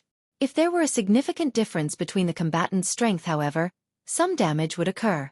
However, this damage was usually so low that it was almost negligible. If the difference in the combatants' strengths was quite vast, the weaker side would receive significant damage, even if they blocked the attack successfully. Sky experienced this firsthand against Black Flame. His equipment had already reached the current peak among players in God's domain. He was also a Berserker, a class famed for its strength. The Berserk skill he had activated was even a strength-type Berserk skill. Yet, Xueqi's strength was still far above his own. This was the first time Sky had encountered such a situation. In terms of the strength attribute, even those monster-like players in God's domain could not overwhelm him like this. It no longer felt as if he fought another player. Instead, it felt more like he fought a humanoid Lord-ranked monster. He received over -500 damage just by defending against attacks. His HP after activating his Berserk skill was only slightly more than 19,000. He had a limit to the number of times he could defend against Xueqi's attacks. Although Sky put in the utmost effort to dodge Xueqi's attacks, he discovered that he could not dodge any of them. Despite having relatively powerful control over his surroundings, Xueqi's attacks were simply too fast. Even though he could predict Xueqi's attack trajectories, he could barely defend himself. "You really are amazing. It's no wonder why even Silver has noticed you."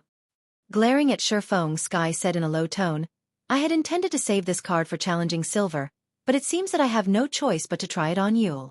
As soon as he said this, Sky's spear shot out and transformed into 9 spear images. 1 spear, 9 kills. This was currently the limit of Sky's abilities. Not only did this move have a greater range than 1 spear 6 transformations, but it was also much faster. This time, Xueqi opened his eyes. Facing the sudden approach of the 9 spear images, rather than retreating, Xueqi moved forward to welcome the spears. Yuan Tiexian, who watched from afar, thought that Xueqi had lost his mind. Players who knew of it already avoided 1 spear, 6 transformations like the plague. On the other hand, 1 spear, 9 kills sent chills down even Yuan Tiexian's spine. Even if he could lift his shield in time, the spear images would, most likely, hit him. Yet, Xueqi had taken the initiative to welcome the spears. Did his success of neutralizing Sky's 1 spear, 6 transformations make him overconfident? However, as Yuan Tiexian stood too far away from Xueqi, he did not notice the faint blue arcs of electricity circling Xueqi's body. This move was none other than Killing Ray's second skill, Thunder God's Descent. Thunder God's Descent. Become immune to all control skills, movement speed and attack speed increased by 150%, damage increased by 50%, and all damage received decreased by 50% for 30 seconds. Cooldown: 1 hour. In the next moment, numerous blue lights flashed. The lights deflected the spear images as they closed in on Xueqi. From an outsider's view, it looked as if the spear images had avoided Xueqi.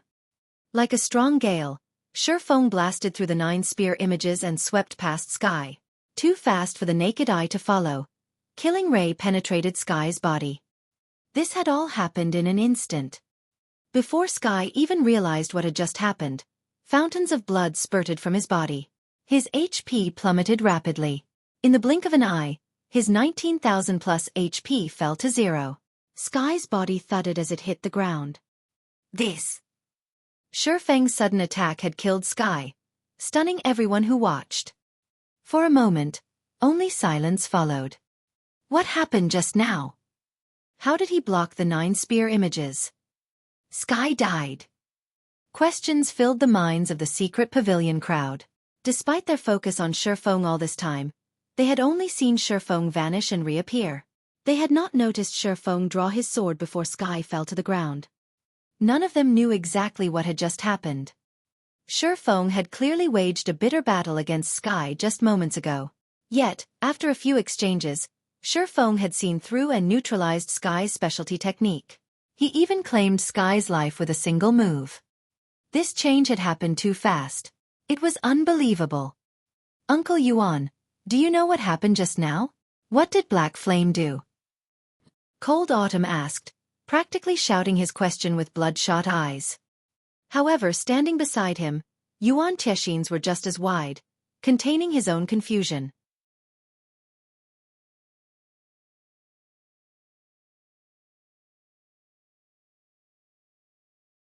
Chapter 743. 7 Sins Defeat. In Yuan Tiexin's eyes, although Shifeng was certainly strong, he was still no match for him. However, the swordsman's sudden performance had truly dumbfounded him. If Yuan Tiexin faced Sky's 1 spear, 6 transformations, he was only 50% certain of emerging victorious. However, against the 1 spear, 9 kills Sky had just displayed, Yuan Tiexin did not think he had any chance of victory. Yet, even after using 1 spear, 9 kills, Sky died after Shifeng's single strike. From the moment Shifeng moved to when he swung his sword, everything had happened all too quickly. Moreover, due to the distance between them, the battle had ended before Yuan Tiexin realized what had happened. Did any of you record this battle? Yuan Tiexin asked the several people behind him. They were staff from the secret pavilion's intelligence department. The magic mirror they held was a magical tool in God's domain that could record the scenes within a certain range. One could purchase a magic mirror from shops in the various major cities. However, they were extremely expensive. A basic magic mirror cost 3 gold. However, a basic magic mirror could record an area of 100 by 100 yards in a range of 4,000 yards for 2 hours. This item could easily allow the various large guilds to keep a record of certain battles. It was especially easy for players like them to get dragged into battles like this. Hence, they needed to maintain a certain distance from the battle. Although they could use binoculars to watch the fights, those items could not record the battles. Hence, magic mirrors were the best tools to gather information. After collecting the required data, one could research the information in detail. It was much easier than the system's recording function. We got everything. The intelligence agents nodded in reply. Good. Make a copy and send it to me later. Send a copy to the guild leader as well. Yuan Tiexin commanded seriously. For an expert like himself, nothing was more alluring than watching a battle between players of Shifeng's and Sky's standards. Moreover, Shifeng's performance was also mind-blowing. At this moment, Yuan Tiexin could not help but reconsider the relationship between the secret pavilion in Zero Wing. However, this decision would have to wait until after the war ended. Compared to the surprise the secret pavilion members had felt, the Flower of 7 Sins assassins were thunderstruck. Although Sky was not one of their upper echelons, his fame within the organization was resounding. Almost everyone had heard of him. Moreover, among the many Void Realm experts in the organization, Sky was the only expert capable of facing down Silver. Yet, Black Flame, someone who was only slightly famous, had killed Sky. This was like watching an ant defeat a lion. It was inconceivable. Guild leader. When Firedance saw the assassin Pleiades freeze, she followed the assassin's gaze. Immediately, she discovered that Shifeng had claimed the assassin's team leader, and unconsciously, power welled up in her. Firedance wasn't the only one to react this way. Everyone from Zero Wing's main force also felt power flow into their bodies when they saw the berserker on the ground.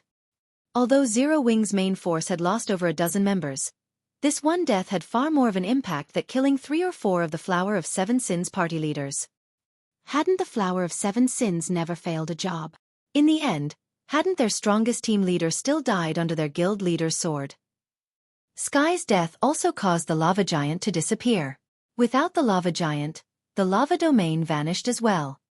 In the blink of an eye, the suppression on everyone from Zero Wing lifted, their attributes abruptly soaring. On the other hand, the 9-star polar domain still suppressed the Flower of Seven Sins assassins. Damn it! Sky actually died so quickly. Pleiades frowned as he turned to Fire Dance, whose attributes had been restored. He lost his prior composure. Initially, Fire Dance already had higher attributes than he did. He had only kept up with Fire Dance's attacks by relying on his accurate judgment. Now that Fire Dance had recovered her attributes while he was still hampered, dodging and blocking the woman's attacks became far more difficult. Whether it was Pleiades or the other members of the Flower of Seven Sins, they all had grimaced as they fought. Didn't you enjoy beating me up just now? Shadow Sword, who had less than half of his HP remaining, said as he smirked at a Refinement Realm level 34 Guardian Knight. His lips curling into a smile, Shadow Sword said, "It's my turn now." Saying so, Shadow Sword swung the blue fire double-edged sword violently and executed Whirlwind Slash. He was not the slightest bit afraid of revealing any weak points.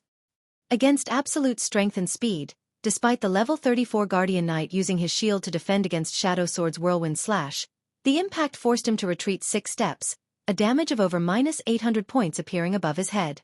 For a second there, he had nearly lost his balance. Shadow Sword immediately followed up with a series of violent slashes. Facing Shadow Sword's rapid barrage, the Guardian Knight had no choice but to raise his shield and defend himself. However, every time Shadow Sword struck his shield, he received over -200 damage, his body forced to retreat one step after another. He had no chances to counterattack.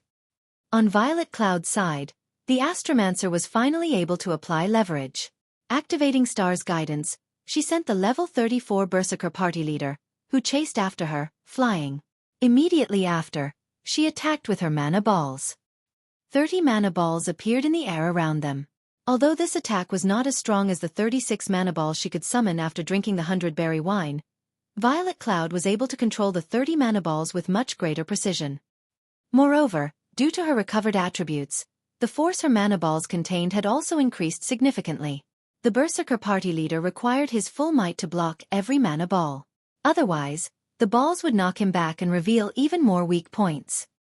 However, against the overwhelming power of the 30 mana balls, the Berserker party leader occasionally missed 2 or 3 mana balls, receiving around -500 to -600 damage.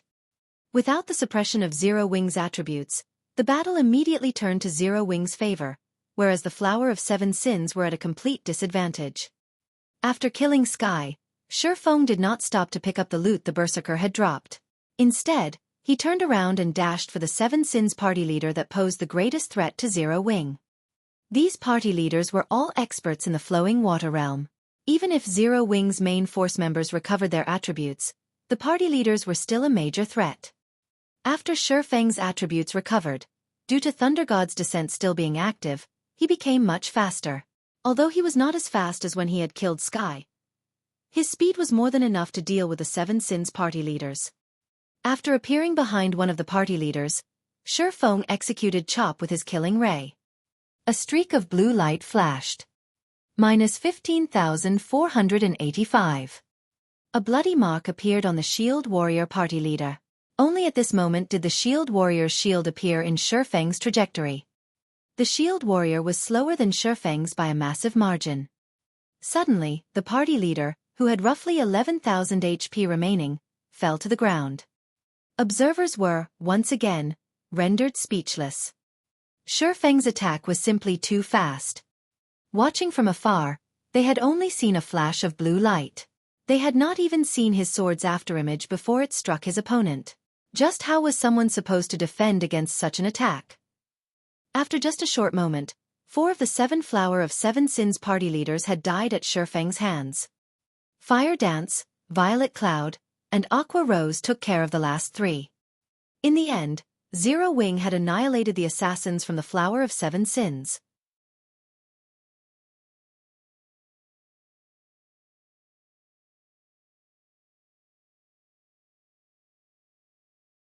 Chapter 744. Star Alliance's Defeat. As the Flower of Seven Sins came to an end, Everyone watching from afar was dumbfounded. It was especially true for the Star Alliance's upper echelons. People in their position were very aware of how terrifying the Flower of Seven Sins was. The Flower of Seven Sins was an organization that had killed the upper echelons of super guilds countless times, invoking the super guild's wrath. However, none of those guilds could do anything to the assassin organization. Until this day, the Flower of Seven Sins had never failed a job. Yet now this legend shattered. The most incredulous aspect was that it had been an upstart guild that broke the legend.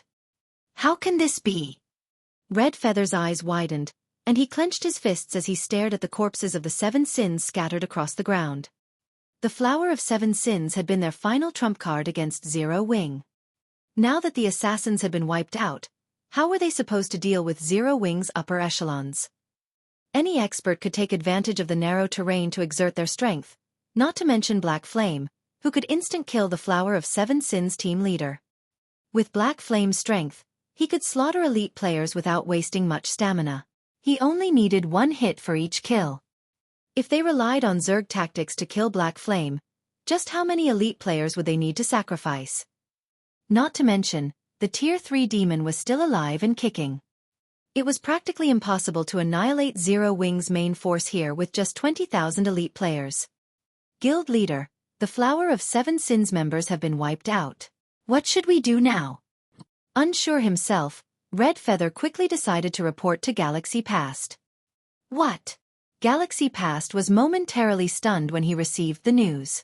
For a second, he even thought Red Feather was joking. However, Red Feather would never joke so distastefully in such a dire situation like this. His expression turning serious, Galaxy Past asked, "How many people does Zero Wing have left? Is Black Flame dead?" The Flower of Seven Sins' strength was absolute. Even if Zero Wing's main force were impressive, they would not walk away unharmed. If Zero Wing's main force had suffered severe casualties, then they could rely on their elite army to swarm their remaining enemies. Without any commanders, Zero Wing's army would into disarray and morale would drop sharply. It would be significantly easier to take out Zero Wing's elite army without its leaders. They have 76 people remaining. Black Flame is still alive, Red Feather hurriedly reported after glancing at Zero Wing's members, who were still within the magic array. Galaxy Past's surprise escalated. "Hey, are you sure?" Galaxy Past asked once more. The Flower of Seven Sins had dispatched 50 of its top-tier assassins. Every one of these assassins was an expert that struck fear into one's heart. Even Galaxy Past himself was not sure that he could escape should any one of these experts come for his life. How was it possible that this team of assassins had only claimed slightly over 20 Zero Wing lives? Galaxy Past had a very clear understanding of the strength of Zero Wing's main force. Aside from the few very strong upper echelons, most of them were subpar. Galaxy Past was even confident he could face several of them at once. Guild leader, how could I mistake something like this? For a time, even Red Feather was at a loss. Hurriedly he said, "All of Zero Wing's upper echelons are still alive. Only a few core members died. That Tier 3 demon has also broken out of its magical imprisonment and has begun to attack our people." When Galaxy Past heard this, his brain stopped functioning.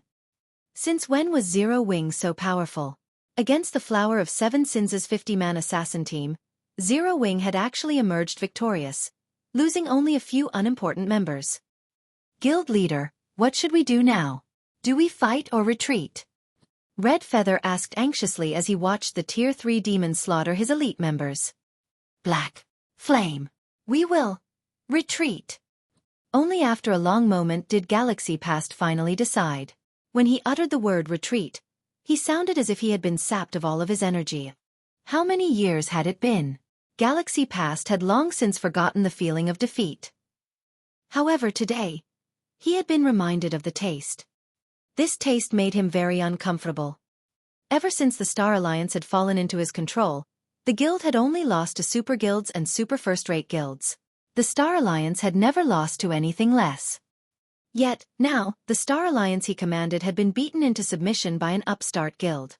This blow was many times more humiliating than suffering defeat at the hands of those super guilds. A Tier 3 demon was the equivalent of a great lord. Galaxy Past knew the strength of a great lord quite well. Otherwise, He would not have paid such a large price to purchase a Tier 3 summoning scroll from a super guild. At this stage of a game, having a great lord on one's side could reduce one's losses significantly while dealing a devastating blow to the enemy. With 2 Tier 3 summoning scrolls, they thought they had this war in the bag. However, Galaxy Past had never imagined that an energy pulse attack would eliminate both of their great lords. They had no way to deal with a Tier 3 demon. If they did not retreat, they would only suffer more casualties. After Red Feather heard Galaxy Past's command, his downcast expression became even more gloomy. However, he still gave the order to retreat. Meanwhile, standing on a nearby mountaintop, the secret pavilion members were engaged in a heated discussion over this war between the Star Alliance and Zero Wing. Guild leader Black Flame is too powerful. The way he killed that team leader from the Flower of Seven Sins was just too cool. I wonder what sort of training Black Flame used to get to his level? Even after watching the battle so many times, I only caught a glimpse of Black Flame's figure. I couldn't even see the afterimage of his attack. Uncle Yuan would most likely last only a few moves against Black Flame. What do you even know? Uncle Yuan is powerful. Of course, he could block Black Flame's attack. But Black Flame's attack speed is so high. Who could possibly defend against his attack? Among the secret pavilion's trainees, many had renewed their impressions of Zero Wing. They were no longer arrogant when talking about Zero Wing. Unconsciously, they had gone from calling the swordsman Black Flame to calling him Guild Leader Black Flame. However, a few youths among them were still unsatisfied. There is no need to argue. I am not a match for Black Flame. Or to put it in another way, only those few monstrous players can contend with Black Flame now, Yuan Tiexin said suddenly. He could not help but laugh at everyone's conversation. Autumn, what did you think of this fight? Yuan Tiexin asked the silent Cold Autumn. Cold Autumn was the top genius among the secret pavilion's new generation. The youth had joined the secret pavilion's secret training program a year ago. He was only 17 years old, yet he had already become the pavilion's star pupil. He had already reached the half-step refinement realm and was only a thread away from truly entering the refinement realm. He could break through at any time. Initially, Yuan Tiexin had brought Cold Autumn and the other trainees here to teach them not to be too arrogant, showing them that there were many experts in the virtual gaming world. He had also wanted to show them a true monster. Unfortunately, Silver had not made an appearance this time. However, their gains from watching the battle between Sky and Black Flame should be sufficient. Yuan Tiexin had even hoped to see a confrontation between Black Flame and Silver. Just what kind of outcome would such a battle yield? Black Flame is very strong. With my current strength, I am no match for him, the prideful Cold Autumn admitted softly. However, I will continue to work hard. Sooner or later, I will surpass him. Ha ha ha. That's right. This is the sort of mindset you must possess. It seems that this trip here has not been a waste at all. Yuan Tiexin nodded with satisfaction. Suddenly, he heard the ring of his communicator, surprising him. After all, this was a call from none other than the secret pavilion's guild leader. You're tuning in to the Xueqi's Martial Arts Saga YouTube channel. Don't forget to subscribe and join us on this journey to catch the most captivating stories.